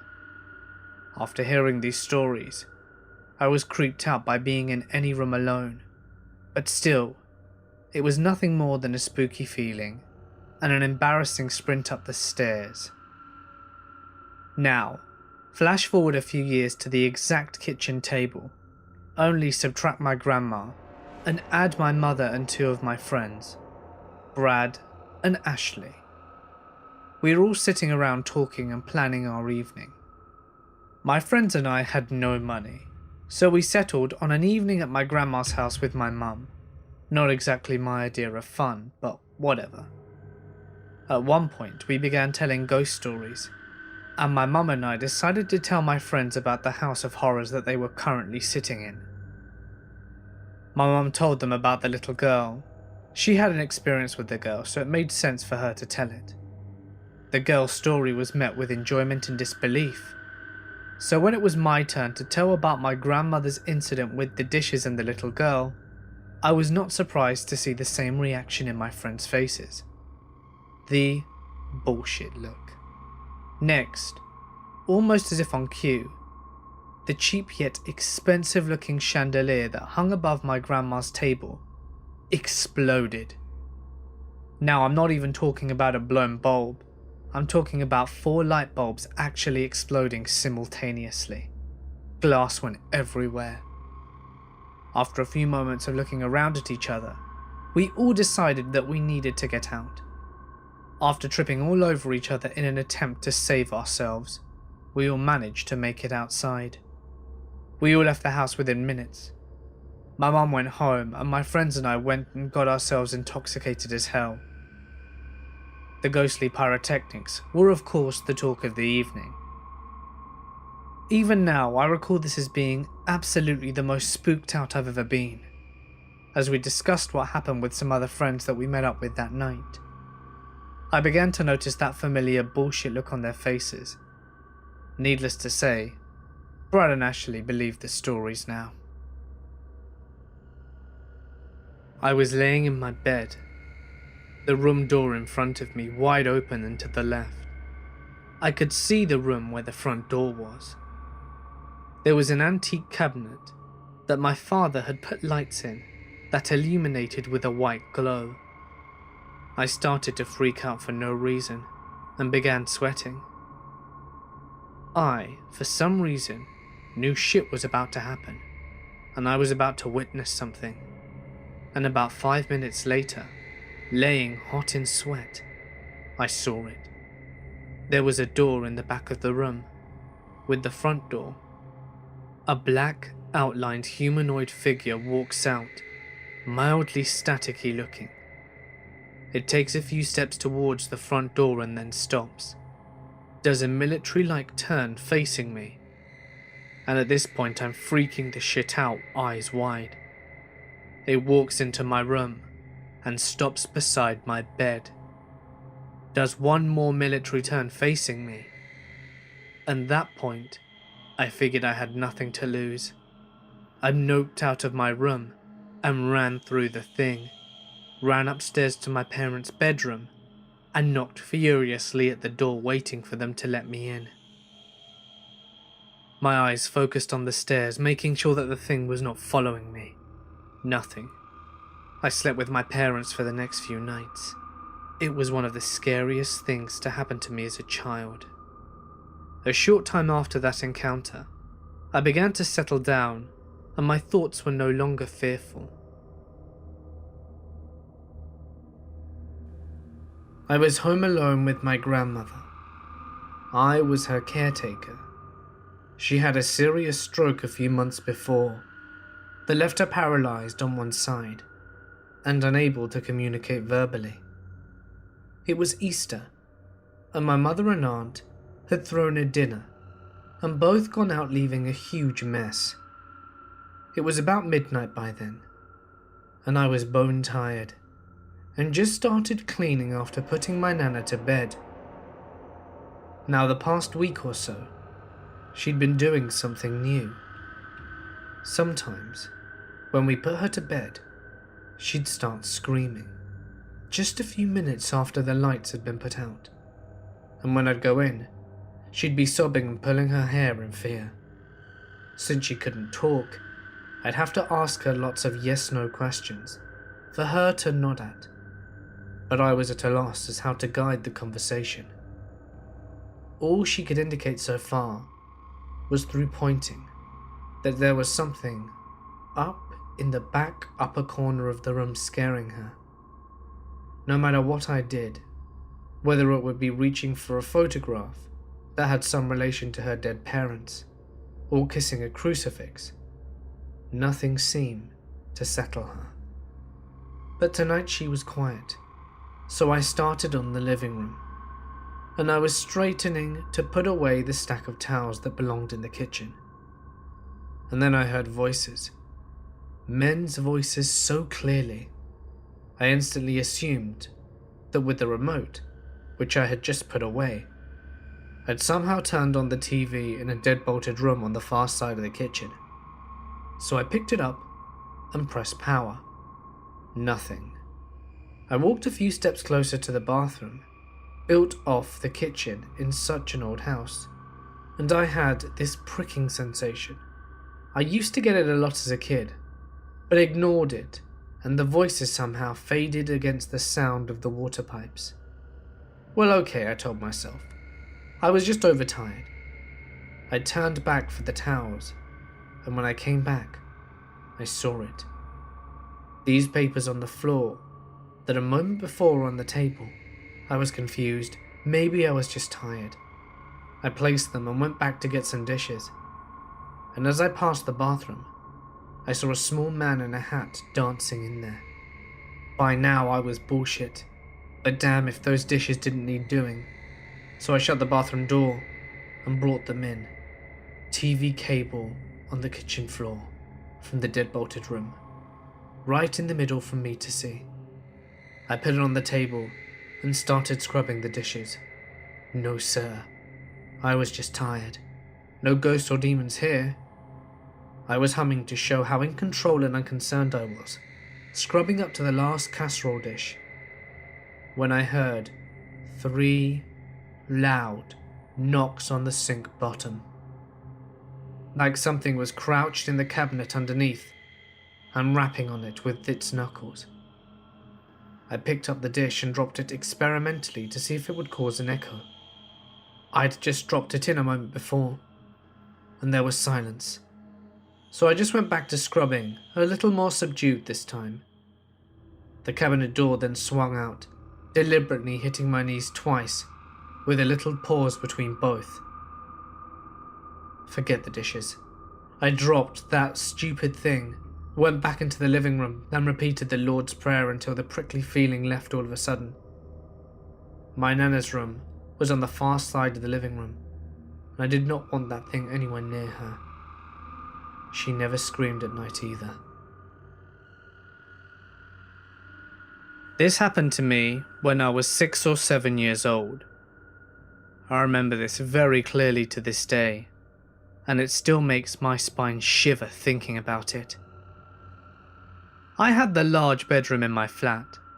My mum had decorated the walls with pink and lavender paint and cute little metallic swirls. I had bunk beds, glittery curtains in my window, charms, and glittery things hanging from the ceiling. A young girl's dream. I'll try to explain a rough layout of my room. The door opens, and you will immediately see my purple bunk beds, with my head facing out the door. On the wall in front of you, behind my bunk beds, is a long window. To the left on the wall looking out to my garden. The next wall to my left of the bunk beds has a large fireplace, which I used to put all my trinkets on, and then the joining wall to my door was more of an alcove. Anyway, that is where I saw her. I remember getting into bed at night, and everything seemed normal at first. My room wasn't usually too dark, because the moonlight shone through my window and through my glittery curtains. After trying to sleep for what seemed like ages, I don't know why, but I started to look around my room, particularly in the alcove area. Something was in the dark corner. I couldn't focus my eyes properly for a while, but when I did, I noticed my girl's world head, one of those plastic weird lady heads that you can do makeup on and style her hair, stood out in the moonlight against the creepy dark corner. I remember going to lay back down on my bed, but I had an urge to look back, and when I did I was paralyzed with fear. At first I thought I might be imagining it, because I had been staring at the plastic lady head. But I swear, I saw this dark woman-like outline stood right there next to the plastic head. It was like a dark grey black mist, but in the shape of a woman. I slowly looked at her, or it, with its massive bulging eyes, scanning down and saw that she had no feet. There was nothing there. No shadow, no feet. Nothing. She or it was levitating about 10 inches off the ground, and it seemed like she was moving towards me. I was absolutely terrified, and will always remember this because of how cripplingly scary it was. I was in shock. I quickly spun around in bed and curled into the fetal position, with my quilt tightly wrapped around me. I made sure the quilt was tightly wrapped around my neck and head.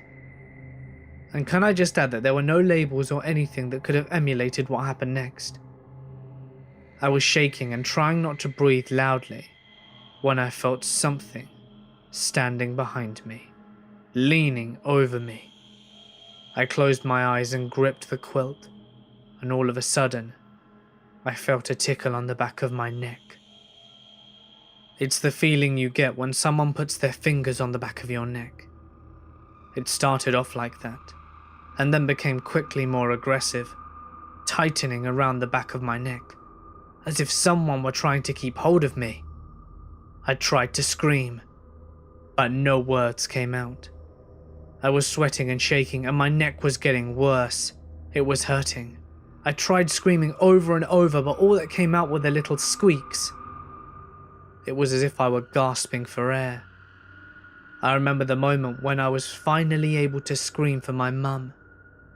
I screamed at the top of my lungs, but it came out as a cracked, blood-curdling cry for help. But as soon as she ran in and flung the door open, a burst of light came through and the whole thing stopped. My mum grabbed me out of bed and carried me to the front room, cradling me as I sobbed hysterically. To this day, she still believes me in what I said, even though she's never had a personal paranormal experience. There was no way I lied about what I saw. From then on, I slept with my mum for a while, and we eventually moved out. I'm grateful that we haven't been back since. I'm pretty sure I'm currently being haunted by a ghost. Who really needs to take a dump? It sounds like a joke, but trust me, I'm being honest. It all started last summer. I was home alone reading a book in the living room, when suddenly I hear a loud fart from the kitchen. It startled me, and I went to see what was going on. In the kitchen I could feel a faint smell of fart, but nothing, and no one was there.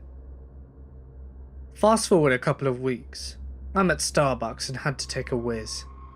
Only the disabled toilet was unoccupied, so I went in.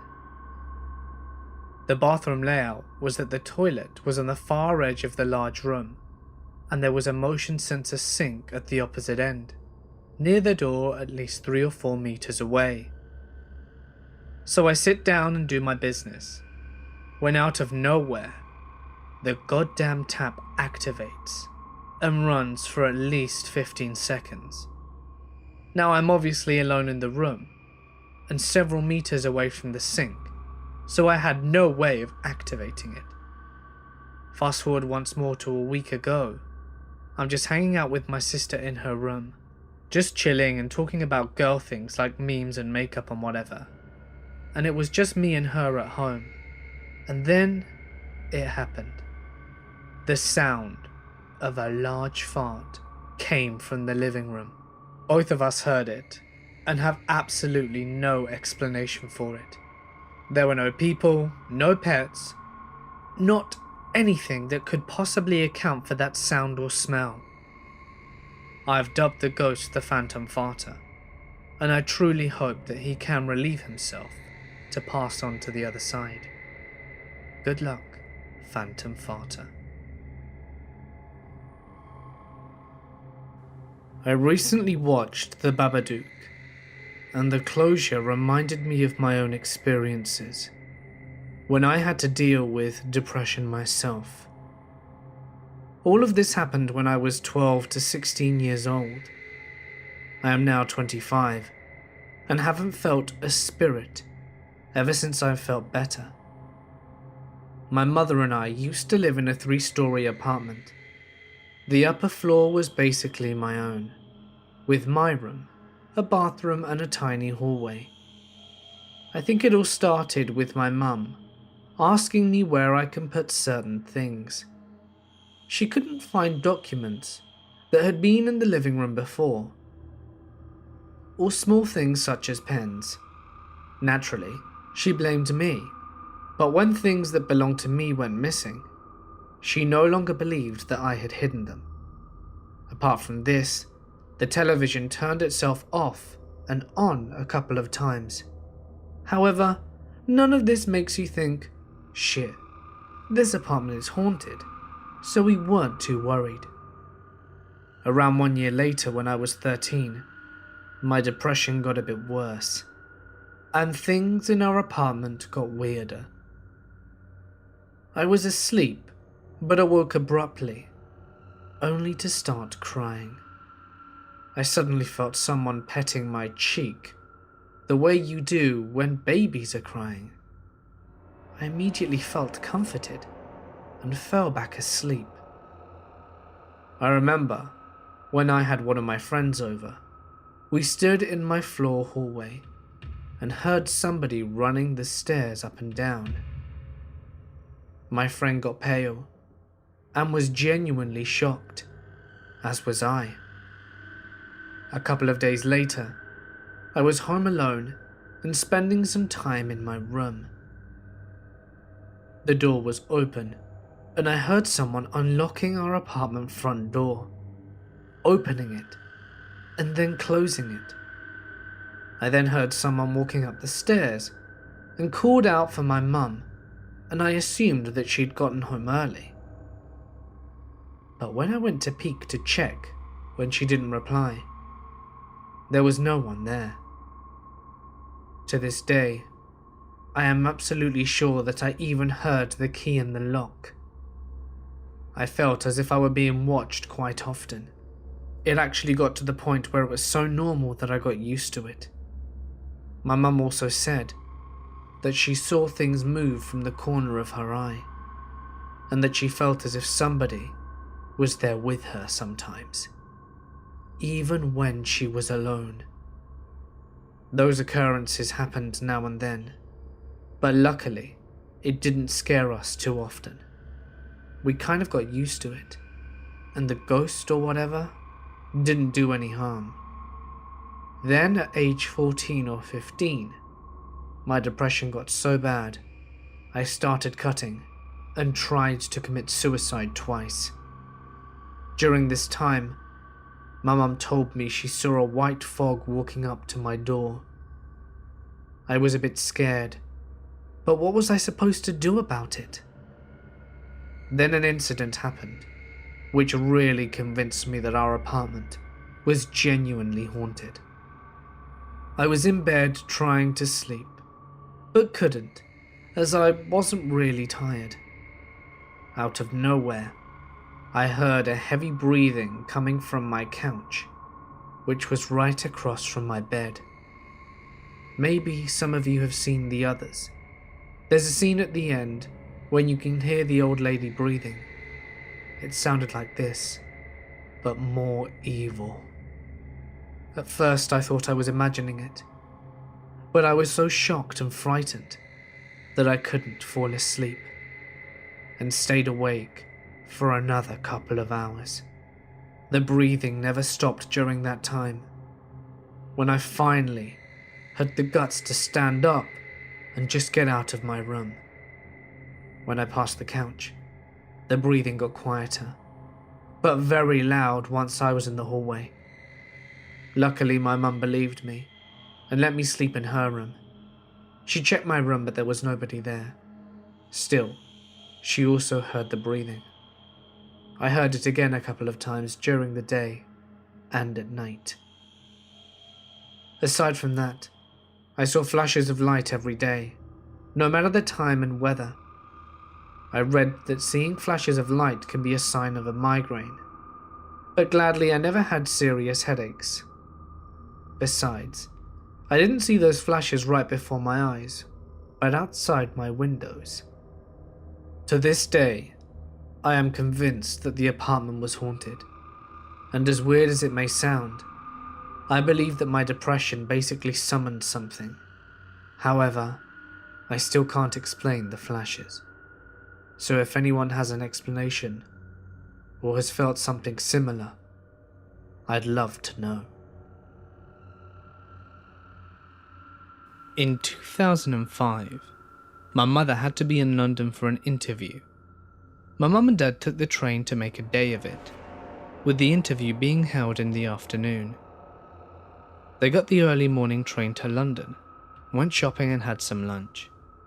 By the time my mother's interview had finished, it was pretty late, and they had a choice to catch the subway and make a run for their last train home, which would get them home around silly o'clock in the morning, or stay in London overnight and catch a subway outside of King's Cross, then back on the subway to the first thing in the morning.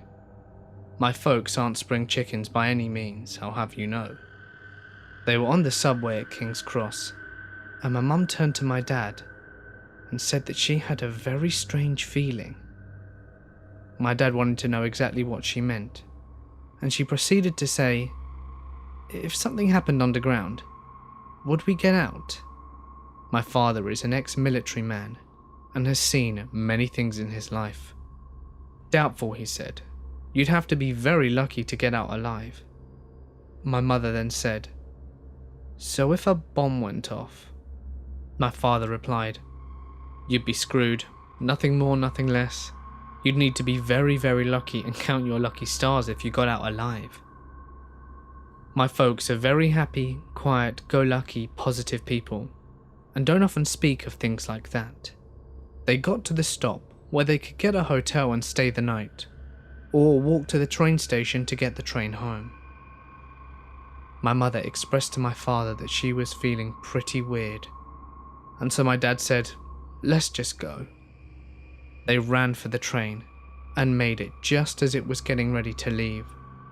My folks woke up safe and sound that morning in their beds, switched on the TV to horrifying news. The subway that they were on, and the subway that they would have been getting on that morning, if they hadn't have come home, had just been bombed by terrorists. The day, 7th of July, 2005. When I was in 3rd grade, I dreamt about myself biking around our neighborhood and suddenly was hit by a truck. It's like seeing yourself in slow motion, and I saw red, blood everywhere. It was really gruesome, and for a child to witness her own death is really scary. I saw myself fly a few feet away, and my body lifeless on the floor. I woke up abruptly, but didn't tell anyone about what I dreamt, because older people here believe that if you dream about something that alarms you, you should tell this to an old tree, and that tree would take away the bad thing that might happen. I know, people here are superstitious, so seeing nothing wrong about this aside from making a fool out of myself, I tried it. I came early to school and told my story to the oldest tree that I could find. After that, I really didn't care or think about it anymore. But a couple of days later, that tree, the same old tree I told my story to, started to die. As in, the leaves turned yellow, all the fruits rotted and fell off, and eventually it just died. Barren. It was chopped down shortly after. I can't explain any of this, but thinking about it, maybe, just maybe, that tree saved my life. Number 3.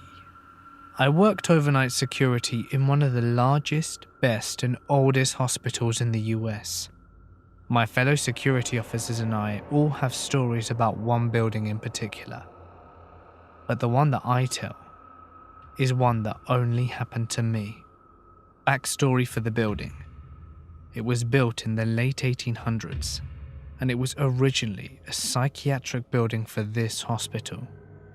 Now, being the late 1800s, not much was known about psychiatric disorders, and on top of that, this hospital was known for its medical research.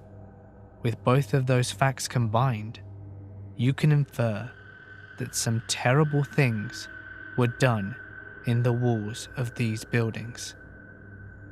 A couple of years before I started working security there, this building had been converted into offices after the newly built part of the hospital dedicated a section for an updated psych ward. So anyway, my rounds for the night happened to include this building. At night, this building was empty. Due to it being recently converted into offices, and the drones who worked there wanting to leave promptly at 5, if not earlier. In some of their haste, they left their office doors unlocked, which is a big no-no due to the medical information being located in their offices. It was our duty to go to each floor and to make sure that every door was locked, and if it wasn't, to secure it ourselves. I did my initial sweep of the building to make sure it was clear, and nobody was in the building. I proceeded to do my door-to-door checks, and the hallways were pretty narrow, so I could check both sides of the hallway doors at once.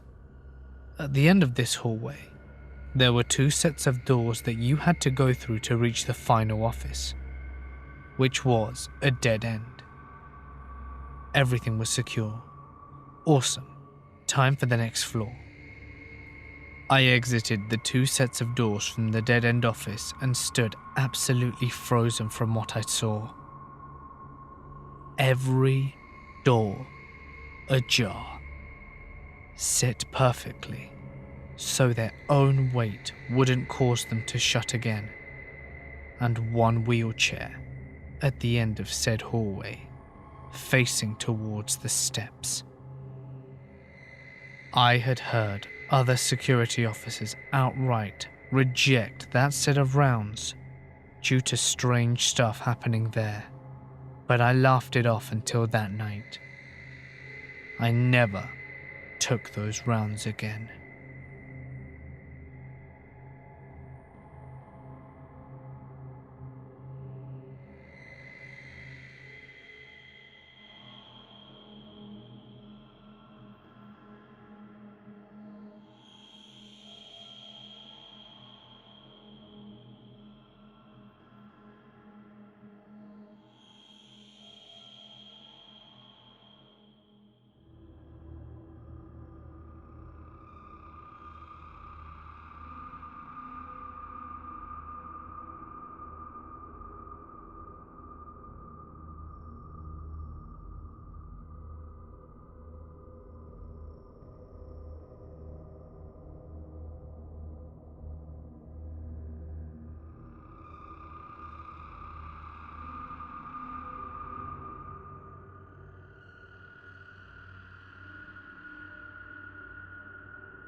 I received a call from an elderly lady who had trouble breathing.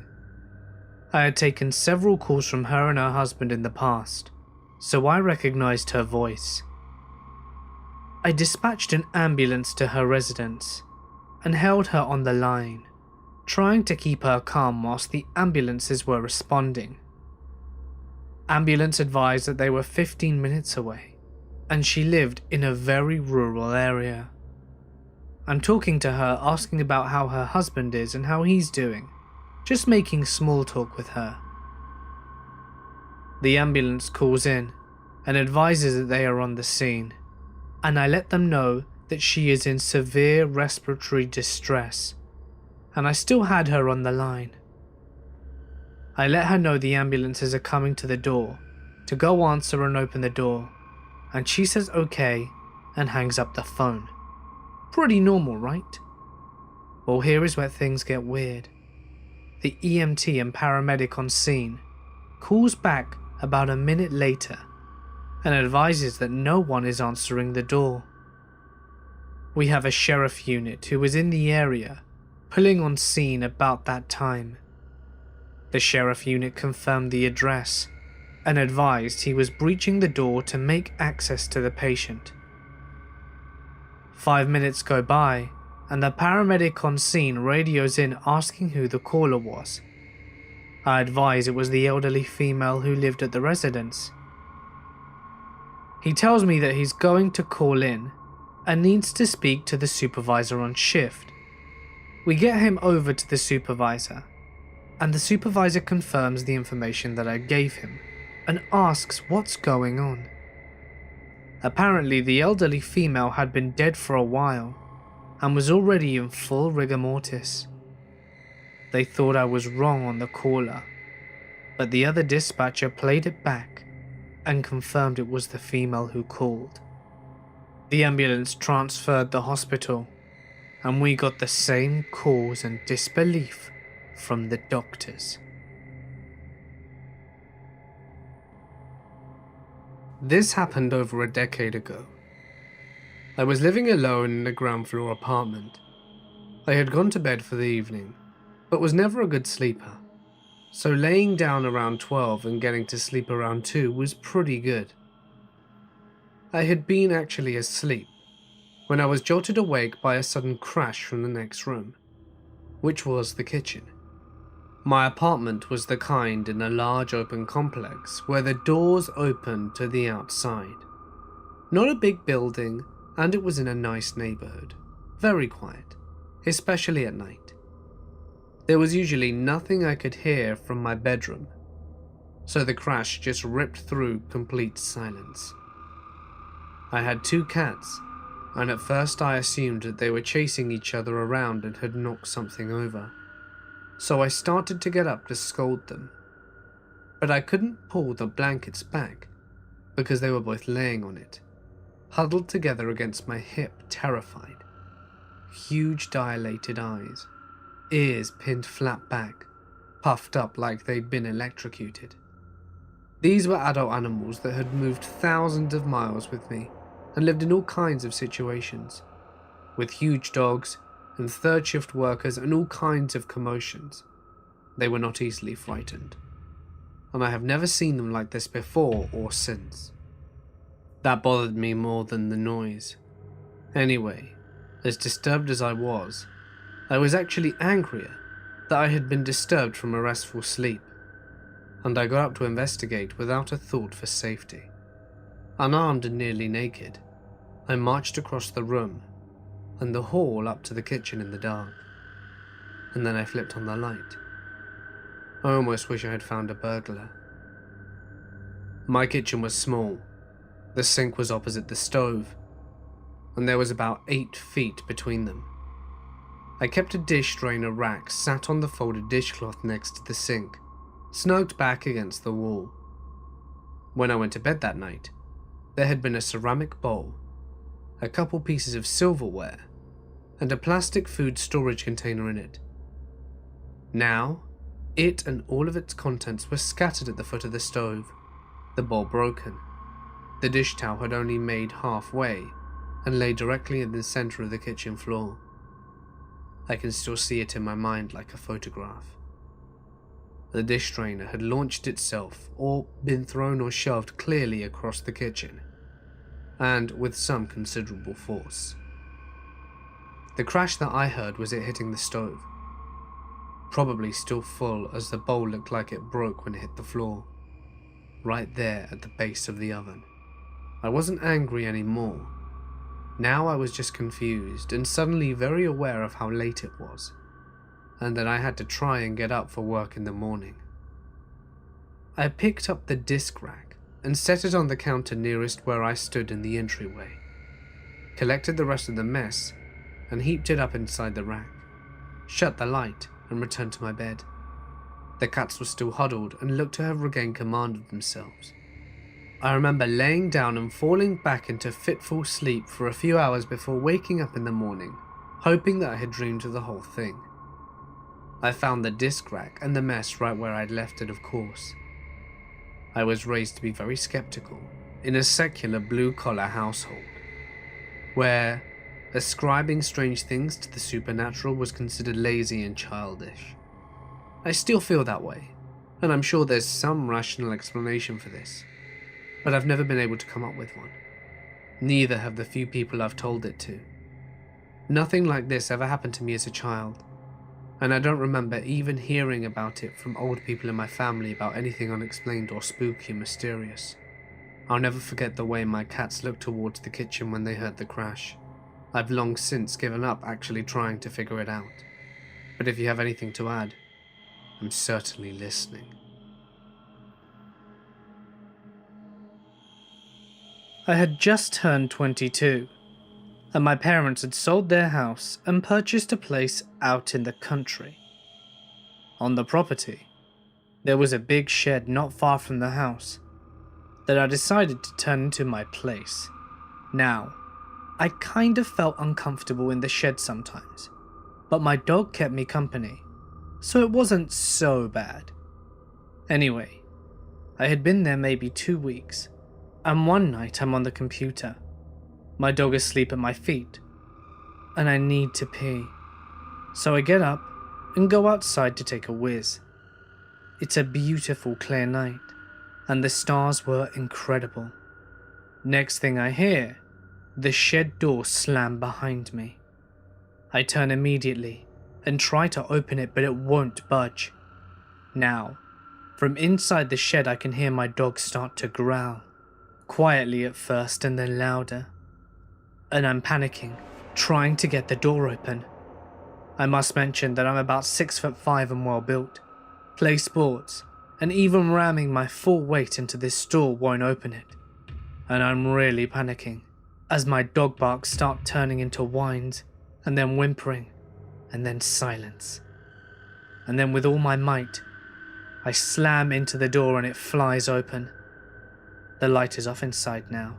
It's pitch black. It won't turn back on, and I'm in complete darkness.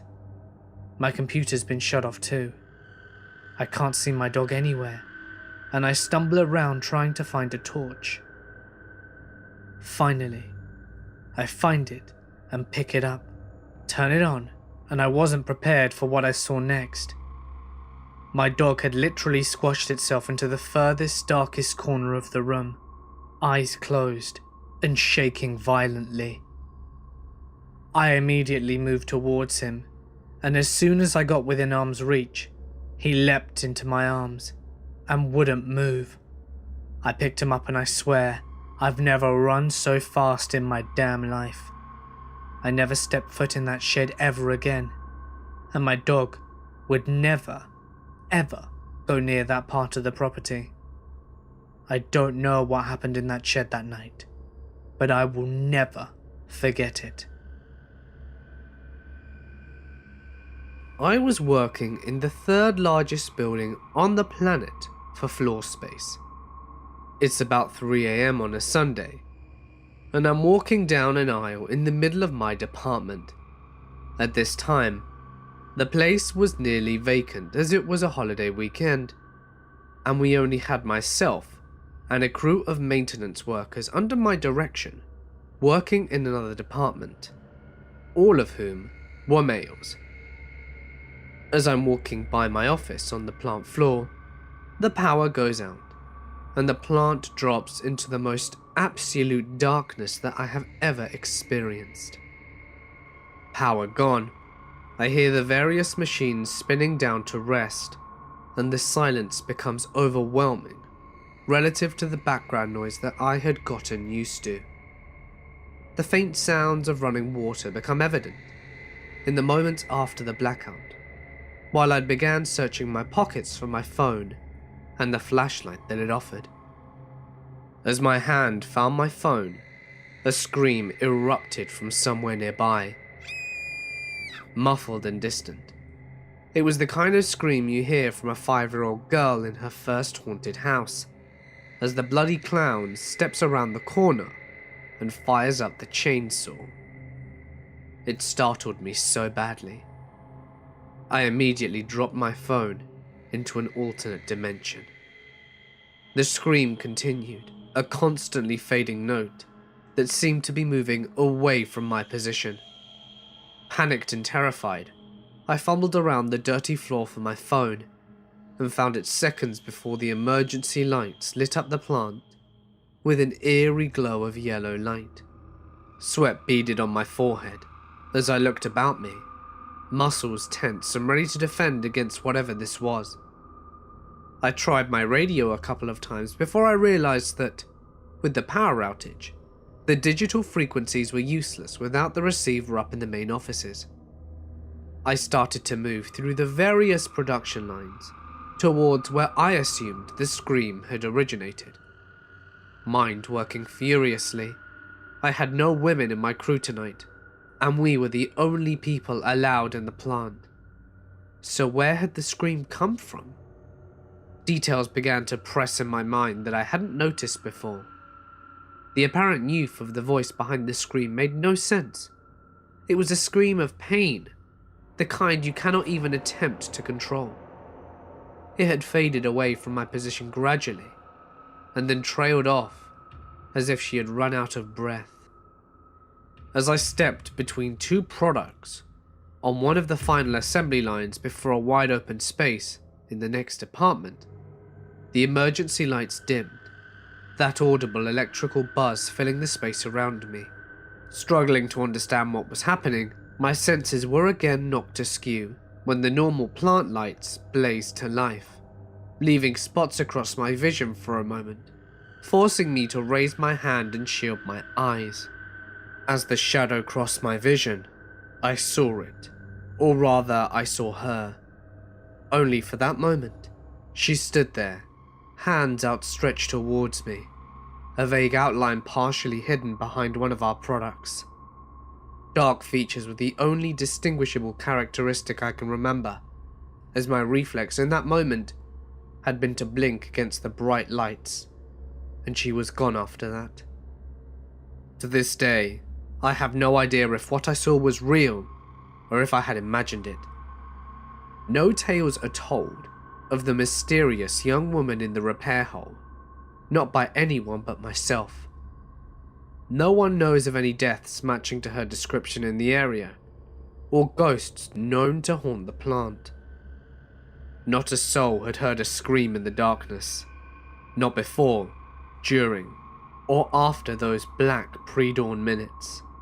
Believe me, I tried to find someone, anyone with information that might explain what I saw, to no avail. I am left wondering, with a memory more crisp than any photo I've seen, of that young woman standing there in the distance, her arm outstretched towards me. Needless to say, I did not revisit the location of said event, ever, because nopes don't get any bigger than that. Number 1. I worked at a hospital, doing transport for a couple of years. The transport home base was in the basement of a hospital, where all the laundry was done, as well as supplies being sorted there.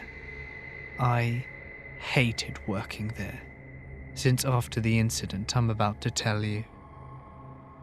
On this particular night, I was the only one in the basement when I heard whistling at the end of the hallway by the elevator.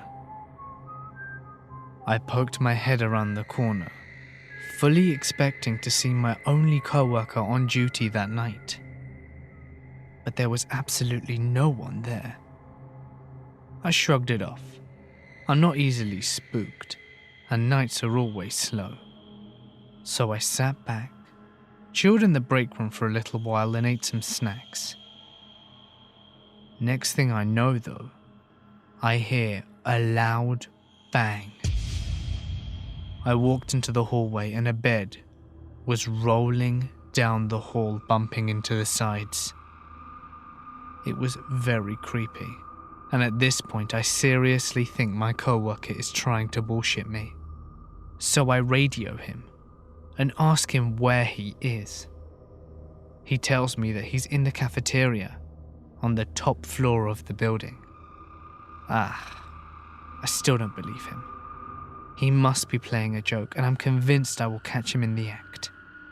A few minutes later, I walk past the laundry room, and the moment I pass, I hear the machine start up. I poke my head in, and I don't see him at all in that room. I've got to admit, I was starting to get a little nervous. So then I walk into the laundry room, and the moment that both my feet step foot in there, all the machines simultaneously stop. I freeze, and then run out and head towards the elevator, and that's when I hear the whistling again. At this point, I know I am the only worker in the basement. As I am standing there waiting for the elevator, things start falling off the shelf down the hall. Boxes of gloves, tissues, packages of tubes. I am literally standing there and watching them all fall off one by one at the opposite end of the hallway. I shit you not. My entire body broke out in goosebumps. My hair stood on the end, and I had a strong gut feeling that I was being watched. I know I was not alone. As I'm getting onto the elevator, I feel what feels like someone brushing my arm. I went upstairs and found my co-worker still in the cafeteria. I freaked out to him and got out of there as quickly as I could, and transferred soon after that. The creepy thing to add to it all is that I whistle mindlessly to myself whilst I'm working. And it's almost as if the spirit that was there was trying to mimic me. Creepiest feeling ever. There was a small door that led to the attic space in my bedroom, and it became habit that I would shut the door as I walked into my bedroom a couple of times a week. I didn't think anything of it, just assumed my mum didn't close it all the way when she left. After a while, I made the mistake of joking with her when she made a comment about me not picking up after myself. I said something like, "Every night, I have to close the attic door behind you. How about you shut it all the way when you're done?" She then informed me that she hasn't been in the attic for months. I asked my brother, and he said that he hadn't either. I asked my father, and it was the same response. So then I started to pay really close attention to it, making sure that it was closed in the mornings, checking it after school, checking it after dinner, and then heading up to bed, and it would be open. After a couple of months of wandering, studying, and experimenting, I thought I'd see what happens if I just didn't shut it. I opened the door before school and checked it after school, still open. Checked it after dinner, still open. Before bed, still open. Now I'm laying in bed, mind going crazy with the open door across the room, and decide to check it out. So I roll over and focus on the black space in the attic to see a face staring back at me. I bolt downstairs, wake my parents, and get ridiculed by my brother. I switch bedrooms with my brother and move into a new house about 6 months later. By chance, my new physics teacher and his wife bought our old house. I could have forgotten all about the events and chalked it up to me having an overactive imagination. But then, in my senior year, I discovered how awesome our physics teacher was, and it became my favourite class by far, and he was my favourite teacher. At the end of the senior year, my friend and I took our VHS camcorder around town, doing mostly silly things. We happened to be walking by my old house, and we were just seeing from the outside what they'd done with the place, when we spot our physics teacher, and he offers to give us a tour. I got to tell him the story about all the projects that my dad did whilst we were still in the house. And then his wife led us upstairs to show us the sewing room. I asked jokingly, "Notice anything strange in this room?" And her face goes blank. On camera. She asks what I mean, and I try to shrug it off, but end up saying something about the attic door. She confirmed that every time she goes up to sew, the attic door will be open. She then tells us that on the second day of being in that house, their dog, a German Shepherd, had gone into the room, but would not go back downstairs. He started barking and could not be consoled, and then jumped through the window, landing on the tin roof over the porch and running off. The dog did not come back until the next day, and has not stepped foot into the hallway that leads up to the staircase. I had the initial thought that I could show my parents and brother the story I had on film, but I decided to just let it be. The event itself was easy to shrug off because I could chalk it up to a lot of other possibilities when I was younger. It wasn't until 5 years later that it became freaky. The look on the wife's face before she told us about the dog was very telling. Like something they decided to never put much thought into. Now my story added depth to their experience, and their story added depth to mine. I wish I had those VHS tapes from 20-something years ago. I moved a lot after high school, and the tapes did not make it through all the moves. Shame really. I only wish that one day I can find out what it was that was in that house. I didn't believe in the paranormal until after my mother died. I was with her every single day for the last 2 years of her life as the cancer took over. We shared so much joy and laughter, even though we knew that she was going to die. This allowed us to talk a lot about death. I asked her to let me know that she was in heaven and still around. I just didn't think it would really happen. The first thing that happened was electrical. I had an iPhone that bricked back in October. I took it to the Apple store twice and they told me it was no good. I was mad because I've had iPhones since they were released and never had one completely brick. I was also really upset because it had videos from my mum's birthday and our family vacation. I didn't put it on the cloud and regretted it more than you'll ever know. Anyway, I tossed the phone in my desk drawer and brought a new one. Life went on, and I forgot about it. Well, the night of my mum's funeral, I was editing her video to play the next day, and I grew frustrated because I didn't have many good times videos. At about 2 AM, my phone kept popping up with the little Apple messages that say, "Enter your Apple ID." I kept putting in my Apple ID, and it would pop up yet again. No lie. It did this about 10 times before suddenly, it all hit me.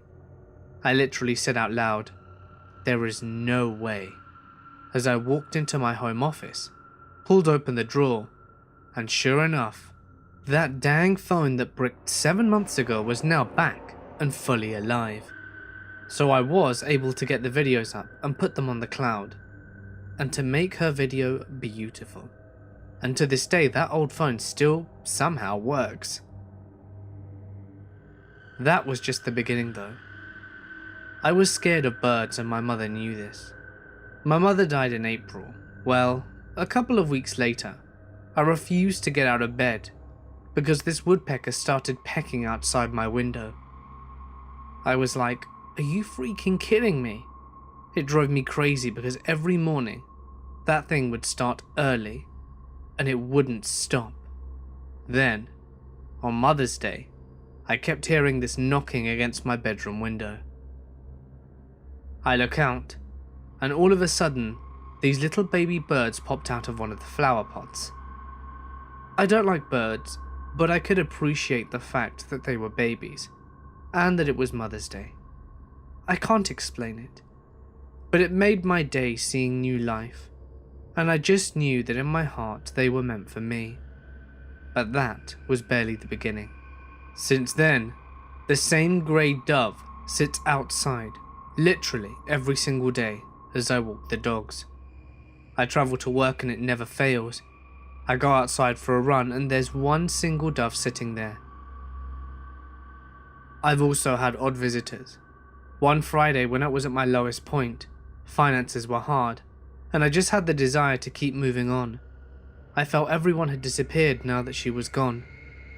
Anyway, the doorbell rang, and it was odd because the dogs never barked. When I opened the door, this maternal Hispanic woman was standing there with a man in a suit. The man said, "We've come to tell you that we're really sorry that you lost your mum." The moment he said that sentence, tears came flowing down my face. I can't explain how much I needed someone to just acknowledge my pain. Anyway, he asked me if they could pray, and explained that the woman didn't speak English. It was the most incredible and surreal moment of my life. Afterwards, they handed me $400 and said that their son owed my dad money and to give it to him. We were really struggling financially, so I knew my dad would be happy. When he got home, I gave him the money, and my dad looked at me as if I were a ghost. He said, "No one owes me any money, and I don't know anyone by that family name." To this day, we have no idea who the strangers were, but from that moment on, our healing really started. Sometimes things happen where you just know there's a higher power orchestrating it all. It was so hard-headed, but I could no longer deny all of these occurrences. I also became really at peace and happy, and just got back to my normal self. It really sped up my healing, and I knew my mother was at peace, and that one day, I'd see her again. One other big moment was when I went to Estes Park, Colorado last month to hike alone. I was waiting for the shuttle, and there was this YMCA camp going on. I'm talking hundreds of kids everywhere, and I was in kind of a daze and staring into space when this little girl comes up to me and says, "God told me to bring you this letter." It was so unexpected. I was kind of like, Then she said, "Can I read it to you first?" First she read a scripture. The scripture said basically, "Daughter, your faith has healed you. Go in peace and be freed from your suffering." Then at the bottom of the note, said that I was loved and that I'm not alone, and now it's time for me to go live my life. I will never be able to put into words what this moment was like for me, and how surreal the entire thing was. No one knew I was in Estes Park, and there were literally hundreds of just random kids everywhere, and this random girl just popped over and happened to give me a note in scripture like that. She was 12, and told me she didn't understand it either. God just told her to write something down and give it to me. You see, this scripture is about a woman who bled for many years, and she touched Jesus and was healed. Why is this significant? Well, before my mum got breast cancer, I had blood cancer, and I battled for many years. Many of my symptoms have returned, and this weighed heavily over my heart. The fear of going through this battle all over again, but this time alone, grappled me. That note meant more to me than anything else I'd ever received. It gave me the courage to get my cancer scans because I trusted that my faith healed me, whether it was physically or spiritually. I've never felt more at peace than in that moment. This story occurred when I was very young, so I don't recall it happening, and only learnt of it when my mother brought it up a year or two back, as we were reminiscing of the past. My family and I come from Japan, and the paranormal encounter occurred back in our home there.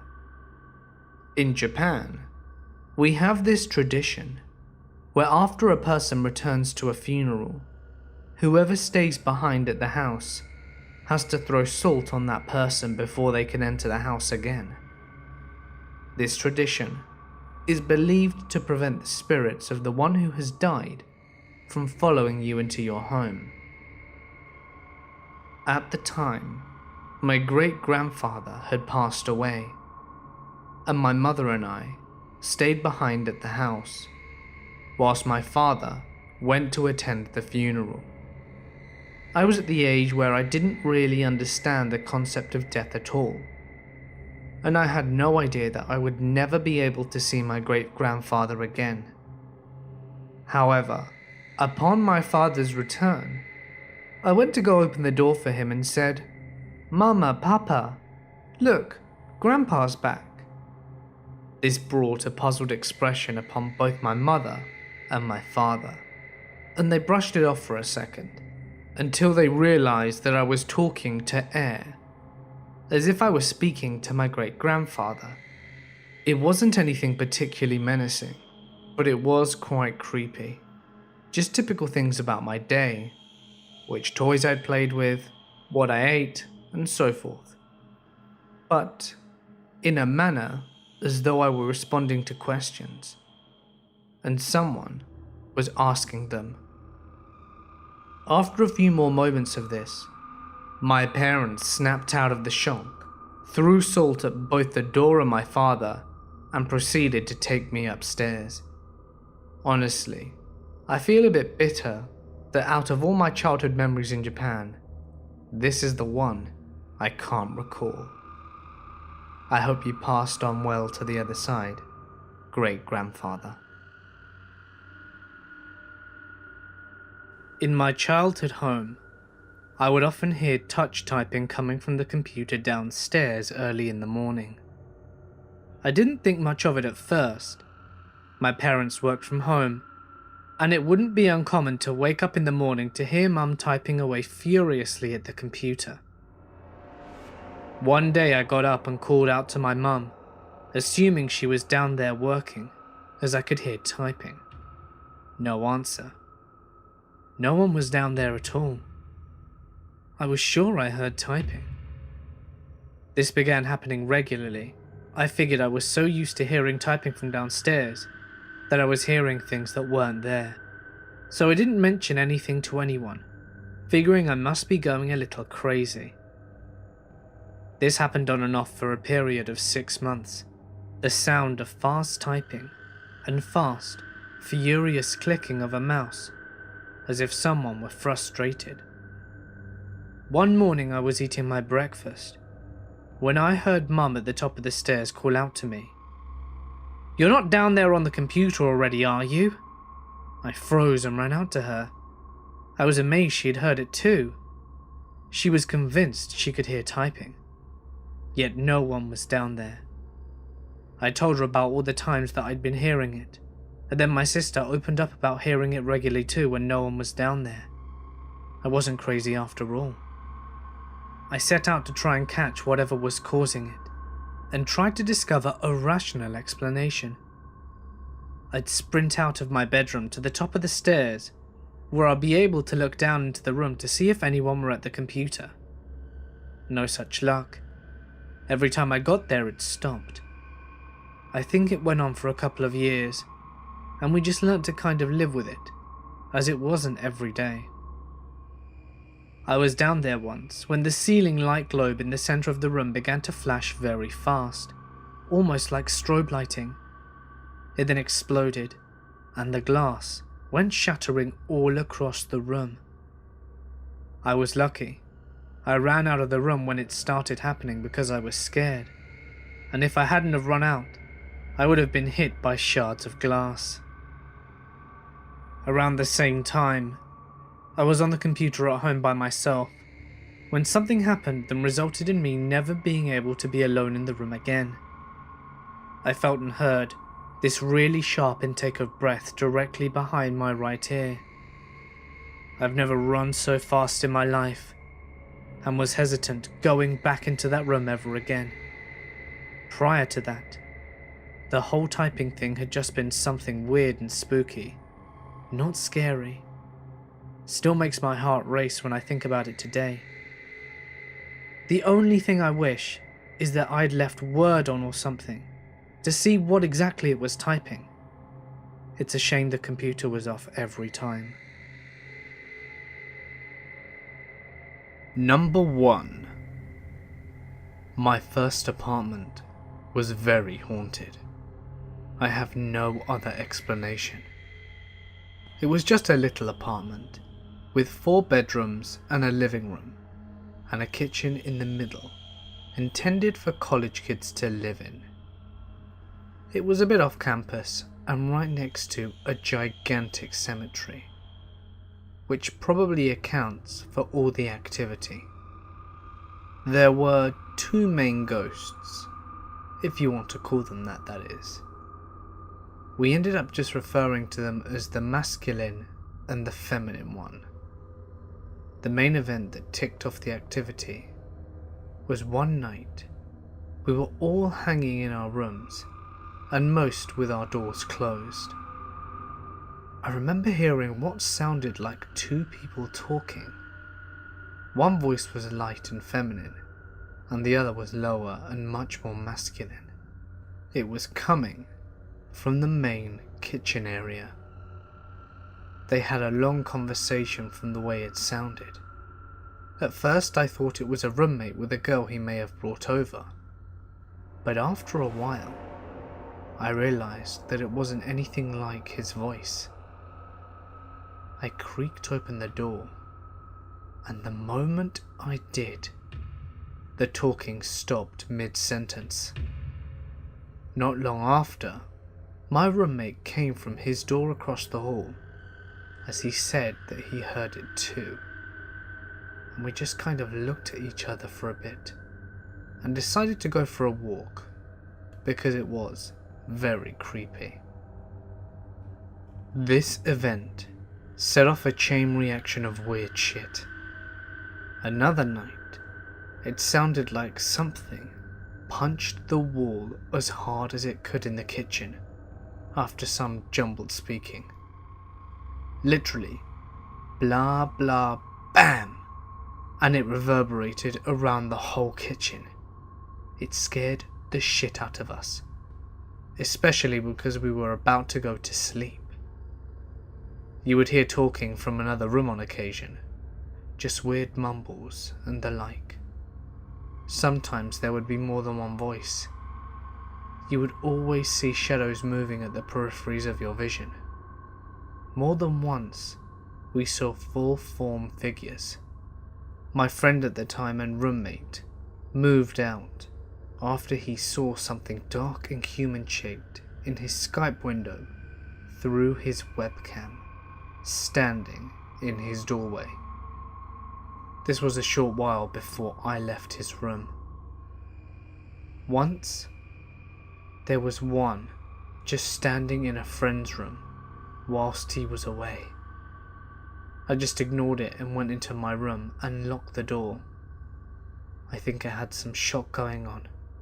You felt like you were being watched quite often, footsteps all the time ranging from soft to hard. One time, it was around 9 o'clock, and I kept hearing someone walking on the grass outside the building back and forth, whilst the window was open. The unmistakable swish swish of shoes on grass. At first I thought it was another tenant, but after a while I looked and there was no one there. And yet I could still hear someone walking back and forth along the side of the building. What made it even freakier still was that I was the only one living there at the time, and the units were mostly empty because it was summer. My friend had a baking sheet thrown at him. It flew from the top of the fridge where we kept our pans, right at his head as he was cooking. This did happen after he was trying to communicate with the ghosts, taunting it as it were. It wasn't uncommon to have things like keys, cups, etc. knocked off the counters, or things having moved from their own accord. But the greatest and freakiest experience of all was that the first Christmas that I lived there. I'd gone home for break, and we had all left around the same time. We had locked the place up, and we had left. We turned off all the lights, and locked every door and latched every window. Whilst at home though, there was this video card that I had left up in my apartment. My friend wanted to take a look at it, and we thought we could fix it for him. So we drove the hour-long drive back to my apartment to pick it up. When we got there, the place had the worst feeling I've ever experienced. It just felt like oppression walking into the building. All the lights were on, and my friend's computer was playing a movie. That part freaked me out the most, because he had locked the door to his room and shut his computer down. Not only that, he had this stupid long password that none of us knew. I immediately thought that someone had broken in. I grabbed a knife, and we cleared room to room. I had to jimmy open my friend's room that had the computer playing a movie, but there was no one there. No sign of forced entry. All the windows were locked. Wanting to get the hell out of there as quickly as possible, I chalked it up to just the apartment being weird, and we decided to both use the bathroom and then get the hell out of there with the video card. As I'm looking for the card, my friend just shouts, "Holy shit!" from the bathroom, and comes out pure white, pants still unbuttoned. He said as he was peeing, something whispered in his ear from the shower. He couldn't make out what it was saying, but it was a feminine voice. He never believed me every time I told him this place was haunted. He didn't doubt me after that, and it took him a long time before he ever came back to visit the apartment. Finally, all the weird shit came to a head. It would go through phases, where there would be relatively quiet for a while, and then batshit crazy for about a month. This particular cycle was pretty bad, and my friends and roommates were getting quite bothered by it. He went to the landlady to complain, and maybe to get us out of contract, and she said, and I quote, "Oh, don't worry. We've had a lot of complaints about that in the past, but no one's ever gotten hurt." At the time I was an atheist, but that situation really forced me to change my mind on ghosts and the afterlife. I really felt like at times something was trying to talk to us, and at times something was just trying to troll us.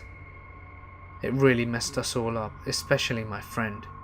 He underwent a severe personality change and we don't even talk anymore. And as lame as the TV shows make it out to be, I really got into ghost hunting after this, especially because I had so many first-hand crazy experiences.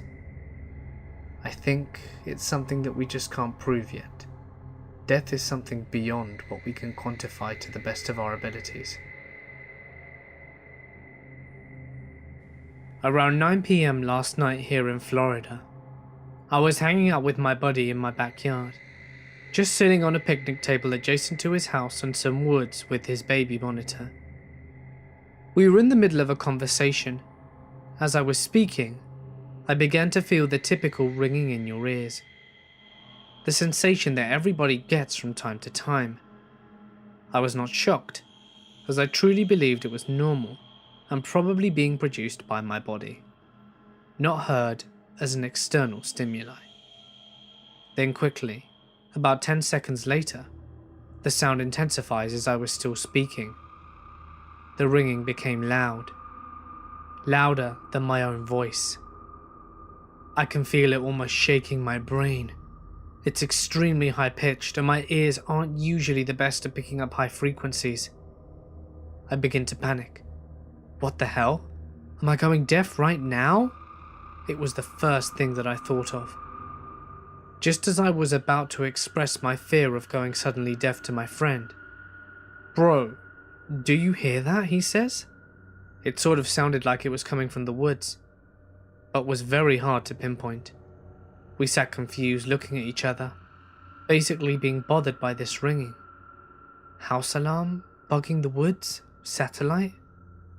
Whatever it was, any louder, and it would have made me deaf for real. It was unlike any noise, frequency, pitch, whatever that I've ever heard. It literally shook my brain and bones, as if it entered me. The strangest thing about the ordeal was that my buddy's baby monitor turned off during the ringing. Sounds totally crazy, but it did. Absolutely no external sound besides the ringing. It eventually subsided slowly, until it completely went away, and the lullaby from the monitor came back on. Lasted probably no more than 45 seconds. A definitive what the hell moment for me and my buddy. We just sat there contemplating a dozen things that it could have been. But I guess it remains an unresolved phenomenon. Has anyone else experienced the hum? Around 2010, I was doing Weight Watchers. I got into this groove where I'd go on walks all the time. Nighttime walking was nothing different. I'd lived with my dad in a neighborhood across the street from a Catholic church. I grabbed my iPod and ran out the door. I would take a route that would go along a side of a church, around the back out of my neighborhood, in basically a large circle. So it's around 9 p.m. I was walking back home, and I decided that it would be fine to sit on the swings in the church playground, to cool off and listen to some tunes. I might have been there for about 6 or 7 minutes, and I got off the swings and turned towards the cemetery. I looked up for what was only a moment, and 2 shadowy figures came running towards me. As a tradition with most people who have experienced this kind of thing, you're in shock, not really able to move. The 2 shadows ran past me, and when I turned the other way to get a good look at them, there was nothing there. Just a single parking lot light around 200 yards away. I stuck around for a few more minutes looking at my surroundings. I tried debunking right away, looking at any possible light sources that could have maybe been in motion, causing some kind of shadow scattering effect when cast on an object. After that encounter, I stopped walking at night and haven't seen anything like that since. Number 4. When I was around 4 years old, I moved into a house in the middle of a park owned by the city that we lived in at the time. The agreement was that we could live in the house for free, all utilities included, other than cable, if we took care of the park. I lived in this house for nearly 9 years, and at first the place was amazing. About 4 years after we moved in though, some shit happened. My great-grandmother was diagnosed with colon cancer, very much developed. There was no way she was going to make it, even if they cut out what they could of the cancer. At the time of this, I was in grade 4 and had gotten pretty into ghosts. So one night in May, I was sleeping. Around this time my brother was 3 and had somehow managed to get my parents to sleep on the couches in our living room down the hall. They were always up really late watching TV, so I'd have my bedroom door, which was at the other end of the hall, open so I could see if the TV was on when I woke up. Around 2 or 3 in the morning, I awake, and the first thing I saw was a little girl laying down in the corner of the bedroom near the closet. She looked to be around 7 or 8, with a little white skirt and pigtails. It took me about 2 minutes to register what the hell I was looking at, and it scared the absolute shit out of me. I jumped out of my bed and ran down the hall to tell my parents, and just as I got to the door, she vanished. So I went and told my parents, and they told me that I was dreaming and to go back to bed. I did. I fell asleep pretty quickly, but woke up not 20 minutes later, and when I looked at the door, there she was again. I did the same thing, and she disappeared as soon as I reached the door. After I told my parents that it happened again, they told me to go back to bed, so I did, and somehow managed to sleep without incident. Then about a month after, my great-grandmother passed away from the aforementioned cancer. Fast forward a few weeks after her death, I had gotten into the habit of going into the living room where my parents now slept on an air mattress. Whilst we were trying to sleep, I looked down the hall. I could barely see around the corner from the couch, but I could see a little bit. While I was sitting there, I saw something move and look around the corner. It was a short shape, just barely taller than the other couch that we had, but I saw it staring at me. And if that wasn't enough, it began walking. It walked over around the couch and past me. It was a pure dark shape, no facial features, no clothes, nothing. It was just the shape of a human child, and I swear to God, it looked right at me. And as it walked past the couch I was on, it disappeared. But then more childlike figures began walking past me, at least 10 more of the same ones. After the last one, I had had enough. I was scared shitless, so I got off the couch and crawled over to the air mattress to let my parents know. Whilst doing this though, I looked up at the corner to see a figure looking at me from behind it. It was a lot taller than the others, but the key differences were I could see the outline of curly hair on its head. I could feel whatever it was staring right into me. I began crying hysterically, and when my dad woke up, the figure was gone. I didn't sleep for the rest of the night. Since the next day was Saturday, I was able to contemplate the figures that I'd seen. The last figure with curly hair actually began to seem familiar, and then I put it together. The figure I had seen was that of my great-grandmother.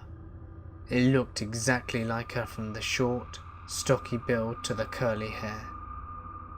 And as for the kids, it took me a bit longer. If you want to learn about the park is Merkley Park. There's a high school there, right next to the park, and around 1890 it had been an elementary school, which ended up burning down. A few kids did die in the fire, and that's where I realised where the figures came from. Once I moved, the scariest thing to happen was a few nights after we moved in. I woke up because something had slapped me in the face.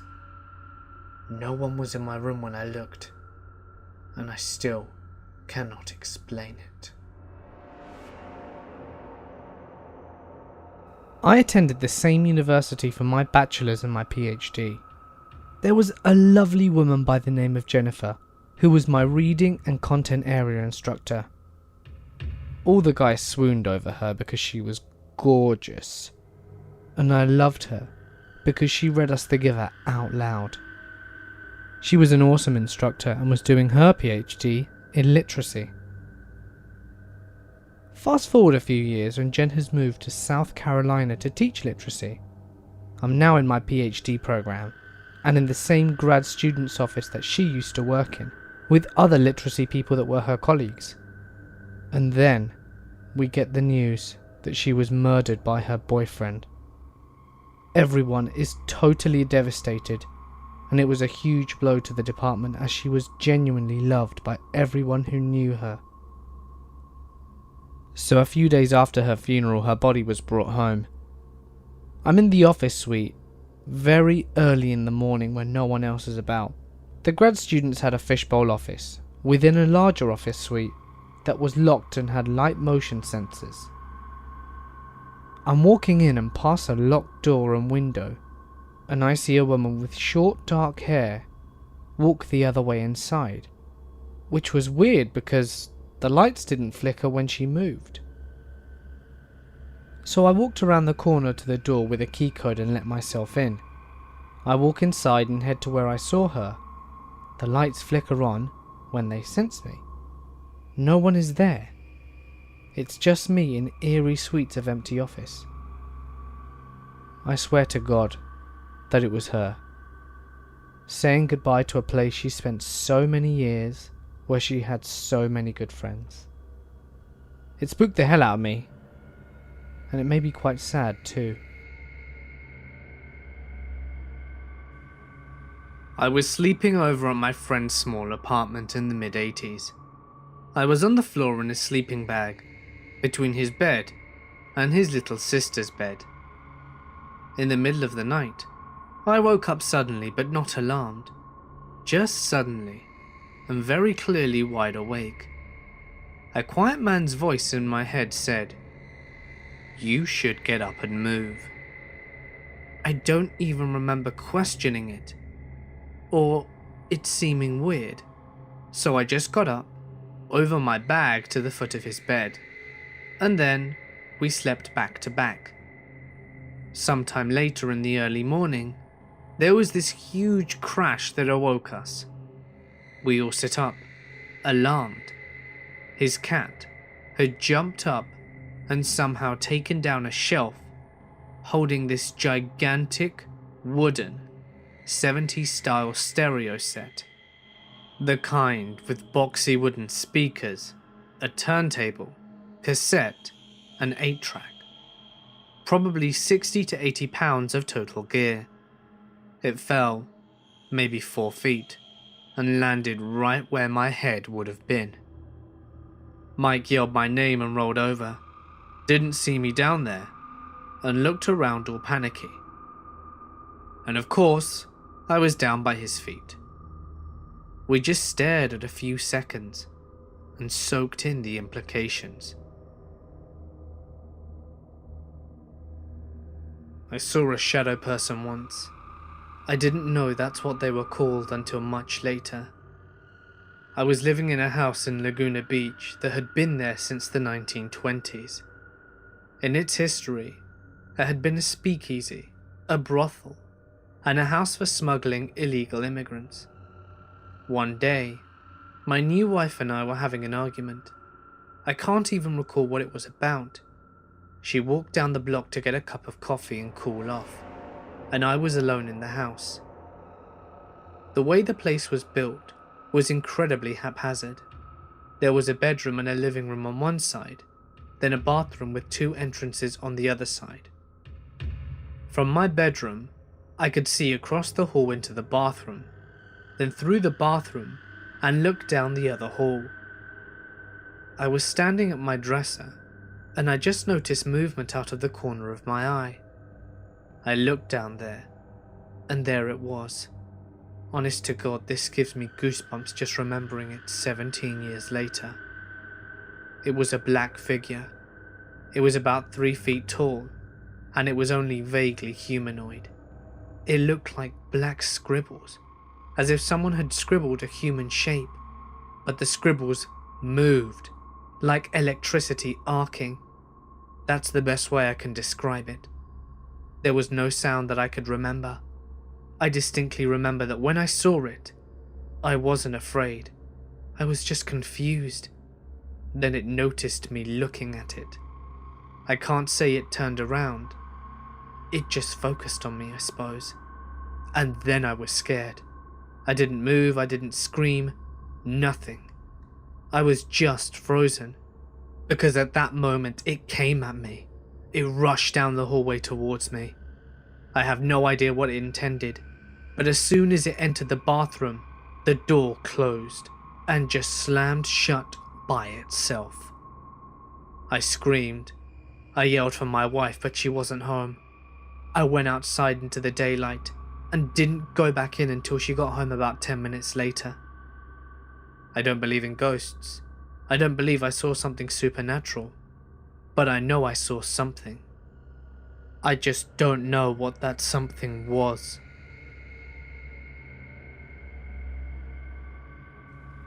I was just a kid of 9 years old, and I certainly didn't believe in ghosts. I was raised in a strictly Christian household, and the closest thing to ghosts that my family believed in was demons. And it was a brand new house, just built, never lived in a brand new development.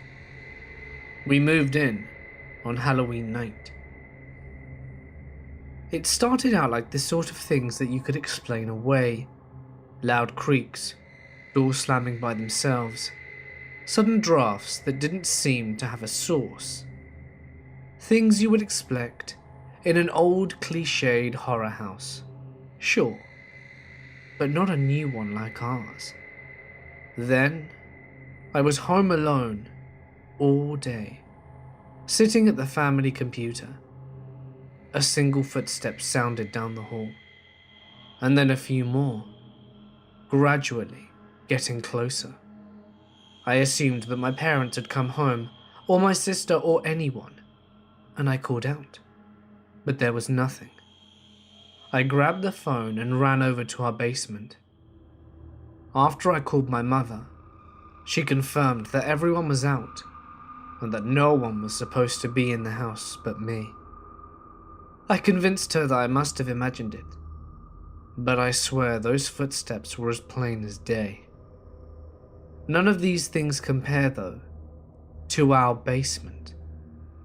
My younger sister and I played there, but unfinished levels had some faulty lighting, and the lights often flickered or went out.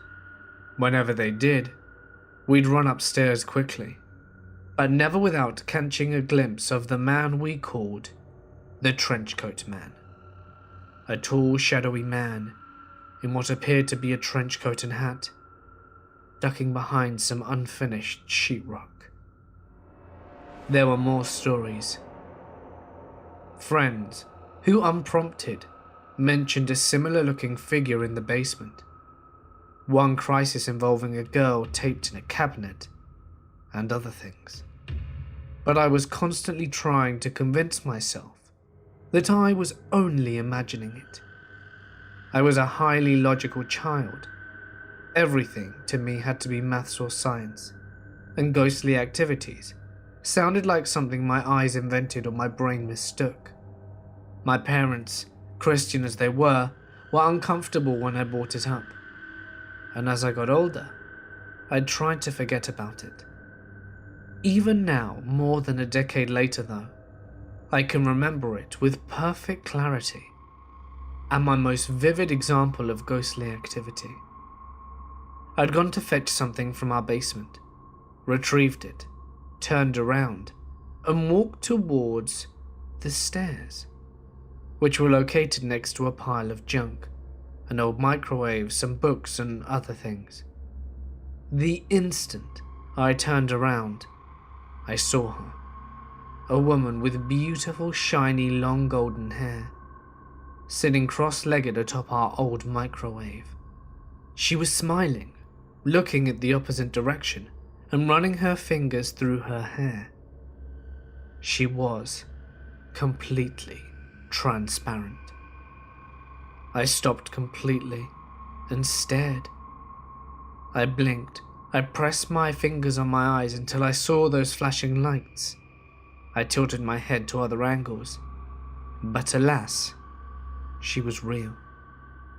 She was still there looking out our basement window, near the ceiling and flipping her hair. I could even read, through her, the piece of construction paper I'd taped up on the wall on the other side of her body. Whenever I look back on those memories and I think that I just must have been an imaginative kid, I remember that woman, and I realize that there absolutely had to be something I just couldn't explain.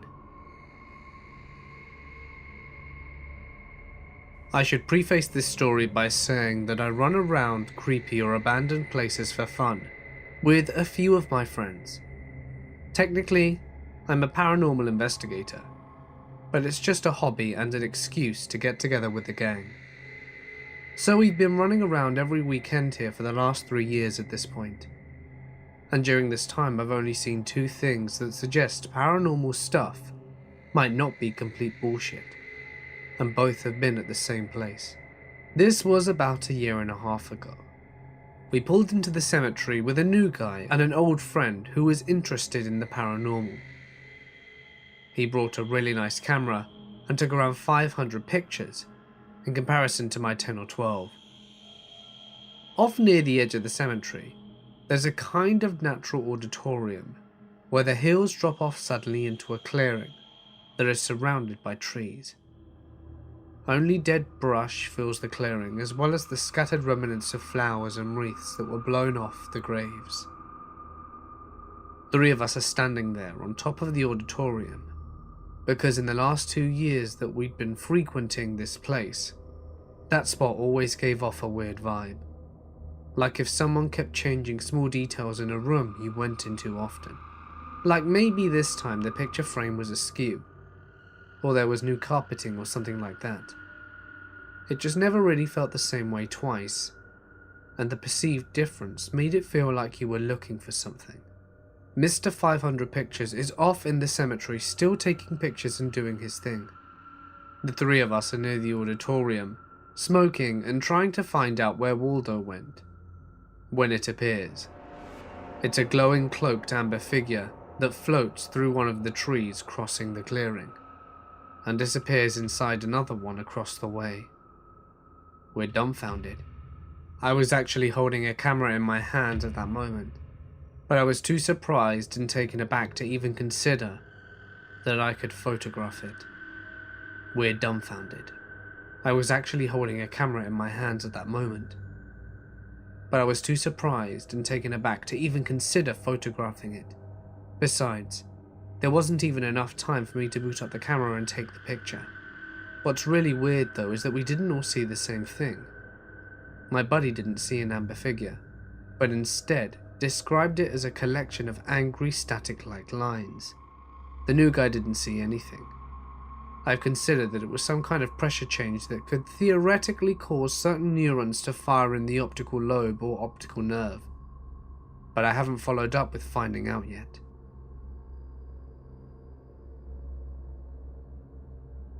Number 3. I was around 17 on a solo trip to London. Late one night, I was meeting a friend at Finsbury Park tube station when some kids started harassing me. I walked out of the tube and made a right onto Seven Sisters Road, then another right, hoping to go around another tube entrance where I could call my friend to avoid these teenagers. As I was walking down Forth Hill Road, I passed a guy who was really tall and blonde. He was incredibly pale, wearing a long black Victorian-style duster coat, with the collar pulled up over the lower half of his face. I thought it was strange, but kept walking, thinking it was some goth guy who had come out of the Sir George Robey or something. When I turned right again onto Goodwin Street, I realised his footsteps weren't receding, but keeping pace with my own. I turned around and noticed that the guy had come around the corner and was about a quarter of a block behind me, so I kept walking until I realised that the street ended with a dead end. Shit. So I mustered my courage to fight off this creep and turn around and go back the way I came. And the guy is gone. I look around and there's no doorways, no alleys, nowhere that I could see that he might have gone. I go back down to Fonthill Road and I look up and down the street. Nothing. He's just vanished into thin air. I pulled my coat closer, ran back to the tube and hustled myself back to my hostel. When I later told my friend about the night, he teased me that it must have been Spring-Heeled Jack. and I'm not so sure that it wasn't. Number 2. We live in a very old house.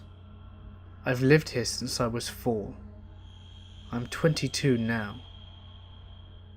A lot of odd things have happened here, the main one being that I woke up in the very early hours of the morning to see a young boy messing with the sink that I had in my room at the time.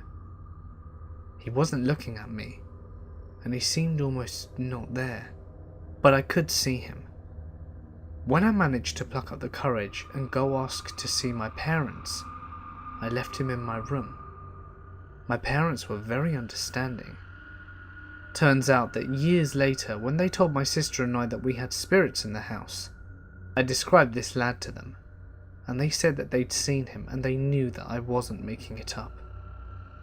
There was always singing in the house too. Never an actual source, just humming and singing, floating around the house. My sister and mother would always have things go missing, but they'd always turn up in the attic, or a room that we frequently used. For example, my mum was going in and out of a room, and on her return, her diary, which had gone missing a few days earlier, was sitting on the middle of the floor, despite the fact that it was not there moments earlier. A lot of these I was too young to understand, but when my parents sat us down and told us everything, it scared the shit out of me for a good while. We still have random unexplained things that happen to us, but we talk about it and just wonder who or what it might be. There was a small door that led to an attic space in my bedroom when I was 11 years old, and it became habit that I would shut the door as I walked into my bedroom a couple of times a week. I didn't think anything of it. I just assumed my mother didn't close it all the way and that she left it. After a while, I made the mistake of joking with her when she made a comment about me not picking up after myself. I said something like, "Every night, I have to close the attic door behind you. How about you shut it all the way when you're done?" She then informed me that she hadn't been in the attic in months.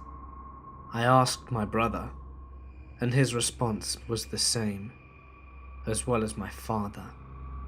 So then I started to pay really close attention to it, making sure it was closed in the morning, checking it after school, checking after dinner, as well as when I was heading up to bed.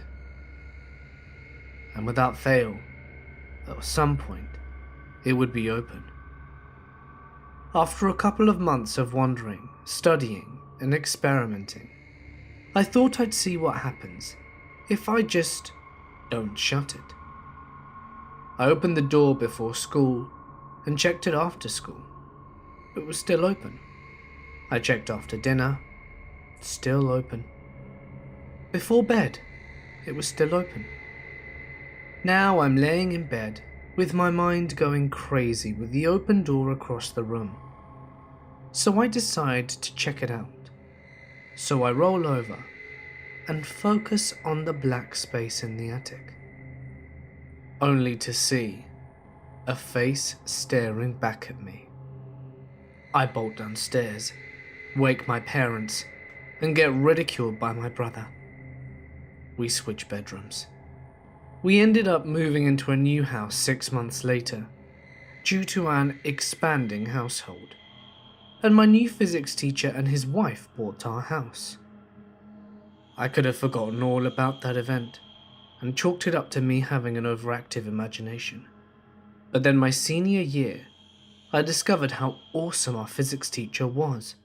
It became my favourite class by far, and he was my favourite teacher.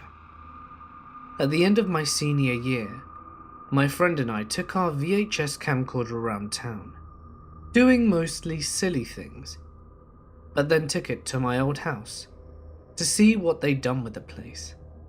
We got a very fun tour, and I got to tell stories about all the projects my dad did that were still part of the house.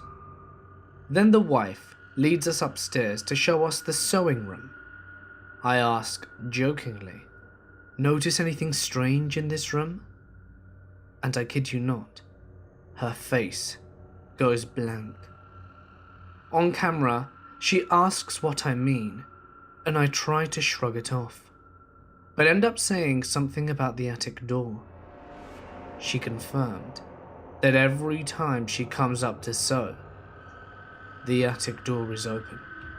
She then tells us that the second day of being in the house, her dog, a German Shepherd, had gone into the room but would not go back downstairs.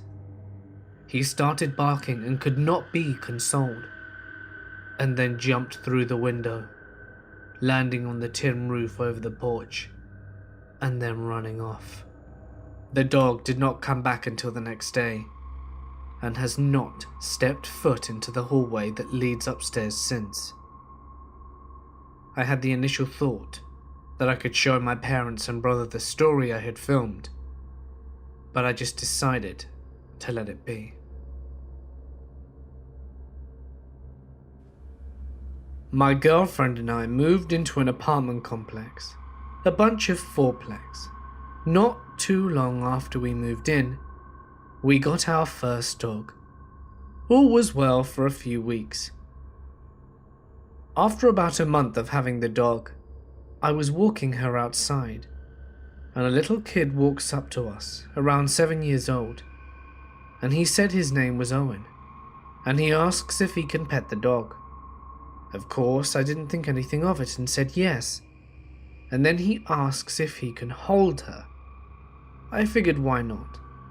Owen then picked up the dog, squeezed her as hard as he could, instantly causing the dog to squeal. I told him that was not okay, and that he shouldn't treat animals like that. I know this is not scary yet, but bear with me. A couple of days later, whilst I am home, I hear a knock at the door.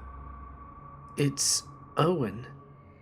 He asks if the puppy can come out to play, and I tell him that she is sleeping, and then he asks for candy. We keep a bowl of candy on the coffee table in plain sight. I say sure, but make sure it's okay with his mother before he comes back. This happens 3 or 4 more times over the next few weeks. Around lunchtime one day, Owen shows up, and he asks for candy whilst holding up a yellow wiffle bat. I tell him that I'm all out of candy, and that he should go home, and he responds, "You best have candy when I'm back, or we are going to get you." He was alone. I closed the door and moved the bowl of candy to the next room out of sight. In about 15 minutes, I hear the door open and the storm door slam shut. Owen, without missing a beat, walks in, takes candy as if he knew where I moved the bowl to, says nothing and then leaves. I chase him out and tell him not to come back and proceed to ask him where he lives. He points to his place, and I make a mental note to go down there at a later time with my wife, because she wears the pants in our relationship. When the missus gets home, we both walk down to the apartment that I watched Owen enter into, and no one's there. It's empty. According to the office, the unit had been empty for some time, and any tenant would only stay for a few months before breaking their contract. Over the next few weeks, the dog and cat go nuts. The dog would sit and growl at the corner behind the front door. For hours, she would watch the corner. The cat would go shit crazy if the doors were shut, scratching at them, shoving his face trying to get them open. About 2 months after the initial sighting of Owen, my wife and I are driving home late at about 11. About 2 months after the initial Owen sighting, my wife and I are driving home at about 11 p.m. So we turn the corner and Owen is there on a big wheel and stares right at us He points at us and follows us with his finger as we turn around, park the car, and he's gone. Since then, we have moved to a new location, but for the year that we lived in the apartment, the dog and the cat never stopped hating doors and corners. We often heard creaking doors and saw reflections in the windows. I'm getting goosebumps just remembering it. By far the creepiest experience I've ever had. I turned 21 before my friends did, so naturally, being an alcoholic, I went to bars alone. I was waiting in line one night, and an attractive woman who had clearly had too much to drink came up to me and started rubbing on my chest. I'm a single man, so if an attractive woman wants to rub me, I was fine with that. She said how attractive I was, and then started saying how much she missed me. We were strangers. She then started sobbing uncontrollably. By the time her friends had caught up with her and saw her crying just before, she turned away and ran away from me. One of her friends chased after her, and the other walked up to me and said, "Sorry about that. Her boyfriend just died 2 weeks ago in a motorcycle accident." She was looking at me kinda funny, because the whole situation was kinda funny. I said no problem, and that I was sorry for her loss. She said, "It's weird. Can I tell you something?" "Yeah," I replied. "You look exactly like her boyfriend. Like, exactly like her boyfriend. We saw you, and as soon as she did, we froze and didn't know what to do when she ran up to you." We briefly exchanged pleasantries, and I went inside for a stiff drink. 3 months later, I was hit in a horrific motorcycle crash and nearly died.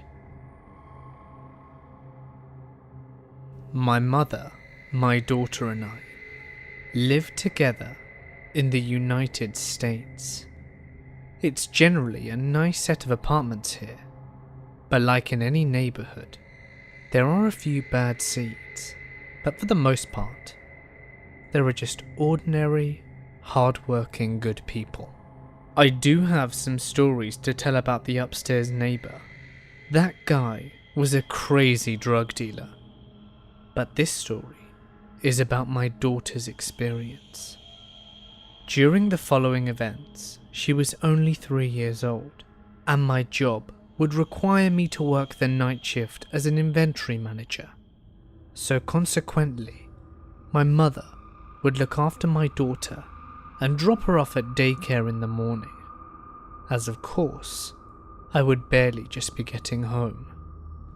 There would occasionally be rare times where I would finish work early and get to see her more, as well as the days I took off to spend more time with her. It was on a night where I was working that was the genesis of the events that followed. I was in my office when suddenly my cell phone begins to ring. I look down to see it's my mother, and I pick up immediately. I could tell that something was off. Her voice sounded worried, and she was telling me that she could hear wailing coming from a neighbor's house. And shortly after, there were several cop cars and an ambulance parked outside.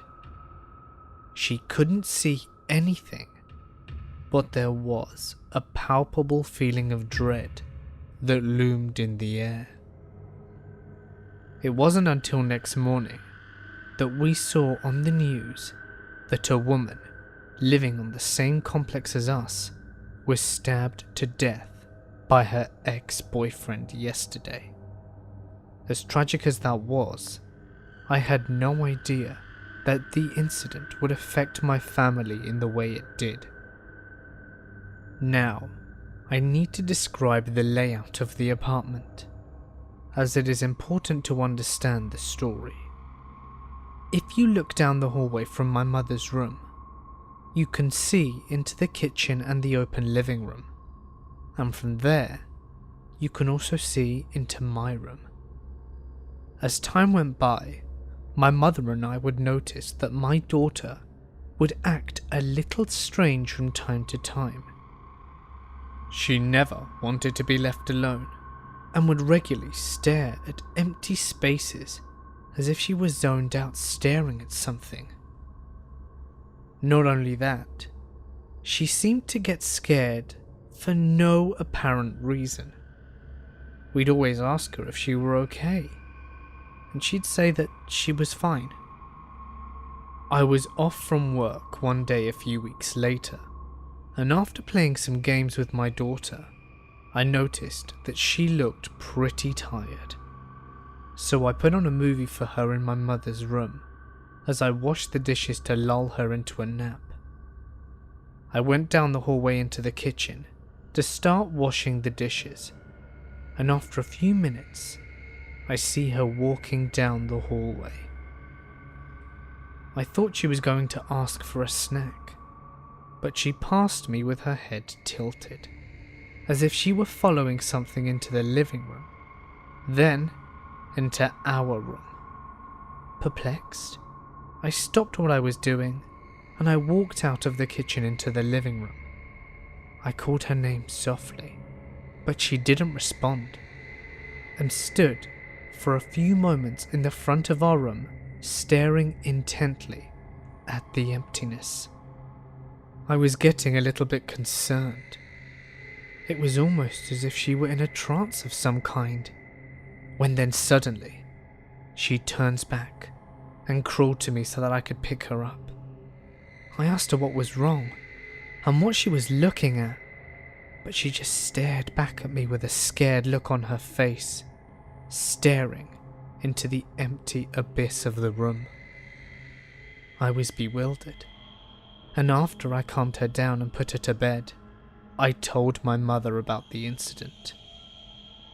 A few weeks passed, and it was a night that I would have to work, so before I left, I prepared some dinner and snacks for her, as well as set up a movie in the living room for the evening.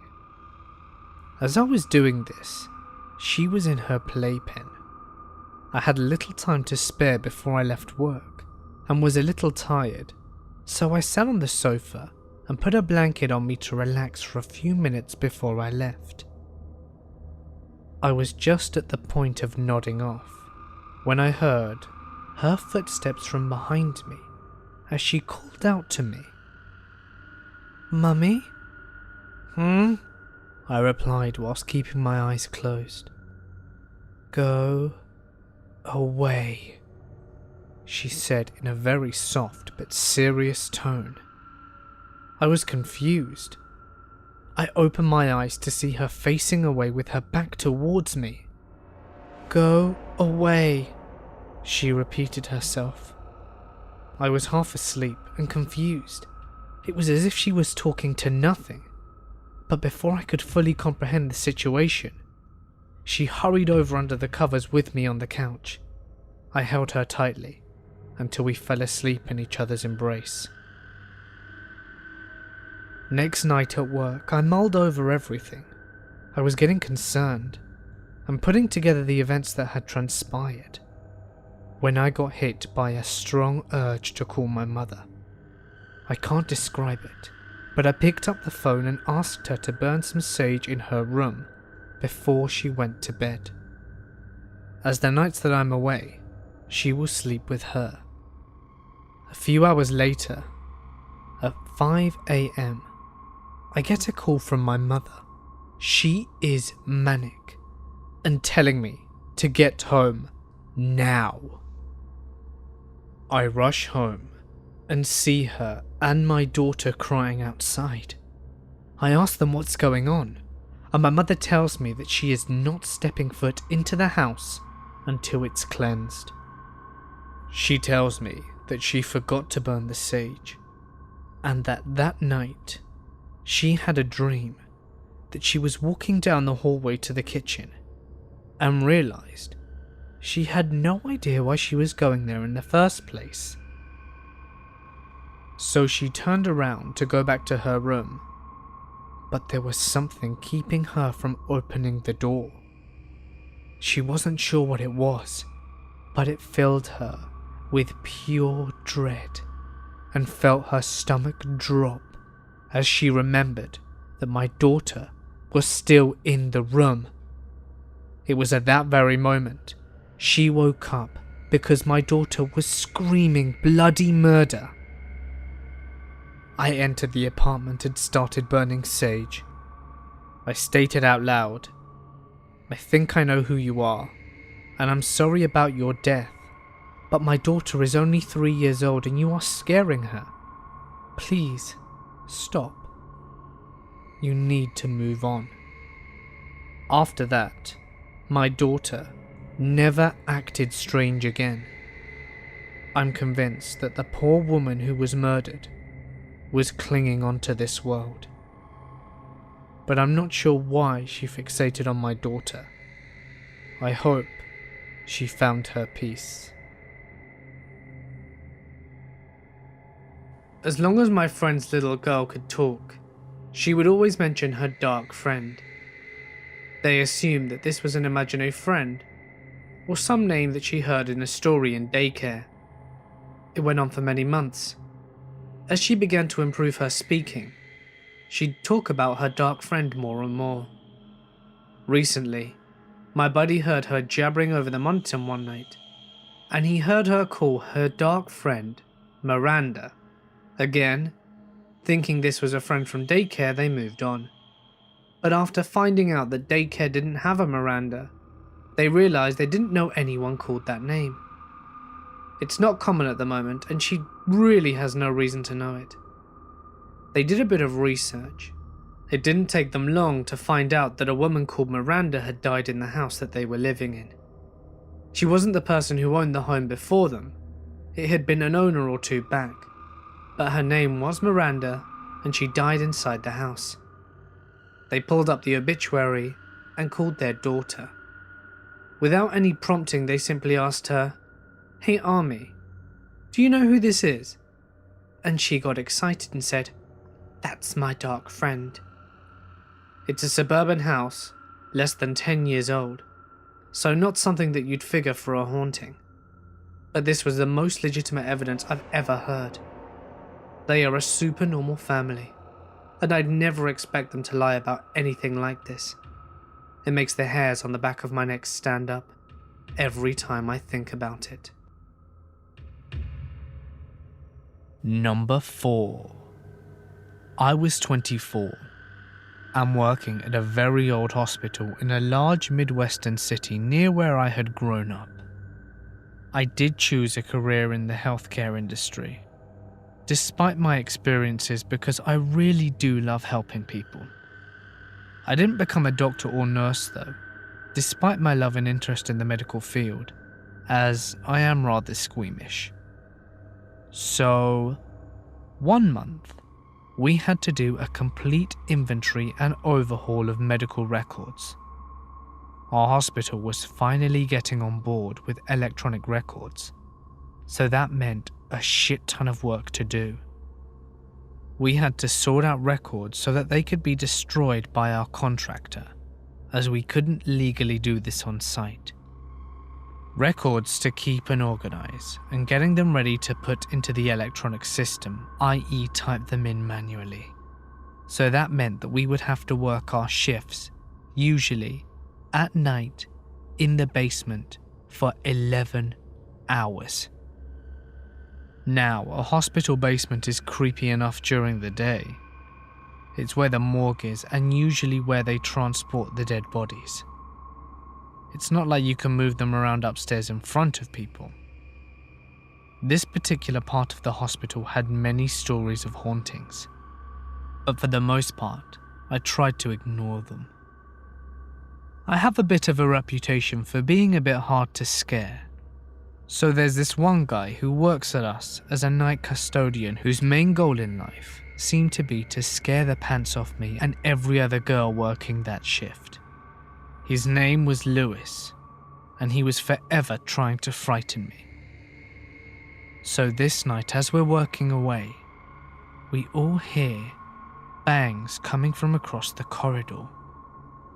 We just assume it's Lewis, up to some practical jokes, as well as heavy footsteps outside the doors and clanking noises occasionally.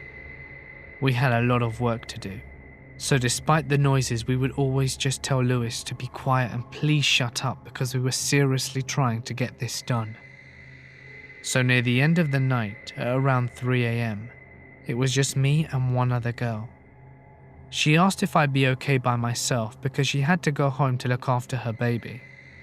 I told her that I'd be fine and that she could leave. I was alright until about 3:20 anyway. Then the footsteps went from the hallway to the other side of the room, and the banging noises turned into someone banging on the cabinets. I also felt very strongly that I was being watched. These were old filing cabinets that had long, heavy drawers, so they were all metal. So you know what it sounds like when someone bangs on a metal object. Loud as hell. I kept yelling to Lewis that it wasn't funny, but the sounds kept on intensifying, close to the point that I started hearing heavy breathing behind me. I may have looked calm, but on the inside, I was terrified. I just didn't want to give whoever it was the satisfaction of knowing that I was scared. I just tried to ignore it and continued with my work. It seemed to be aware that I was going to ignore it, so it upped the ante. It would brush by my hair and touch my back and shoulders. I must have gasped or made a noise when it touched my back because it laughed right in my ear. It was a cruel and almost sinister laugh. I didn't even turn around and I just shouted for it to leave me alone. I stopped working and went upstairs for the night. No way I was sticking around there after that.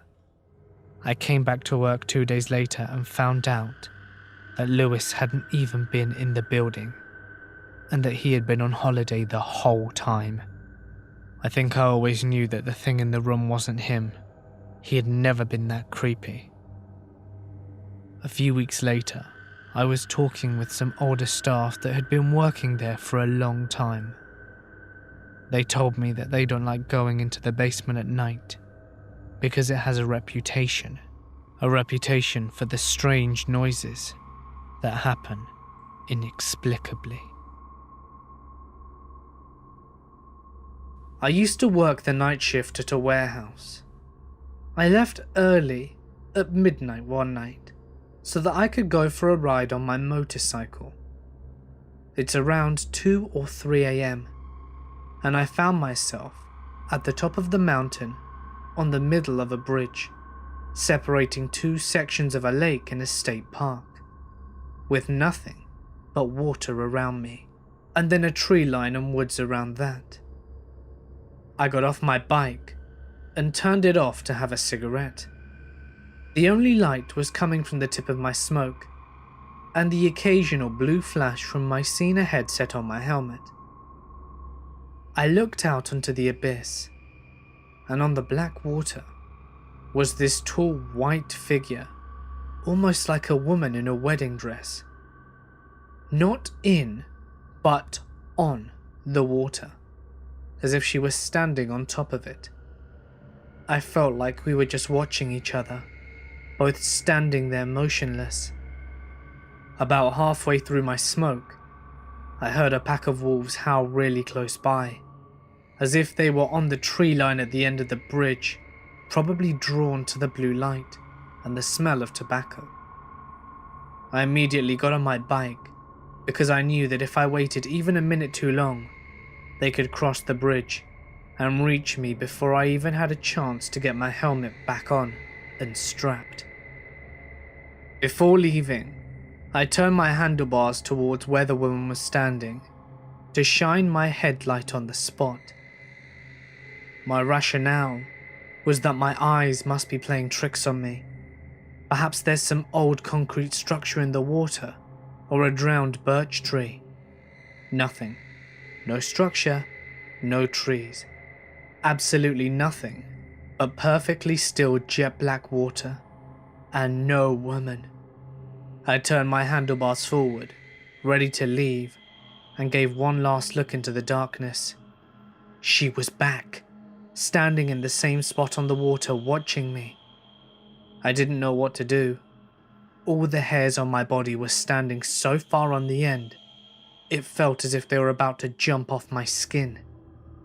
Clueless and terrified, I gave her a small nod and hightailed it out of there, leaving the woman on the lake and the wolves behind. For months before, my shitty track phone from Walmart stopped getting data, but when I got home that morning, it suddenly worked again.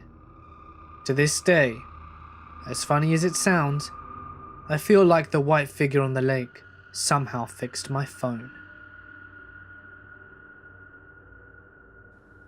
We moved into a rental house in a pretty villa suburban neighborhood when we moved to a new state. Around this time, my son started having problems going to sleep at night. It's normal for toddler boys to have night terrors and whatnot. He would frequently wake up and burst into tears. He was little. He couldn't articulate what was going on, but he was afraid. We connected the dots one night when my wife was reading for him before bed. Out of the blue, whilst pointing to the corner of his room by the closet, my son asked, "Is that man Daddy?" There were no shadows, nothing in the corner. He was around 2 at the time, so he was going to bed when it was still relatively light outside. He saw the form of a man standing in the corner. He only mentioned it one other time when he came out of his room asking, "Who is in my room?" We checked, and no one was there. We wonder if he was seeing him at night, and it was scaring him, because in the course of the year he saw someone twice during the day, and I fear what he saw at night.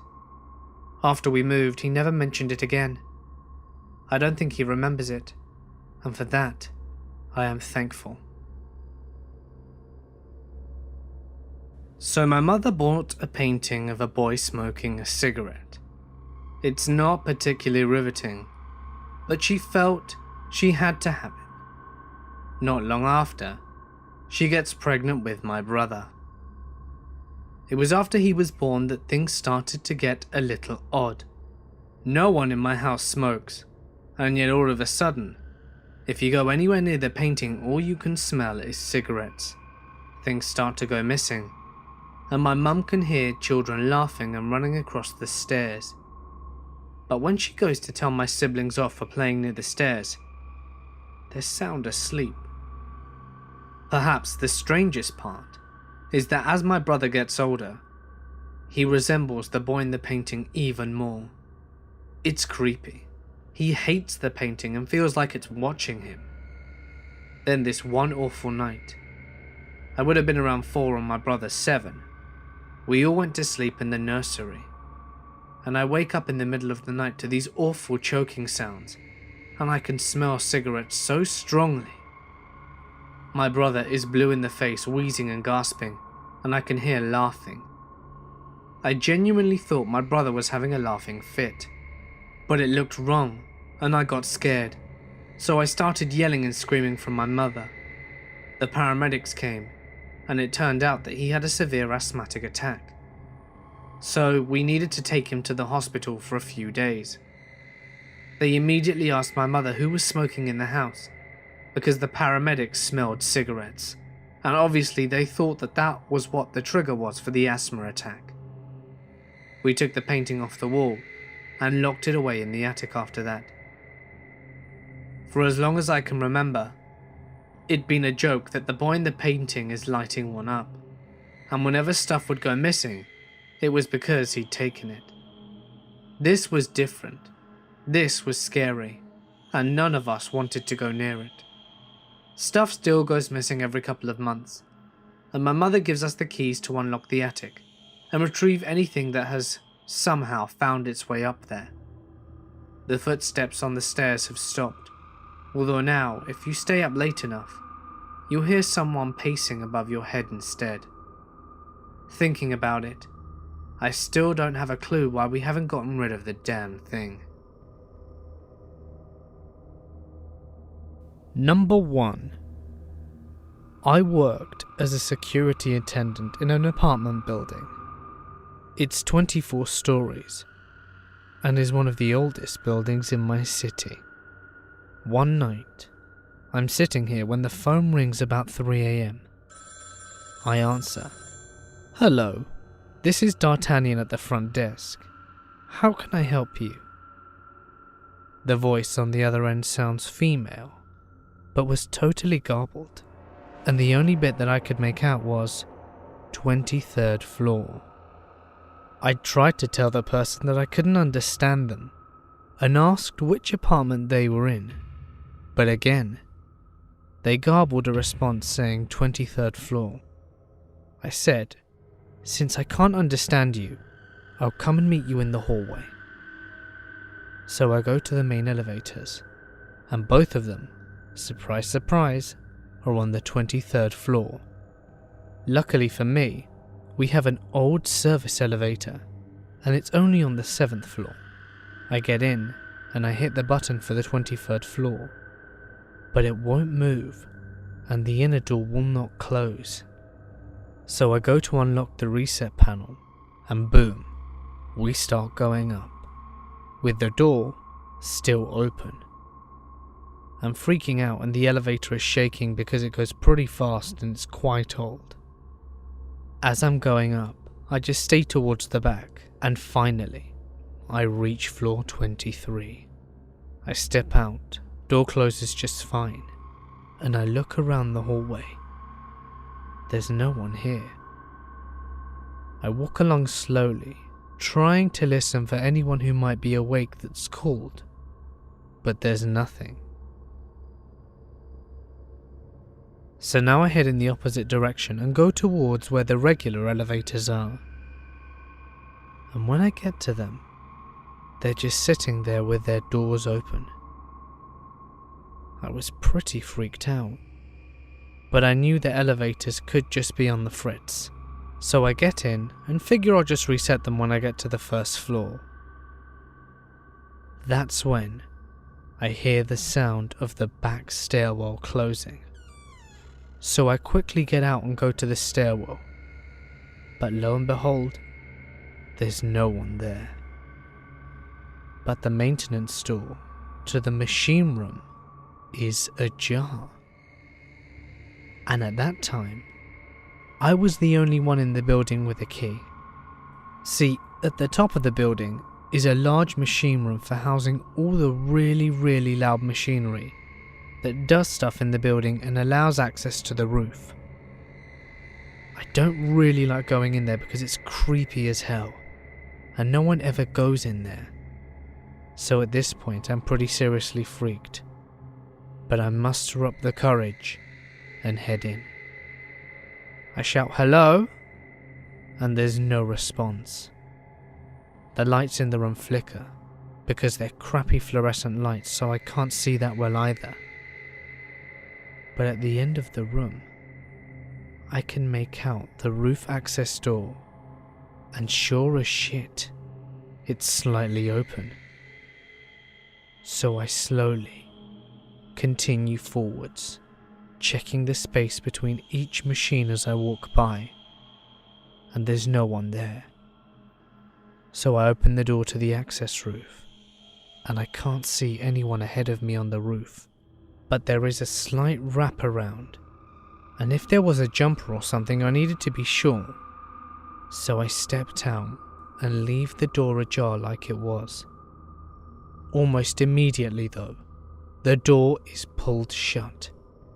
Now I might have written it off as the wind or something, but this door is hard to shut, really hard. I immediately grab the handle and yank it open, slam it behind me and run straight for the maintenance door. It automatically locks when it's closed, so I slam it shut too and go back down to the 23rd floor hallway.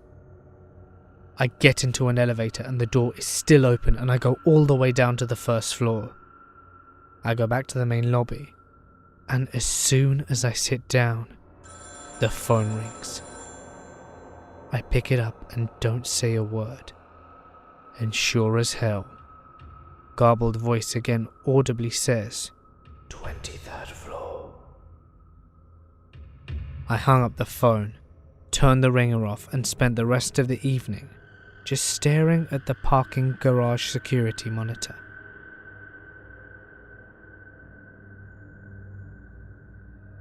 A month after my grandfather passed away, sometime in April, my husband and I moved to a house that was built in the 1930s. It was previously owned by an elderly man who, in his prime, loved his yard and took care of the landscaping. My grandfather, when he was in his prime, was an award-winning master gardener and had award-winning roses of all types. He taught me a few things here and there, and because of him, I enjoyed working in the yard and making it beautiful. When my husband and I moved into this house, the flowers, grass, bushes and roses were in terrible shape. In front of the walkway landing to the front door connecting to the sidewalk was a trellis with climbing roses covering it. It had the potential to be beautiful, but through years of neglect and overgrowth, I didn't think it would have a chance to look beautiful again.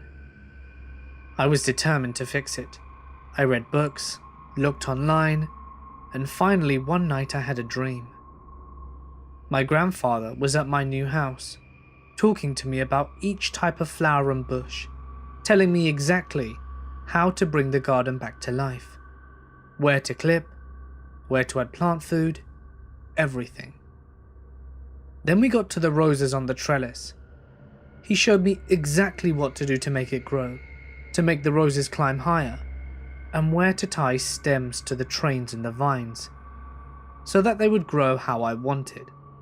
The most important instruction that he gave me, and told me over and over, was to wait until it had rained for 2 days straight. The next morning, I'd woken up happy because it felt like I'd spent the whole day with my grandpa, who I missed so much. And 2 days after straight rain, I did everything word for word that he told me to do. And after a few weeks, my yard was looking amazing. People would tell me they purposefully walked by my yard because it was so nice to look at. All thanks to my grandfather. He helped a sad yard look beautiful again, and taught me more about plants and flowers than I ever expected to know.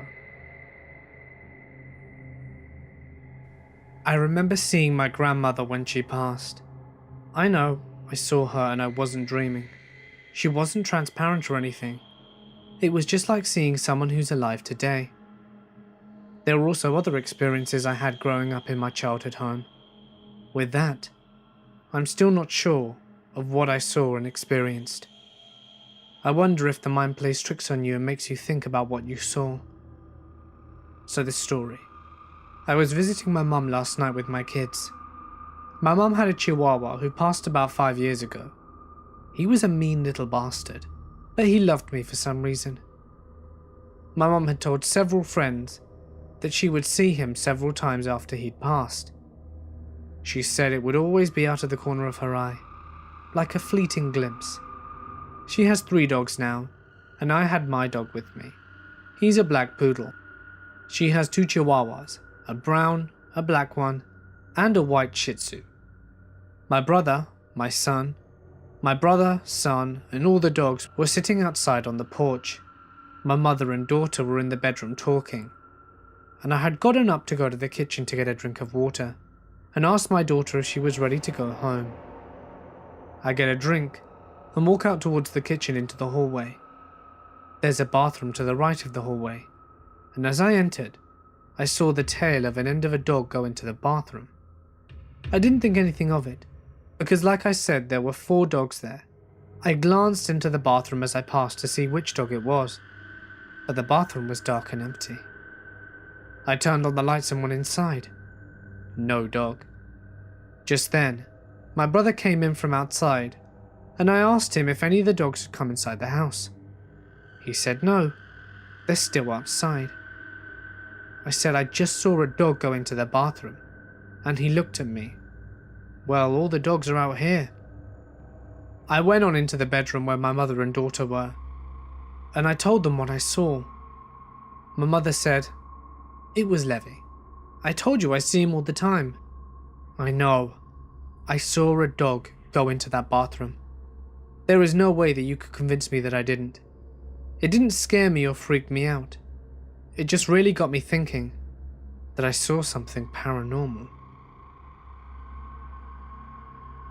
My mother was arrested for drug possession one summer. My ex-roommate and myself were invited to stay at my mother's friend's house that very night, because our house was experiencing severe problems regarding the electricity and power. It was around midnight when we began turning off the lights, as well as the TV, and prepared for bed. About 20 minutes later, I hear what sounds like my mother's voice calling my name from what I assume was outside, which absolutely shook me. So much so that I shot up out of bed like a bullet and stared directly at the front door in the distance. I thought I was going insane when I asked my roommate if she heard it too. She replied that she had, and I just about had a meltdown. I learned that morning that my mother was in the police department all night, which was pretty goddamn far from the house we resided in. I've experienced paranormal activity just about my entire life. Everything ranging from blue lights hovering over our desert town, only to shoot across the sky in a blink of an eye, to ghostly women gripping my hand when I was a child, and leading me to different places within my house, which, by the way, were not very far from an ancient graveyard. I've always tried my best to remain skeptical about the supernatural and paranormal, but damn, that voice mimicking my mum was absolutely wild. "Molly? Where are you?" Absolutely creepy as hell. Whatever it was, I hope it never comes back. I did floor work with my aunt and uncle in college. We were cleaning an old church, and the caretaker took us on a small tour and showed us down in the boiler room. And honestly, that shit was creepy. We walked down this old cement staircase into the basement, no handrail, and the only light this way was halogen over the boilers, so you can barely see the steps you go down. Then you realise just how huge these boilers are, easily 3 times my height, and they were built there before there was welding, so they're riveted together. I mean, if you were to take me to this room blindfolded and ask me where I was, I'd have told you the serial killer's den. Anyway, we get cleaning, and honestly it felt like any other job initially. However, after we'd been there for a couple of hours, strange noises started being made. I thought at first it was just the building settling as the heating system cools down for the day. But then I realised that the vents were still pumping out warm air. I then moved from the main room and started working in the hallway. I realised a lot of the bangs I had been hearing were actually coming from the kitchen. The kitchen was locked shut. Sounded like something on wheels was moving there at one point. I also heard something metallic hit the ground there. We kept working, but also kept hearing noises. The caretaker checked in on us before we went to bed around midnight, and I had to ask, "Is the place haunted?" And he casually says, "Well, people tell me the place is haunted all the time, but I don't put much stock in it. If it is haunted, when I shut my door behind me, they just let me be. I hear an occasional noise, but again, I don't put much stock in it. Just building noises most of the time, I figure." For me, that settled it. Weird noises coming from the locked kitchen, weird noises from the floor above, and with only one person in the building besides my aunt, uncle and myself. Not to mention his room was lengthwise on the other side of the church. Moreover, he was probably around 70, so you could be pretty damn sure he wasn't behind any of the noises. So we kept cleaning and hearing the weird noises. I started working upstairs to get the entryway stripped, and that was when things really started getting strange.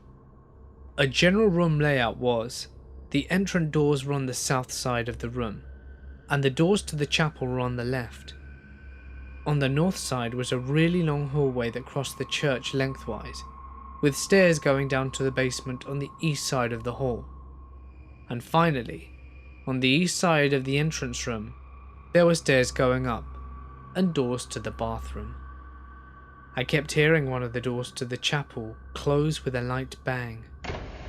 Now these are heavy doors, taller and thicker than regular doors, heavy wood, and they had one of those door stoppers that slows down and prevents them from banging.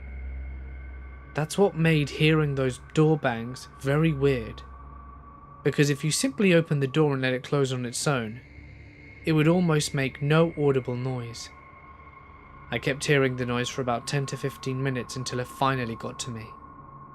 I went to the nearest door and opened it. I poked my head in and noticed movement on the second floor. I saw smoke or mist or vapor or whatever moved almost as if it was sucked into the room by a draft. Needless to say, I was fairly creeped out by this point. Banging and noises from the locked kitchen, ghosts in the chapel, boiler rooms that feel like it's a serial killing room, old ass caretakers that would have probably turned out to be the villain in Scooby-Doo. So I went and told my aunt and uncle, who relayed their weird experience to me. Though they didn't see anything, just lots of noises, and my aunt said that she heard kids laughing at one point. My uncle was just waiting for the finish to dry downstairs, so my aunt and I went upstairs to vacuum the long hallway. And after that, we'd be done. We get the heavy ass equipment up the stairs, and my aunt and I crack some jokes about how long the hallway was, and how it was like something out of The Shining. That was when we both heard an insanely loud bang at the other end of the hallway. We just kind of stared at each other, a bit horrified, then ended up doing a very quick dry vacuum and heading back downstairs. By this point it was around 5 AM, almost 6. My aunt and I took off, and my uncle stayed until the floor finished had dried a couple of hours later. I don't really like going into churches in the first place, and now, even more so. When I was a child, I wanted to believe ghosts were real. I wanted to desperately prove that. For many years I tried, but to no avail. Until I turned 18. By then I did believe that some things couldn't be explained, and was slowly losing hope. But in an aviary that had lovebirds, cockatiels and budgies, equaling to about 500 in total, anyone who has dealt with small breeding parrots understands that some parents aren't good to their chicks and will abandon and abuse them. Of course, the parents were kept more as pets and were not allowed to breed, and so I would become the new mum. Take into consideration that feeding chicks is a lot like feeding a human baby. They want to be fed even at night, in 2 to 4 hour intervals. One night, I was laying in bed, and had said my pleasantries to my friends for the night. In my silence, I was recollecting some memories, and my silence broke. I heard an odd gurgling sound. I figured it was the little water bottle I kept for my little fledglings, and thought nothing much. Dead silence followed through the room, and I began to become a little alert from the oddness of it all. Again, the queer quietness was stolen. The sound was akin to gurgling or croaking, and I have no idea how to describe it really. It just made my body go into fight or flight mode, and my hair stood on end. Honestly, it sounds like a cliche reaction, but it's true. I looked around and saw nothing. I decided my next course of action was to ask if anything was in the room. My little birds squeaked tiredly back, but nothing was seen or heard. I decided to take the next step and slam my foot against the bed. To my horror, I felt a force shove against my bed 4 seconds later. I was astounded and in shock, and nothing happened after that.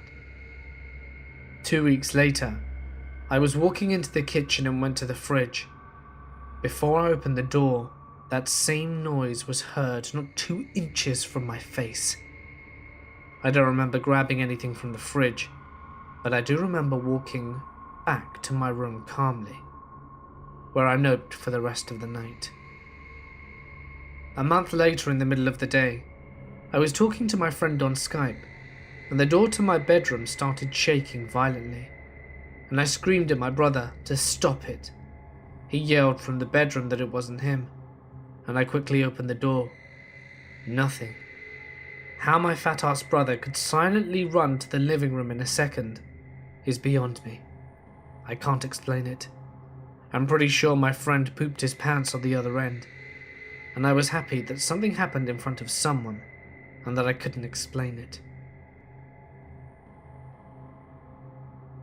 This incident happened in a flat when I was 6 or 7 years old. I remember this very clearly, still to this day, and it makes my spine shiver thinking about it. I had the largest bedroom in the flat. My mum had decorated the walls with pink and lavender paint, and cute little metallic swirls. I had bunk beds, glittery curtains in my window, charms, and glittery things hanging from the ceiling. Any young girl's dream. I remember getting into bed that night, and everything seemed normal at first. My room wasn't usually too dark because the moonlight shone through my window, through my glittery curtains, and trying to sleep for what seemed like a while. I don't know why, but I started to look around my room, particularly in the alcove area, in the dark corner. I couldn't focus my eyes properly for a while, but when I did, I noticed my girl's world's head, one of those plastic weird lady heads you do makeup and style her hair on, really stood out in the moonlight against the creepy dark corner. I remember going to lay back down in my bed, but I had the urge to look back, and when I did, I was paralyzed with fear. At first I thought I might be imagining it, because I had been staring at a plastic lady head, but I swear, I saw this dark woman-like outline standing right there next to the head. It was a dark grey black mist, but in the shape of a woman. I slowly looked at her, or it, with its massive bulging eyes, scanning down, and saw that she had no feet. There was nothing there. No shadow, no feet, nothing. She, or it, was levitating about 10 inches off the ground, and it seemed like she was moving towards me. I was absolutely terrified and will always remember this because of how cripplingly scary it was. I was in shock, and I quickly spun around in bed and curled into the fetal position, with my quilt tightly wrapped around me. I made sure the quilt was tightly containing my neck and head, and can I add that there were no labels or anything that could have emulated what happened next. I was shaking and trying not to breathe loudly when I felt something stand behind me, leaning over me. I closed my eyes and gripped the quilt tight when all of a sudden I felt a tickle on the back of my neck. You know the feeling you get when someone unexpectedly puts their cold fingers on the back of your neck? It started off like that, and became quickly more aggressive, tightening around the back of my neck, as if someone was trying to keep a hold of me. I was trying to scream, but no words came out. I was sweating and shaking, and my neck was getting worse. It was hurting. I tried screaming over and over, but all that came out were little squeaks. It was like gasping for air. I remember the moment when I was finally able to scream for my mother. I screamed at the top of my lungs, but it came out crackled, like a blood-curdling cry for help. She came running in, and as soon as she flung open the door, and that burst of light shone through the room, the whole thing stopped. My mum grabbed me out of bed and carried me to the front room cradling, as I sobbed hysterically. To this day she still believes me, and said that even though she has never personally experienced anything paranormal, there was no way I would lie about what I saw, nor my reaction. From then on, I slept in my mum's bed for a while, and we moved out shortly after.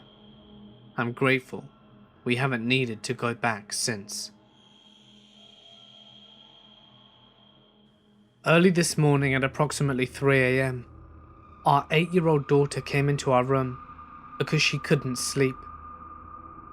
As I sat up to let her crawl into our bed to sleep between us, I noticed something standing behind her. It's hard to explain. It was tall, probably around 6 foot, and slender, and I could see through, but it was an outline.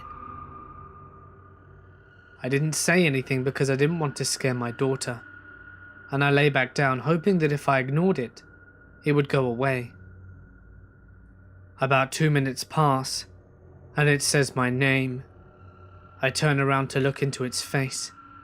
I sense we make eye contact and it disappeared. I turn back towards my daughter and hold her. 2 hours later, as my husband and I are making breakfast, I mention the encounter to him. He states that when our daughter came into the room, he saw another person in the room. He originally thought it was me standing behind our kid. I explained to him I never got out of the bed, and then he asked me if the voice sounded male or female. We both kind of stopped talking about it and went on with our morning. I don't know what it was, but it really creeped me out. As part of a family trip when I was 8 years old, we stayed at the Columbia City Hotel in California. The place is a gold rush hotel, which is supposedly haunted. But it was for the general gold rush history that we were staying there. I remember hearing some sort of tour describing the ghostly activity to do with the miners and gold prospectors. But I wasn't part of the tour, and I was really just hanging around waiting for my parents to finish checking in.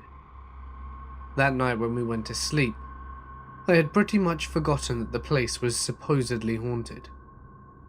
Sometime in the early morning, I woke up crying after a nightmare, and I still remember being in a state between alert and asleep. While lying in my bed, I could faintly hear a soft woman's humming, which sounded like a lullaby, almost like what my mother might do. But I also noticed that it sounded very close when my parents were sleeping on the other side of the room. I wasn't afraid, even when I heard a calming and soft, "Shh, go back to sleep, baby." Still sleepy, I did actually drift off back to sleep. The next day, when I was chalking it up to a dream, I heard the tour again talk about a young woman who in the gold rush era has stayed in a room. Apparently, her child had died in infancy there, and she grieved at something fierce. Enough that they claimed people still heard the infant's cries and her singing at night. This happened when I was 11. I'm 16 now, but remember it like it were yesterday. It was February, and it had snowed an awful lot. As I live in Sweden, it's quite normal for it to snow that much. I was awoken by my father starting his car. I looked at my alarm clock on the bedside counter, and it was 6:30 a.m, so I decided to go to the kitchen. I saw my dad drive to work, and thought to myself, I have about half an hour before my alarm rings, so I decided to go back. I left the kitchen and was now on my way to the end of the hall, where my room was. But I felt a disgusting feeling of pure instinct. I turned to the door and saw something I wish I'd never seen. I had not heard anything before I turned around, but at the door stood a long, dark shadow with a hat. I'm glad we had a blurry window at the door, because I didn't want to see what was outside. That thing must have been over 2 meters tall, Whatever it was, it knocked so hard that both the door and all the nearby windows shook. It said no words, but it was very tall. I panicked. I ran to the kitchen and picked up the phone and ran back to the hallway. I went down the stairs and phoned my mother, but she didn't answer. Now the tears ran like never before, and then I realized that my friend only lived 300 meters away, so I called her. Fortunately, she answered at that time in the morning, but I couldn't get a word out except that someone was outside. Her mother heard me and the sounds that thing were making. She took the phone and said that they were on their way. She told me to go to the kitchen and look out the window so I can get someone's attention if they're there. I did that, but there was no one around, so I ran back. But then something got even more scary. The shadow had now vanished without a trace, without a noise. It was simply gone. I went back to the kitchen and saw my friend in the car. So I opened the door and found no footsteps in the snow.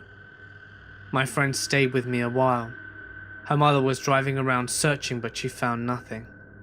I phoned my mum again and told her everything, and she was shocked and told me to ask my dad if he'd seen something, which I did, but my dad hadn't.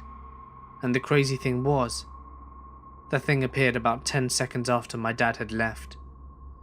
And for all of those who are wondering, my dad starts his car and leaves via the side door.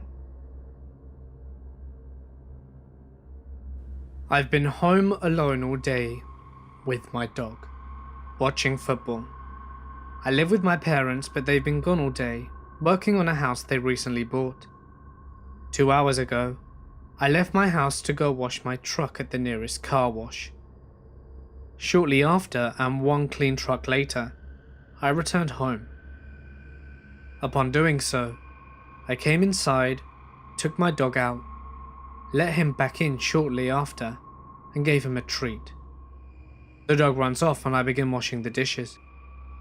The only dog we have now is an old year Boston Terrier. Our boxer recently passed, leaving us with only this one. Being a young dog, he has a lot of energy and very often goes to the bonus room, right above the kitchen, to run figure eights around the couches until he's tired. So, there I stood washing dishes, and I hear him start to circuit run upstairs. Man, he was wide open, and it went on for about 5 minutes before he instantly stopped. As I mentioned before, I was in the kitchen, and my parents' bed is visible from the kitchen sink where I stood, right as he stopped running. I just happened to look into their room, and what do I see? My only dog on the bed asleep. I instantly froze.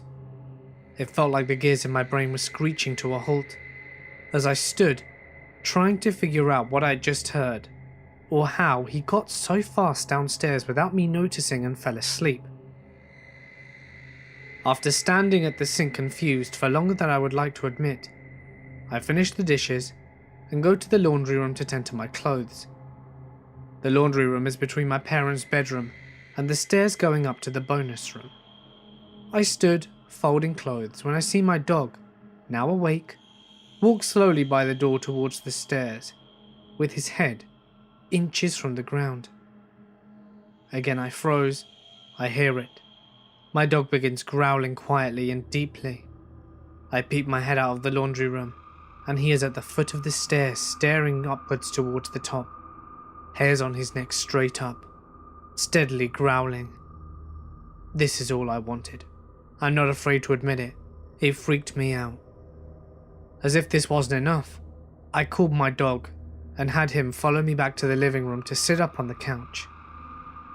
As I'm sitting on the couch trying to play it cool for a while, my mind runs 99 miles per hour as I look out the living room window across the back porch towards my bedroom window and see something flash across the window. I thought, that's enough. Someone or something is in my house. I had considered this before, but there was no physical evidence, so I jumped up and ran to my bedroom, and nothing. There's no one there. Nothing moving. With this I decide I'm okay. I'm grabbing the dog, and I'm not leaving until my parents get home, and we can clean the house together. Number 2. I used to work as a machine operator for a factory doing the graveyard shift. It was only me on the floor and a supervisor in the office, and for the most part, it was always a 2-man shift. Sometimes, he would come to help me bring stock materials from the back. You see, the back storage room was haunted, or so I was told by the previous shift worker that I replaced. I'm not superstitious, and was skeptical about what I was told, and for the first week, nothing unnatural happened, which of course only reinforced my skepticism. However, as time went by, I started to notice that the machines closest to the storage room entrance would turn on by themselves randomly. Not to mention that I started to hear people talking in the back storage room whilst I was passing. As I mentioned, it was only me and my supervisor on that shift, and when I or we would go to investigate after hearing, we would find everything dark and silent. The time that crowns all instances, though, happened a few months later. My supervisor had just finished helping me with a task, and he told me that he would be in the office if I needed him. I'm carrying on with my work, when about 20 minutes later, I hear a colossal crashing noise from the back storage room. It scared the shit out of me. At first, I assumed that it must have been him in the back room and that he crashed the forklift into the wall. But when I went to call him, he was already walking towards me and demanded to know what the noise was, because he was in his office at the time and assumed it was me. I told him that I had been in there the whole time, and that I thought it had been him who had made the noise. We were both visibly shaken, and mutually agreed to check it out. Like previous instances, the back storage lights were off and it was eerie quiet. We turned the lights on, and then we saw barrels toppled over and a broken crate with stock materials all over the ground. These crates are on shelves about 5 feet off the ground, and the barrels are completely full and very difficult to move. We cleaned it up, and he used a forklift to put the replacement crate with the materials back on the shelf. In the time it took us to fix up the mess, it was lunch break. He went out to get food, and I was alone operating the machines again in this big factory the size of 2 football fields. I wasn't troubled or scared knowing that he would be back in about half an hour. But as the minutes ticked by, I kept hearing something. It sounded like a woman whispering, and it was coming directly from the dark back room. I tried putting it off, and thinking that it was in my head. And then, I heard something. It sounded like a barrel had fallen down again by itself. I need to clarify. These barrels are very, very heavy, and they cannot fall down independently without a great deal of force pushing them. When I went to investigate, I saw a barrel in the middle of the room, and I booked it out of there. When he got back, he asked me what I was doing outside, and I told him that I kept hearing some strange whispering from the dark room, and when I went to investigate, I found a barrel had managed to roll itself to the middle of the room, and that it had utterly terrified me. He didn't believe me, and thought that I was playing a practical joke on him. But the security camera, however, verified that the barrel just rolled out by itself from the dark storage area, which defies explanation. You can also clearly see me coming into view to check out where the barrel came from. and hurried back after turning off the machines. This prompted management to abolish the graveyard shift, and I quit shortly after. My parents' house has always given me the heebie-jeebies, especially the stairs and the upstairs hall. 20 years ago, we had a Dalmatian called Archie. Everyone was his friend, and according to him, everyone liked to play. One night, not too late as it was a school night, we were all watching TV, and Mum was getting everything ready for us kids to go to school the next day. We heard Archie do a yap. Now he's a big dog. He doesn't yap. "What's the matter?" shouted my dad to Archie. But nothing. Archie would have come into the room, nibbled Dad's hands to follow him, and take my dad to the unexpected guest or whatever he was looking at.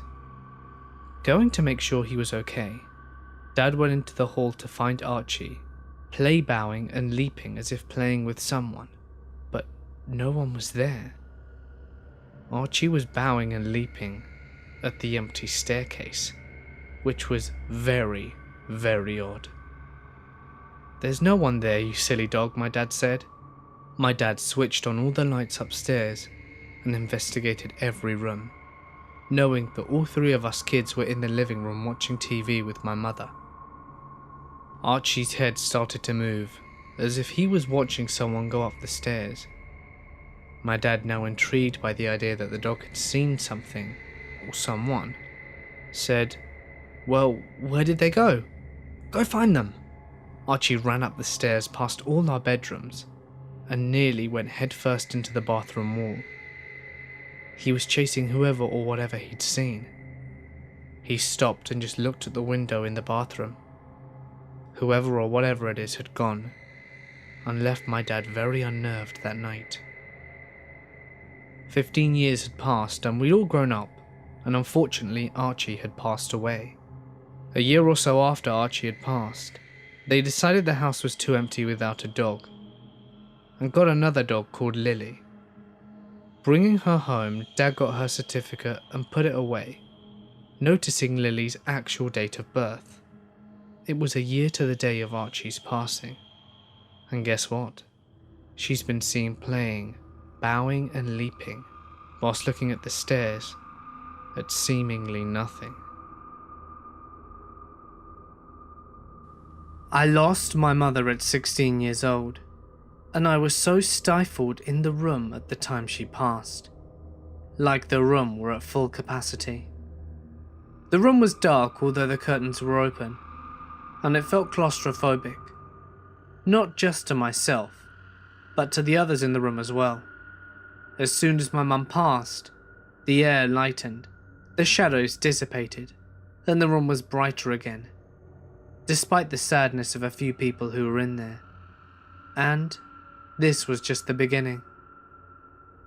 From then, there was always a shadow in the corner of my eye, just sitting or standing somewhere in the room. Things moved from one place to a completely different one, like keys, plates, clothes, and more than occasionally, these things are actually aimed at me or my husband. Lights turn on, and sometimes a new bulb will blow as soon as it's plugged in. The strangest thing so far is when styling my hair, an extra face smiles back at me from the mirror, whichever mirror I use. I should mention here that I'm also a drag queen, and when putting on makeup, the extra face isn't just there, it sits over mine. So for all the world, it's like I'm painting someone else's face. My husband pointed out that to him, it didn't look like I was doing my makeup at all. The face staring back at me is my mother's. Whilst this might not be the scariest story, it is 100% true account of the things that happen to me on a daily basis, some of which can be very creepy, especially now that they've been going on for over 12.5 years. I haven't been able to see my full reflection in all that time. And can you imagine always seeing two faces in the mirror, and never knowing how to make it stop, or why it's there, and does it have anything to do with the shadows that echo from every room or wall, and the objects which are hurtled around my flat. A little over a year ago, I spent the summer backpacking Southeast Asia. For reference, I am a college-aged female, and most of my travelling was done alone. Around 3 weeks into my trip, I was in Chiang Mai, Thailand, where I stayed for a few days before heading further into the mountains. I had joined up an organised group at that point, which had pre-booked the hotel that we were staying at. That afternoon, I went to go drop off my backpack in my room, where I was staying alone, and the minute I walked in, something felt very, very wrong. It's a feeling that I don't even know how to describe. I immediately felt as if I were being watched, and I made a point to put my head down and avoid looking at the mirrors that were in the room, out of fear of something or someone watching me. As time went on, I realized that the more time I spent in the room, the worse it would affect my thoughts and emotions. That night, I kept seeing a vision of a woman dressed in all white with black hair, covering her face, standing in my room. I didn't even close my eyes whilst I was showering out of fear of her standing there when I opened my eyes.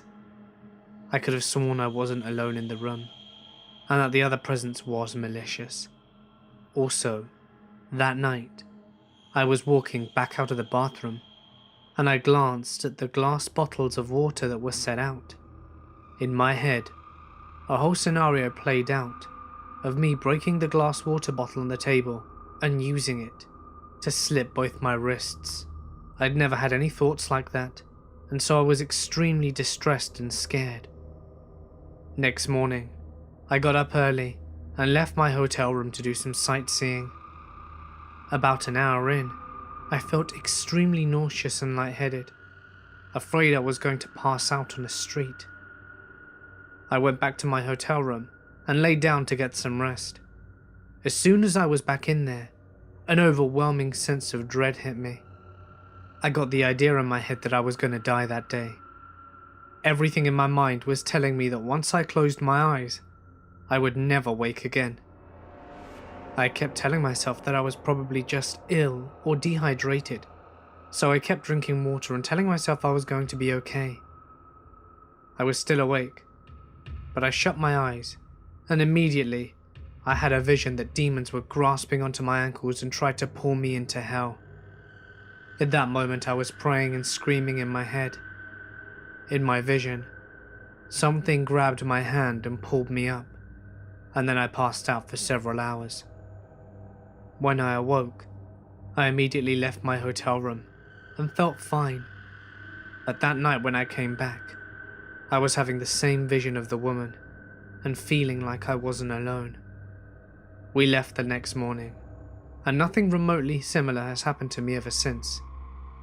But I've always been left wondering what that experience could have meant. Also, we stayed in the hotel one more time a week later, and I was in a different room, and everything felt completely normal. One thing's for certain, I'm glad I didn't have to stay again in room 241. Growing up, my mum was a bartender. She was a single parent, so I took care of my little brother most nights. One night, I was making dinner, and I kept hearing a strange whistling sound, but I didn't think much of it, because it was storming pretty hard outside. But the whistling continued, and it started to sound more like a melody than whistling from a storm. I started to get a little freaked out, and asked my little brother if he was hearing it too. He wasn't. Eventually the whistling stopped, but it's still storming pretty badly. Fast forward to the end of the night. I'm going to bed. I'm climbing up the ladder to my bunk, and my TV shuts off. I think maybe the power went out, but the hallway light is still on. So I go to turn the TV back on, and nothing happens. So I reach around my TV stand and realize that it's been unplugged. At the same time I hear the whistling, only this time it's not in the distance. It sounds like someone was whistling directly in my ear. I could almost feel their breath. It sent chills down my spine. At that moment I took off running out the house screaming. We lived in an apartment with 3 other units, so I woke all the neighbours above us. There was a younger couple with 2 kids, and they offered to come check out our house. I could tell that the guy just thought it was a stupid kid hearing things, but was trying to make me feel better. My brother and I waited outside the apartment whilst he went inside to check it out for us, and after a few minutes, he came back and seemed a little agitated and asked if we were playing a prank on him. This really scared me, and I told him that we weren't playing a prank on him. He could probably see we were telling the truth by our faces, convinced someone was in our home. They invited us to stay in their apartment until my mum was home from work, because they didn't feel comfortable with us staying alone. I never heard the whistling again, but so many other strange things happened to my brother and me in that apartment. I'm convinced it was haunted. Number 3. I was working in the 3rd largest building on this planet for floor space. It was around 3 AM on a Sunday, and I was walking down an aisle in the middle of my department. At this time, the place was very nearly vacant, as it was a holiday weekend, and we had only myself and a skeleton crew of maintenance workers under my direction, working in another department, all of whom were males. As I'm walking by my office on the plant floor, the power goes out, and the plant drops into the most absolute darkness that I have ever experienced.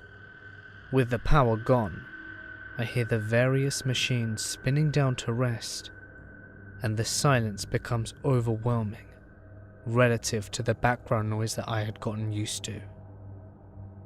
The faint sounds of running water become evident in the moments after the blackout, whilst I began searching my pockets for my phone and the flashlight that it offered.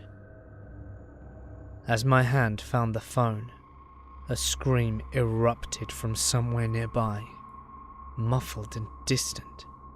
It was the kind of scream that you hear from a 5-year-old girl in her first haunted house, as the bloody clown steps around the corner and fires up the chainsaw. It startled me very badly, and I immediately dropped my phone onto the ground. The scream continued, a constantly fading note that seemed to be moving away from my position. Panicked and terrified, I fumble around the dirty floor for my phone, and found it seconds before the emergency lights lit the plant, with the eerie glow of yellow light. Sweat beaded on my forehead as I looked around me, muscles tense and ready to defend against whatever this was. I tried my radio a couple of times, before I realized that with the power outage, the digital frequencies were useless without the receivers up in the main office. I started to move through the various production lines to where I assumed the scream had originated. My mind was working furiously. I had no women in my crew tonight, and we were the only people allowed in the plant. So where had the scream come from? Details began to press into my mind that I had not noticed before. The apparent youth of the voice behind the scream made no sense, and it was a scream of pain, the kind that you cannot even attempt to control. It had faded away from my position gradually, and then trailed off as if she had run out of breath. as I stepped between two products on one of the final assembly lines before a wide open space in the next apartment, the emergency lights dimmed, and the audible electricity buzz filled the space around me. Struggling to understand what was happening, my senses were again knocked askew when the normal plant lights blazed to life. This left spots across my vision for a moment, forcing me to raise my hand to shield my eyes.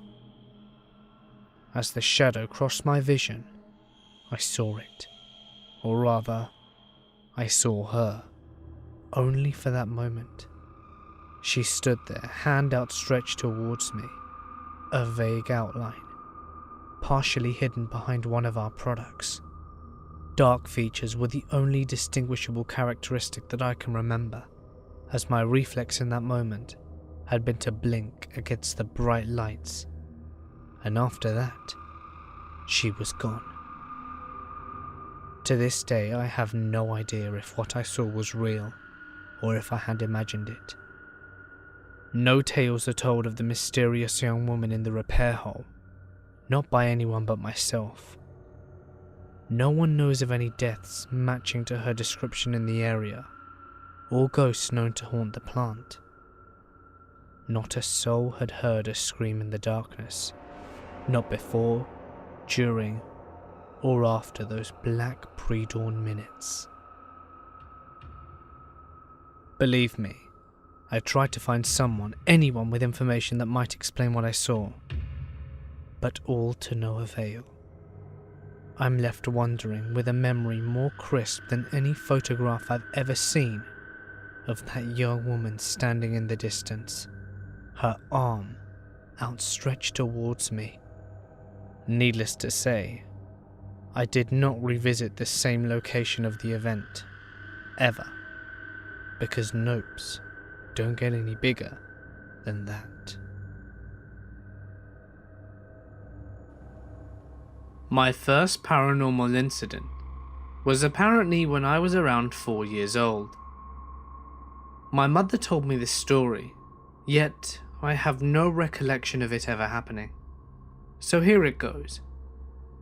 My great-grandmother had passed away, maybe a year or so before. We were very close, and I still have fond memories of her despite my age.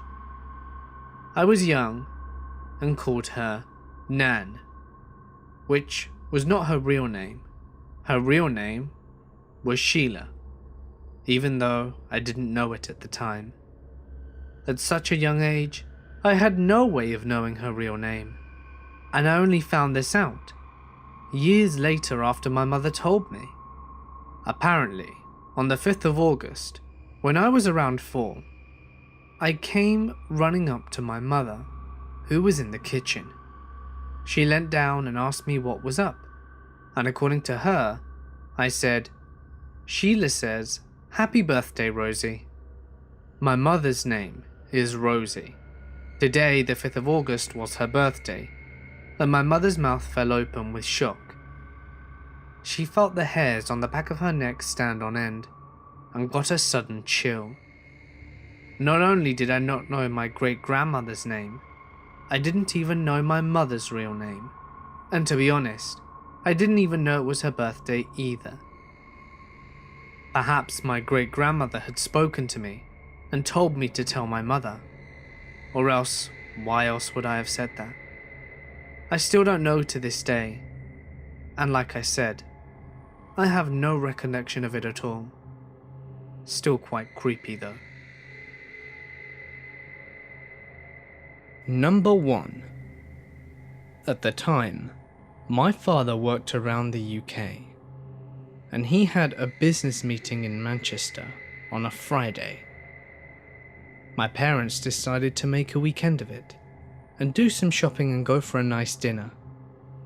Especially now that all the kids were grown up, why not? They booked into their hotel on Thursday night, ready for Dad's meeting on Friday morning. They arrived to a beautiful hotel, which had shops just below their room, so they both showered and went to bed. It was late by the time they got there. Friday morning rolls around, and my father goes to his meeting. My mother knew that he wouldn't be long, so she decided to have a lie-in and wait until he'd left in order for herself to get ready so that they could then go shopping and have a nice dinner. She hopped into the shower, and of course, the bathroom steamed up. Drying herself off, something made her look into the mirror, and written in perfect letters in a perfect line, not streaking or anything that you'd expect writing to do in a mirror, was the word murder. My mother laughed it off, even though she was a little nervous about it. Just to remind you, my mother hadn't left that room since Thursday night. It was now Friday afternoon, and room services hadn't been in, as my mother was still in there and purposefully left the do not disturb sign on the door. They also both had a shower yesterday, and were adamant that it was not there before they left. She finished getting ready, and my dad came back from his meeting. My mother steamed up the room to show my father the writing on the mirror, and there it was, still there with no streaks on it, still perfect. But as they usually do, they brushed it off, assumed that someone must have done it as a joke, and the cleaners had not wiped the mirror. But thinking back, they said it was too perfect on that mirror, like it had just been written that day, not to mention the fact that it wasn't there yesterday. They carried on going out and doing some shopping, sightseeing, had dinner, then headed back to their room, falling asleep on the bed still in their clothes. Around midnight though, they both wake up, wide awake and couldn't get back to sleep. They decided to come home, might as well. They'd seen everything, they'd done everything they'd needed to, and by the time they checked out and come home it was about 5 AM already. Secretly, my mother admitted that she was relieved, as the more she thought about the mirror, the more upset it made her. One of my mother's sisters called her that afternoon asking which hotel she was staying at in Manchester. My mother told her. Her sister, now sounding very upset and worried, had to inform her that there was a murder in the hotel last night. They said that it happened around 2 AM, but they did not find the bodies until 6 AM in the morning. 2 men had been in a scuffle with another 2 men, and they were pushed out of the window. My folks soon found out that this happened on the room above theirs. My mum and dad would have woken up to the noise, and worse, 2 dead bodies on top of the shopping building below theirs. Something was definitely watching out for them that weekend. This happened to me when I was in 8th grade. I was around 14 years old and weighed about 120 pounds. I wasn't fat by any means, but I was insecure. Mostly because I'd have boys tease me at school. So as an insecure teenager, I started doing workouts at night for about an hour. I had just finished my workout at around 11 PM.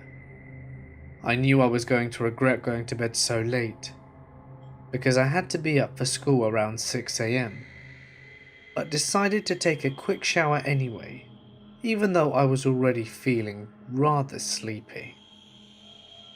When I was back in my room, I turned on my bedside lamp and left my main bedroom light off. I got comfortable in bed and pulled the bed covers over my feet, and I can't sleep without something covering my feet, and turned off my lamp. Then I laid my head on the pillow and I turned slightly to my left. When I did so, there, standing next to my bed, was a little girl in a white nightgown, just staring at me. My eyes widened, and her head tilted slightly to the side, still gazing upon me. I freaked out and instantly pulled the covers over my head, spooked out of my mind. My heart started pounding wildly. But then for some reason, I thought to myself, why am I afraid? She can't hurt me, right? So I pulled the covers off, but she was gone. It happened so quickly. There was no way she could have walked in and out the room silently without me noticing her, or at least hearing her. I slowly walked into the living room and found my brother still awake watching TV. He told me to go to sleep because it was late.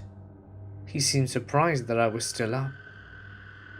I didn't say anything about what I'd seen in my room, thinking that he would just tease me for it and say that I had imagined it. I never did see the little girl again, and until this day, I have no explanation as why she appeared in my room or what she wanted.